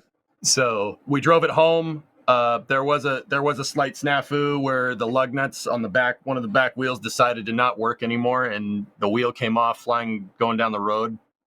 Like not a flat tire, the whole wheel just decided it didn't want to be the wheel anymore. And if I'm understanding this right, I still don't really know what happened. It could be loose lugs. It looked like loose lugs, but also it very much could have been the welded diff unwelding itself. I'm pretty sure that's what went down. But the tire flew off and went flying down the road. That was on stream. That was very, very embarrassing. I don't like talking about it, but hey, whatever. I mean, it happens. Yeah, other than the wheel, so me and Bree had to spend an extra day in the middle of nowhere in Oklahoma between Joplin, Missouri and Tulsa. Well, I had a shop press new lugs into the back. And then I may or may not have, they were like, well, your rear brakes won't work. And I'm like, all right. So I may or may not have pinched off the rear brake hose with a vice grip. And we drove it from there. We drove it to Brimo's parents' house in Detroit, where it's Detroit. There was a lot of parts, and we fixed it even more. And then I drove it from Detroit back to Boston from there with a fiance in tow. Keeper. Yep. So yeah, the 97. Guys, that truck right now has like 177,000 miles on it. It's literally given me no problems since the wheel came off. I'm serious. I fixed it. The ignition, the whole key and ignition thing didn't work. During the road trip, I hot-wired the ignition box to a starter button using the trailer brakes. I used the trailer brake harness to bypass the starter solenoid, and make a remote, like a push button starter for it, because I didn't feel like taking apart the wire harness when I was there. Like when I was on the road, the wheel took the problems with it. I was shocked to find out EJ was married. What the frick does that mean, Ken? So wait till they hear about my wife. So I'm just kidding. I'm gonna die alone. Continue. Nah, Jack. I'm kidding. I'll wingman for you, man. We'll get you what you need. So I wired the ignition circuits to a trailer brake harness and wired a starter button out the other end. So I rebuilt all that. I cleaned up the wire harness. I took all the crap out of it. I rewired the trailer brakes. I still got to hook up the rest of the trailer brakes, but I don't tow anything with it. I rebuilt the steering column. What else did I do to that thing? I re-greased the wheel bearings. Yeah, and basically I've been just using it. It's just another daily driver. I have the Mustang and the When 97. you need to haul something, that's what you use. Yeah, no, yeah, that's the I'm the guy that, oh, you have pickup trucks. Can you help me move this? So All right. What else? We did that one. We did the Mustang. What is there? 3 more? Jesus, man. no, I did the 59, so the F100, the Coronet, Yep. the 87, the Camaro. Yep. God, the Camaro though. The Camaro is EJ's good at car. I mean, I already knew EJ was good at car, but EJ's like really good at car, and I already knew that too. But still, I'm enjoying this. So the Mustang, yeah, the 08 Mustang is basically bone stock. It is bone stock. All I do is take care of it. It's a cool car. I love it. I don't drive it in the winter because I don't drive. I used to use it to commute. But yeah, I used to use it to commute. What was your job before you were a Twitch person? I worked on a loading dock at a Best Buy. That was the last normal job I did. That was in 2013. Wait, no. so we both went to Full Sail, but like, did you do full? No. No. Damn. I'm a 3D artist by trade. I'm proficient in Maya, proficient in Fusion, proficient. Why don't we have you doing renders of Starship for our videos? Yeah. Kevin? Why aren't you doing that? Kevin, did you know this? I had no effing clue. Why don't we have sick graphics from EJ? Why can't I be on Starbase Update and be like, all right, guys, let's take a look at the Raptor version 3, this sick graphic made by EJ. Yeah. Hey, Twitch chat, you want to watch EJ make 3D graphics, right? Yes. Oh wait, they're saying don't commit to that. Yeah, no, I get it. It's a lot of work, but that would be cool, man. If you felt like flexing those muscles, Hey, if Das wants to fork over some cash, dude, I'll do it. Okay, they're saying yes. They want a poll.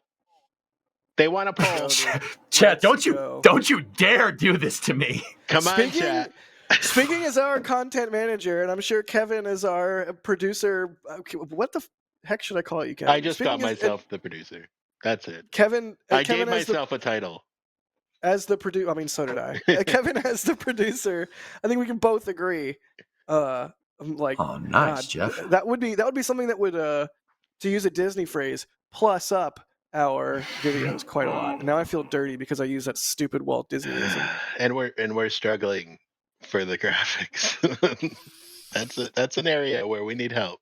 Jeff, is that a CJ7 over there? Nice. Yeah, I wasn't just saying it for fun. No, like I meant it. We need help, EJ. Help us. Nice. Yeah, all right. All right, cars. More cars. Go. We'll talk. We'll talk. Jeff, that looks like a, what is it? Oh, it's got a 350, and it looks like an 87 or an 86, something like that, from the trim. Am I right? Am I on the ball? Oh, that's gorgeous. The yellow guy? Yeah, it's pretty cool. Yeah. Something like that. Yeah. Jeeps are cool, man, but they're a labor of love. That's what got me into off-roading in the first place. Was my buddy had a Jeep, and also my dad bought a Grand Cherokee when we were kids, and we would go off-roading in Colorado. But then I rediscovered, this is an awesome, really fun thing to do. When I moved out to California, and my buddy with his Jeep also moved out at the same time, and we were like, let's go drive around the desert. And then I was like, oh crap, I need a 4-wheel drive vehicle, and here we are. The chat wants to show them the Pillar of Autumn. I'm in Satisfactory. I'm building a 1-to-1 scale replica of the Pillar of Autumn from Halo. It's like 1,100 meters long in game, and it's quite large. But Tessa, that's also the idea. Yep. Let me think. So last car. So there's the 2008 Mustang, the Mustang GT. Like I said, bone stock. That is just my daily driver. I did use it to commute from work, and then 10, 15 years ago, I would use my parents' car in the winter because my mom worked from home at the time. Like this was like way before COVID. She had a remote job, so I would use her car in the winter time. So that Mustang, despite me living in Boston, it's never seen snow ever, except snow falling on it. There is snow on it right now, which. My Land Rover had never seen snow, and therefore I didn't have to worry about rust. and then it came here and lived on the beach for years, Oops. and now it's all rust. Yeah, and then there's my wife's car, which is the kind of our daily driver. It's like I said, that was the first one that I told you guys about. If you really want to know, it's a 2020 Fusion turbo all-wheel drive. Oh, it's just the daily driver. That's what I had. I had a Fusion before I had the Land Rover. Not a bad Sawyer. car. Little 4-cylinder turd. I mean, Breeze has a 2.0 turbo, so it goes if it wants to. I mean, it's still a heavy car. It's a goer. Does it go? Mm-hmm. Oh yeah. Say no more. Sawyer Wink, just nudge. Say no more. Oh God. Yeah, Carlo in chat. Yes, like that's the dream. Yeah, there you go. Yes. I already have a really nice steel bumper, so I don't even need that. Max tracks on the rear wheel, sure. I also would love a jerry can rig. What is there, like a roll cage on there or a roof rack? But yeah, some articulated suspension like that would be sick. I already have a 2.5-inch lift, and then I can boulder on it, no problem. Cool. But I don't have lockers, so that's one thing that I would actually need to do. Yeah. There was a time I was coming over Lippincott Pass in Death Valley, and I got hung up on some boulders, and I thought I was well and truly screwed. But we managed to get out of there. But do you have a winch ever on since your then, truck? I was like, note to self: get lockers. Do you have a winch? No, I don't have a winch. Bro, don't go off-roading without a winch next time, please. Well, I have one of those big ass off-roading. Oh, dude, is that a dune buggy? That's a dune buggy. Oh, that's sick. The hell do you call those things? Jack, I guess. Like the big honking off-road jack, that you can like rig a chain to and like use it as a come along. Yeah. Okay. But I don't have a winch. Yeah. Well. Yeah, I gotta redo the Coronet, man. I gotta fix it. It needs help. What do you gotta redo? Trunk pan, floor, rockers, quarters.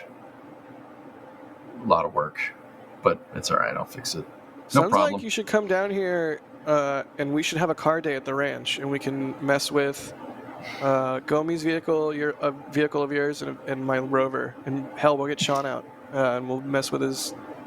I fixed his Jeep, right? Again? No, I fixed his Jeep, and a lot, like for the people that don't know his backstory. Yeah.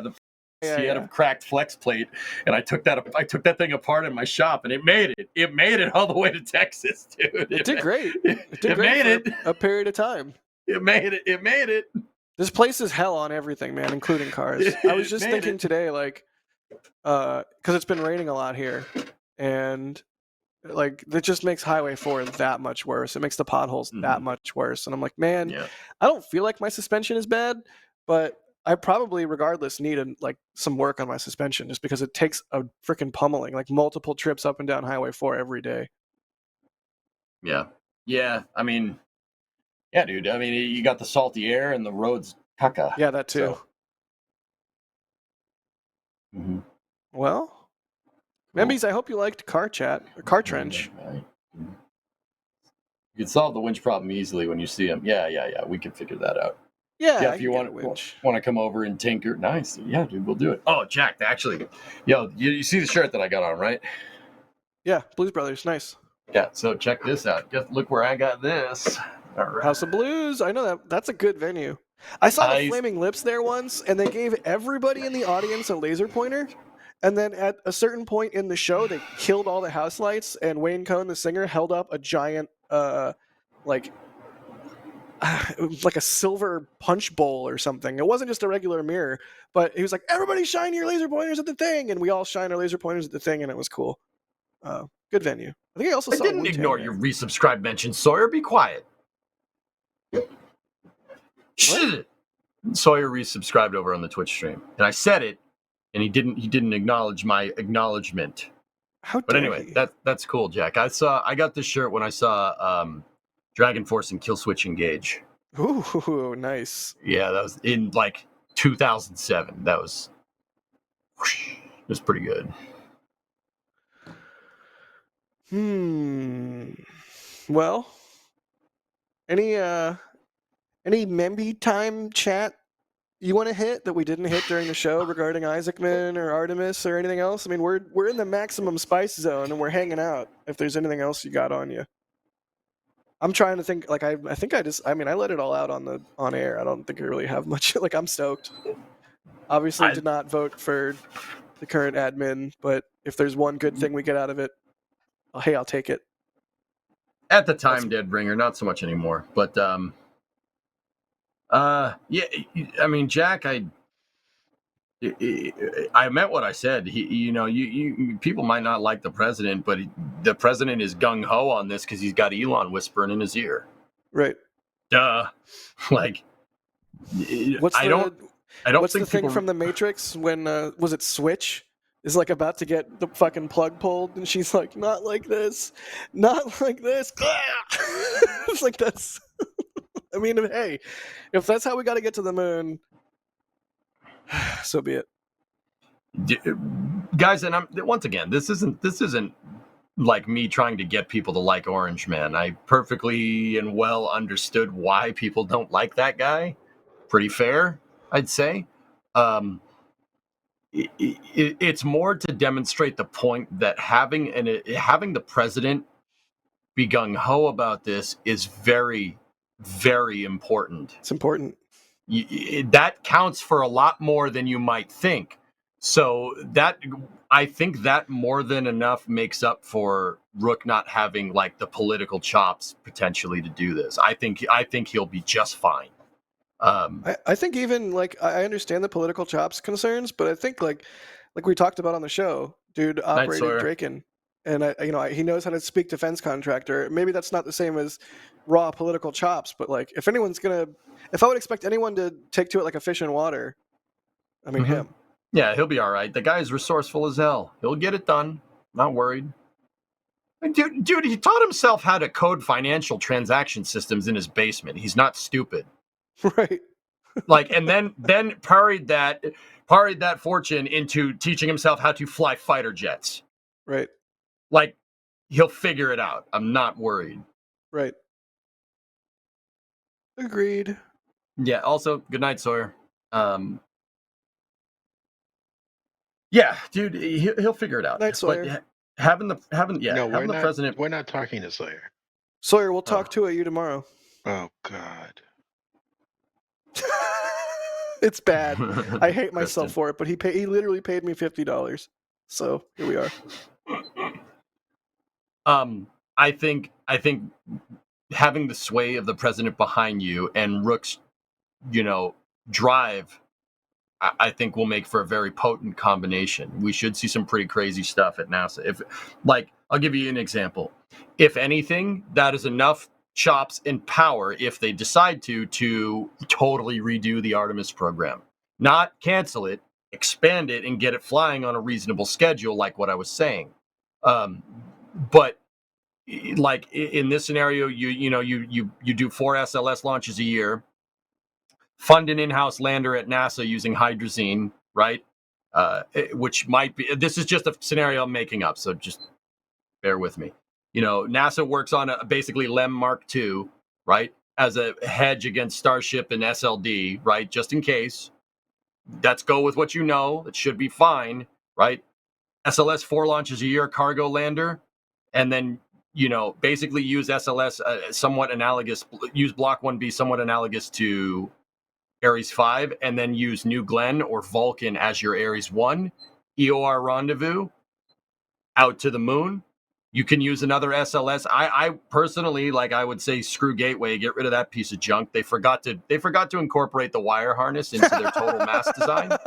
Bro, Agreed. You guys are clowns. Get out of here. What in the name of frick are you doing? This is spaceflight, not clown school. Bye. Dude, yeah, get out of here and then use an SLS Block 1B. Inside of the universal stage adapter, you build the transfer vehicle out of the EUS and you send that out to rectilinear halo with an Orion on top and make that into a Gateway Skylab style. That gives you a reason to make Block 1B. That gives you a reason to work on building Block 1B and the upper stage, the EUS and the universal stage adapter. That works on making that into potentially a transfer vehicle to Mars. right? So I know what people are going to say. Well, what about Starship? Starship will supplement this whole thing. But at the end of the day, you need a NASA system as an anchor point somewhere to leverage the commercial market. SpaceX would be frick all if it wasn't for the ISS, right? And I know what people are saying. SpaceX could surpass NASA by right now. Like, they're eating their lunch pretty much on every level. And that's, yeah, no, you wouldn't be wrong. But this will give more of a justification to get more Starships and more HLS out there. And because you're trying to block by SLS and, you know, screw Gateway, Gateway's a prototype, supposed to be a prototype transfer vehicle to Mars. No. An EUS with a HAB module on the front and docking rings for Orion and Starship HLS is much more. That is using your architecture to your advantage, not just have Gateway be this bespoke, like hot rodded sat bus module with an ISS derived module on it with no frigging windows. What are you doing? Like, who thought this was a good idea? And don't get me wrong, I was kind of on Team Gateway for a long time, but until I read the GAO report about what's going on, like you forgot the wiring. Okay. No. Yeah, no. Also, I love the idea of describing it as a bespoke hot rodded satellite. Dude, that's what it is. Like, I know. Gateway is supposed to be a transfer module to Mars. It's supposed to be a transfer module. What the heck? You're not using that to get anywhere near Mars anytime soon. No way. Not a chance. Nice try. Build an EUS derived Gateway. Now that's something you could use as a transfer vehicle.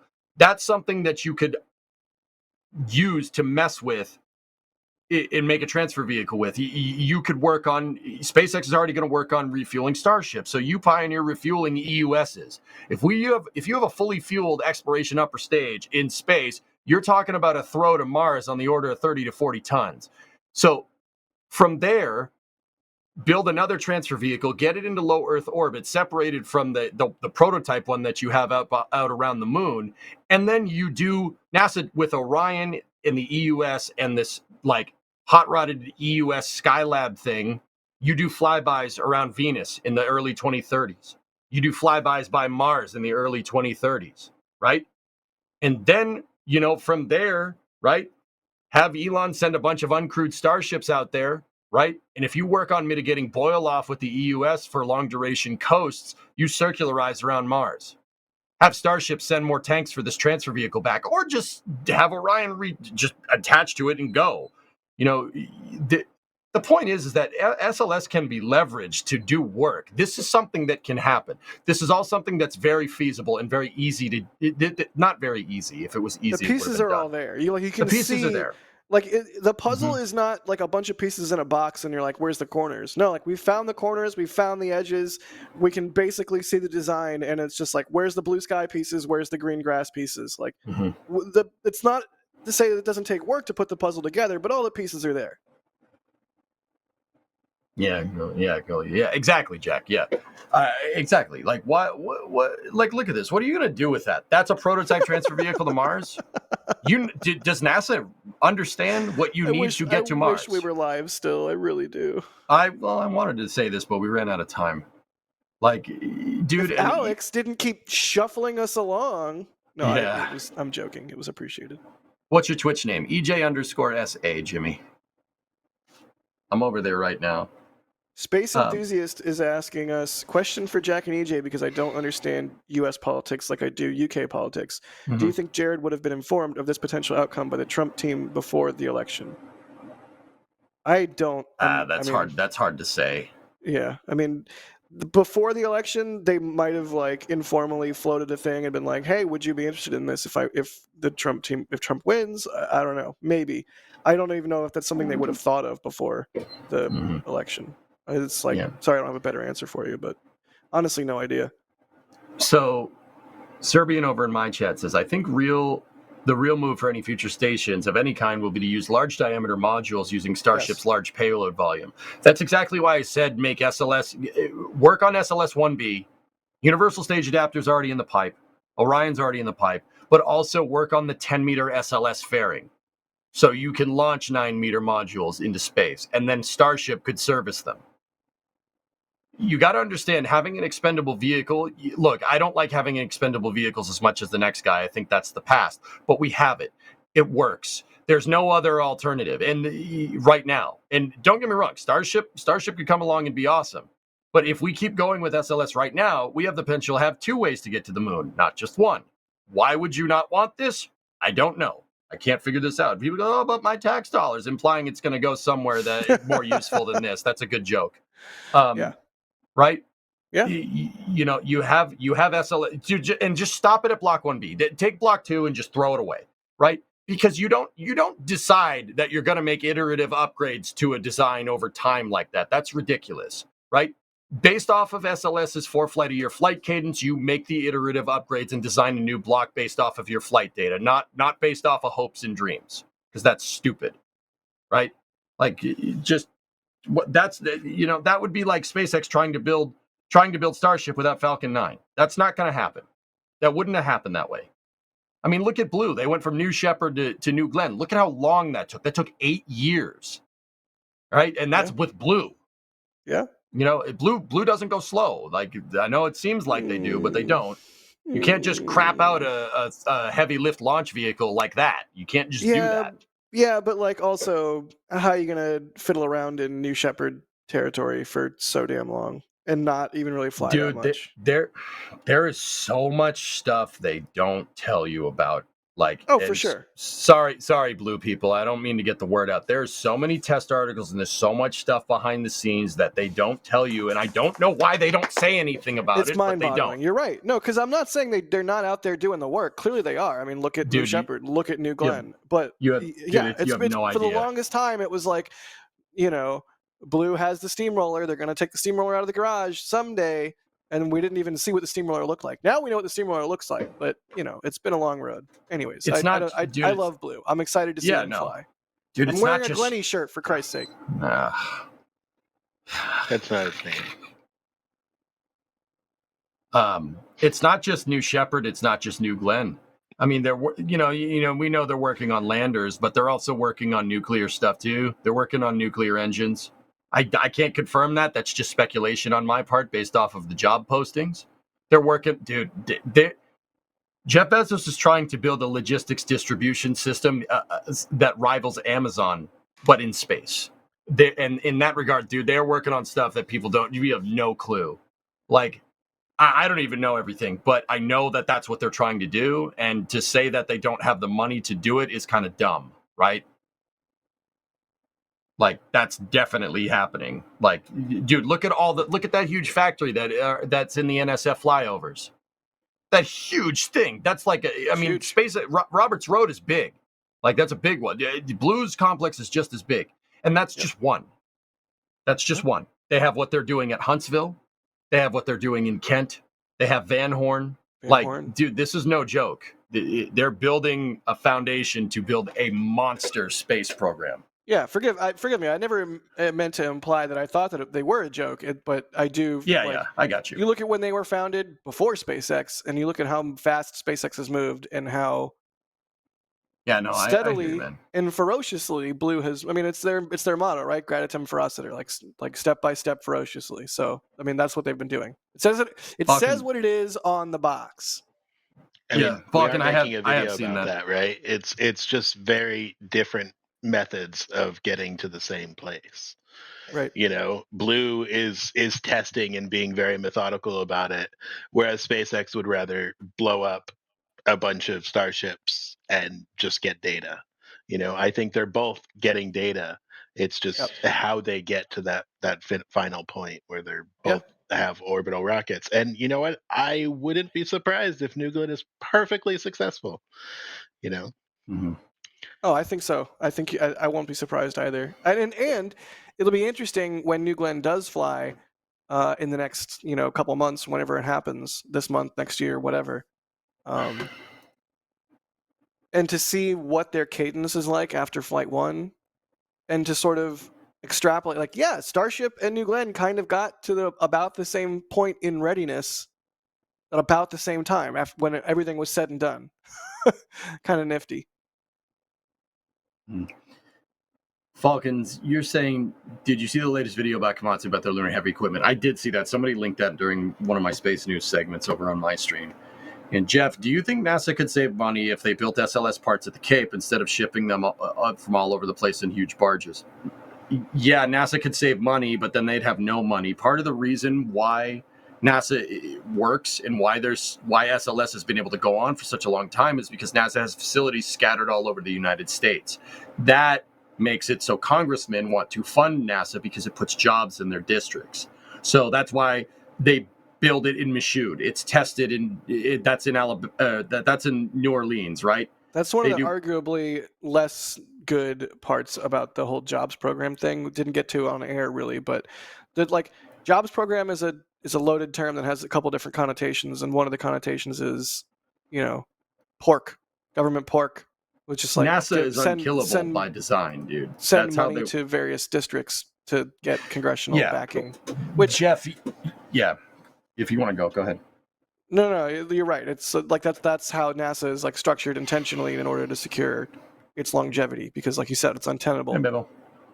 Yeah, the Saturn. That was the only way they could get the Saturn V in the Apollo program to get the funding that they needed, is to spread the pie around as much as possible. And my argument, and this is basically my entire thesis, about this whole thing, is that there is no particular reason why you can't do that. Again, no one, Democrat, Republican, whomever, no one's going to say no to a NASA facility in their district, or more jobs for their already existing NASA facility. Right. I think Rook understands this. He's talked many times about capital allocation for NASA on X multiple times from last year. And everybody took that as, oh, you hate Artemis. No. He's not talking about that. He's talking about managing the money better and making a more kind of robust space program. At least I think that's what he's saying. I don't want to put words in his mouth. But yeah, I think he understands that the system needs to be leveraged correctly to work. You got to pull the right levers. So I don't know. Who knows? You guys need a podcast? I feel like it was a good trench this week. Yeah, we did all right, dude. I'm so excited. Numbers are good for Jared. I hope he gets confirmed and there's not a lot of malarkey. We'll see how it goes. Yeah, I think he'll be just fine. I think he's a very honest, very straightforward dude.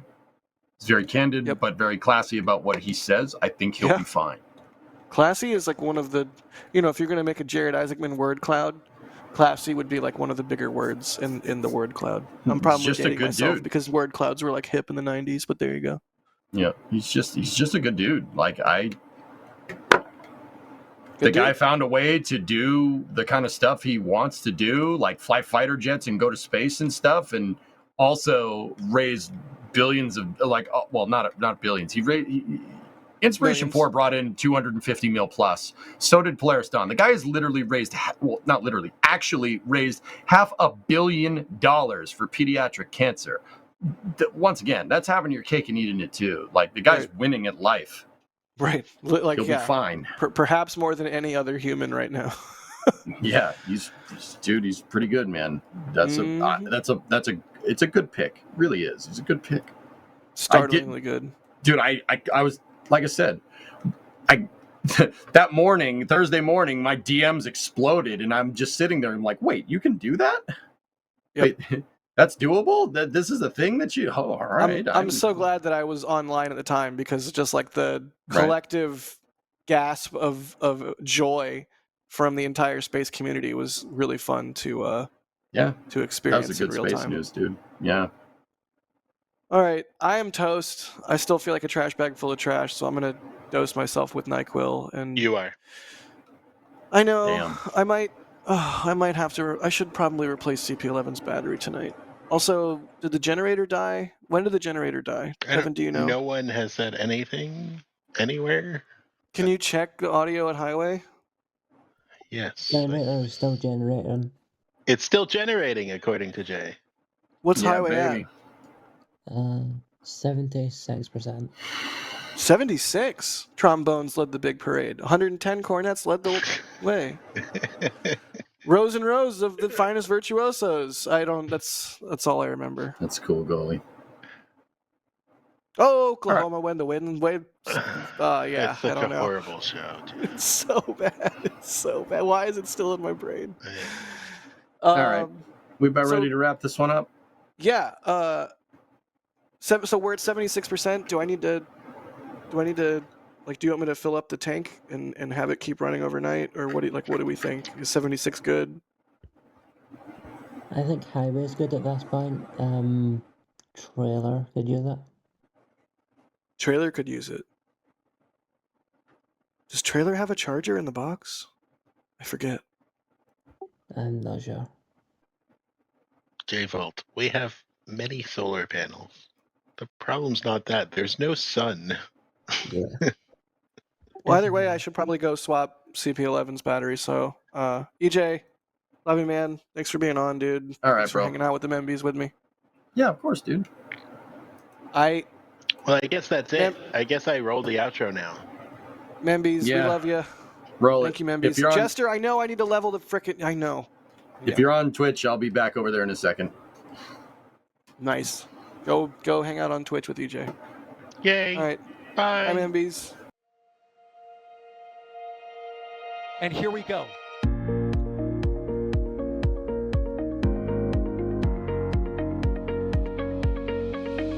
have liftoff. Propulsion continues to be nominal. R68 chamber pressure looks good. Following up. Roger, planet. Water towers, fly! Yes! Tango down to nominal. Fighting downside SPD off. Bring in SPD off. It's orange! R45! Oh my god! Oh my god! Décollage. Look at this! Put that in the big bag, 343 unfolds to go. Indeed. We rise together back to the moon and beyond. This methane will be igniting in the flare, correct? Yikes. You bet. Sure. We don't need any more of these.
Okay, I'm back. Oh. That was a pretty decent flame trench.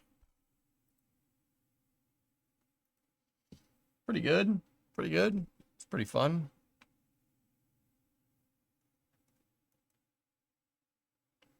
There's a huge void in the podcasting community when it comes to aerospace. I'd do an aerospace podcast with Jack. Sure, absolutely. I mean, yeah. Audio should be good. Yeah, all systems. Thank you for reminding me. Oof. Anyway, Bevel, thanks for popping over here. It's good to see you. We should be starting racing. Max, are you around, buddy? The guy, my racing manager guy.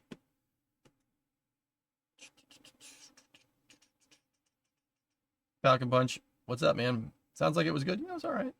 So this flame trench thingy, what's it for? What's it look like? They aren't a new thing. Okay. Title change up. Yeah.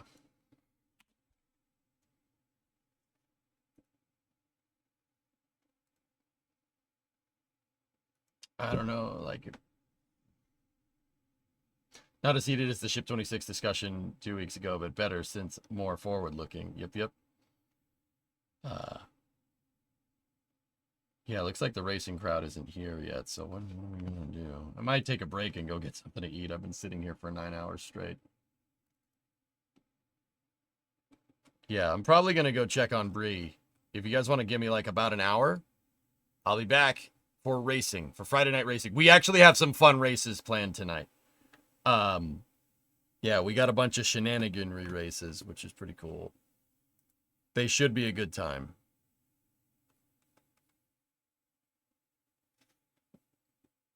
Or play derail. King, no, really, I didn't see it. I just got here a few minutes ago. Give me the 10-second version. Flame Trench is a paid gig that I do for NASA Spaceflight to talk, basically do a space news, a candid space news segment over there. Yep. It's supposed to be like a talk show, an informal talk show about space. It's a paid gig, dude. So.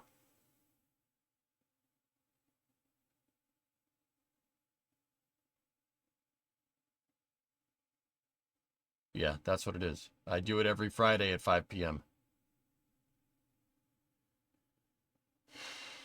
Yeah, it's a good time. It's a good time. Concrete, have you seen Max around? EJO, I'm way off. I thought it was a new flame trench built. No. Go eat the taverish. Da. Spasiba. Yeah, so that's it's going good. Falcon, you got a Seto, but definitely want to learn the game before joining any races. Just shut up and get in here. You race GTA racing, you'll be fine. We need more people, dude. Like, I need more people for racing. I'm trying to bring racing back. I'm trying to get it fun. The way we have it set up, if you want to get all the mods, we have an EXE that if you feel comfortable downloading, you just click on it and it downloads everything for you. Yeah, dude, just jump in and race. We'll teach you. I'm trying to not have it be like racing where people myself get mad about people being bad at or said, like, we're not doing any of that crap. You're just in chat right now. We'll be listening in 2 minutes. Okay. So please, guys, we need more people. We need more people. So if you want to, it's an open league and we're the regulars. So me, Max, Dinkelberg, Racing. I don't know about Racing Pro. I mean, he might tell you to screw off, but that's Racing Pro, so it's fine. That was a joke, but not really. We'll teach you. We will teach you how to drive. If you want to learn how to sim race and get good at it, we'll teach you. Just ask and just come in and race with us. We race in Assetto Corsa. Hey, Crawdad, what's going on, man? 72 months. Discovery, go at throttle up. Yeah, Normie friend Shaw, I know what you mean. Turkey basting, bro, hates fun. If it wasn't so damn late, I'd do it, but it's always way after 2 to 3 a.m. Yep. Yeah. So yeah, guys, please come race with us. I'm trying to get it back. I mean, we're getting towards the end of the season here, so if you don't want to do this now, like that's fine. We're probably gonna pick it up in January or February, probably February if I had to guess.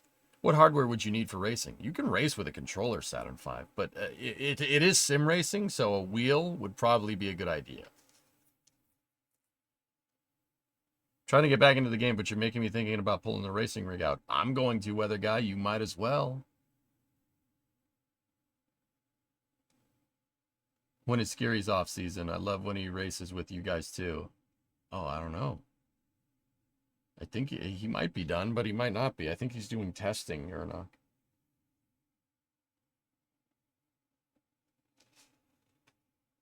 Okay, I'm here. Hey, Max. Ooh. I might go take an hour, or probably less. Yeah, I think being a professional driver, he has an off season. That's right. So we're gonna do a bunch of fun shenanigan races tonight, but that'll probably be happening in like I don't know, a little bit. I do want to just go grab something to eat. So I mean, I suppose I could title screen this thing and be back in like a half hour or something. Yeah. So, you know what? I think that's what I'll do. We'll switch this over to EJRA Friday Night Racing. I think I'll keep this. We'll just keep the stream up and hopefully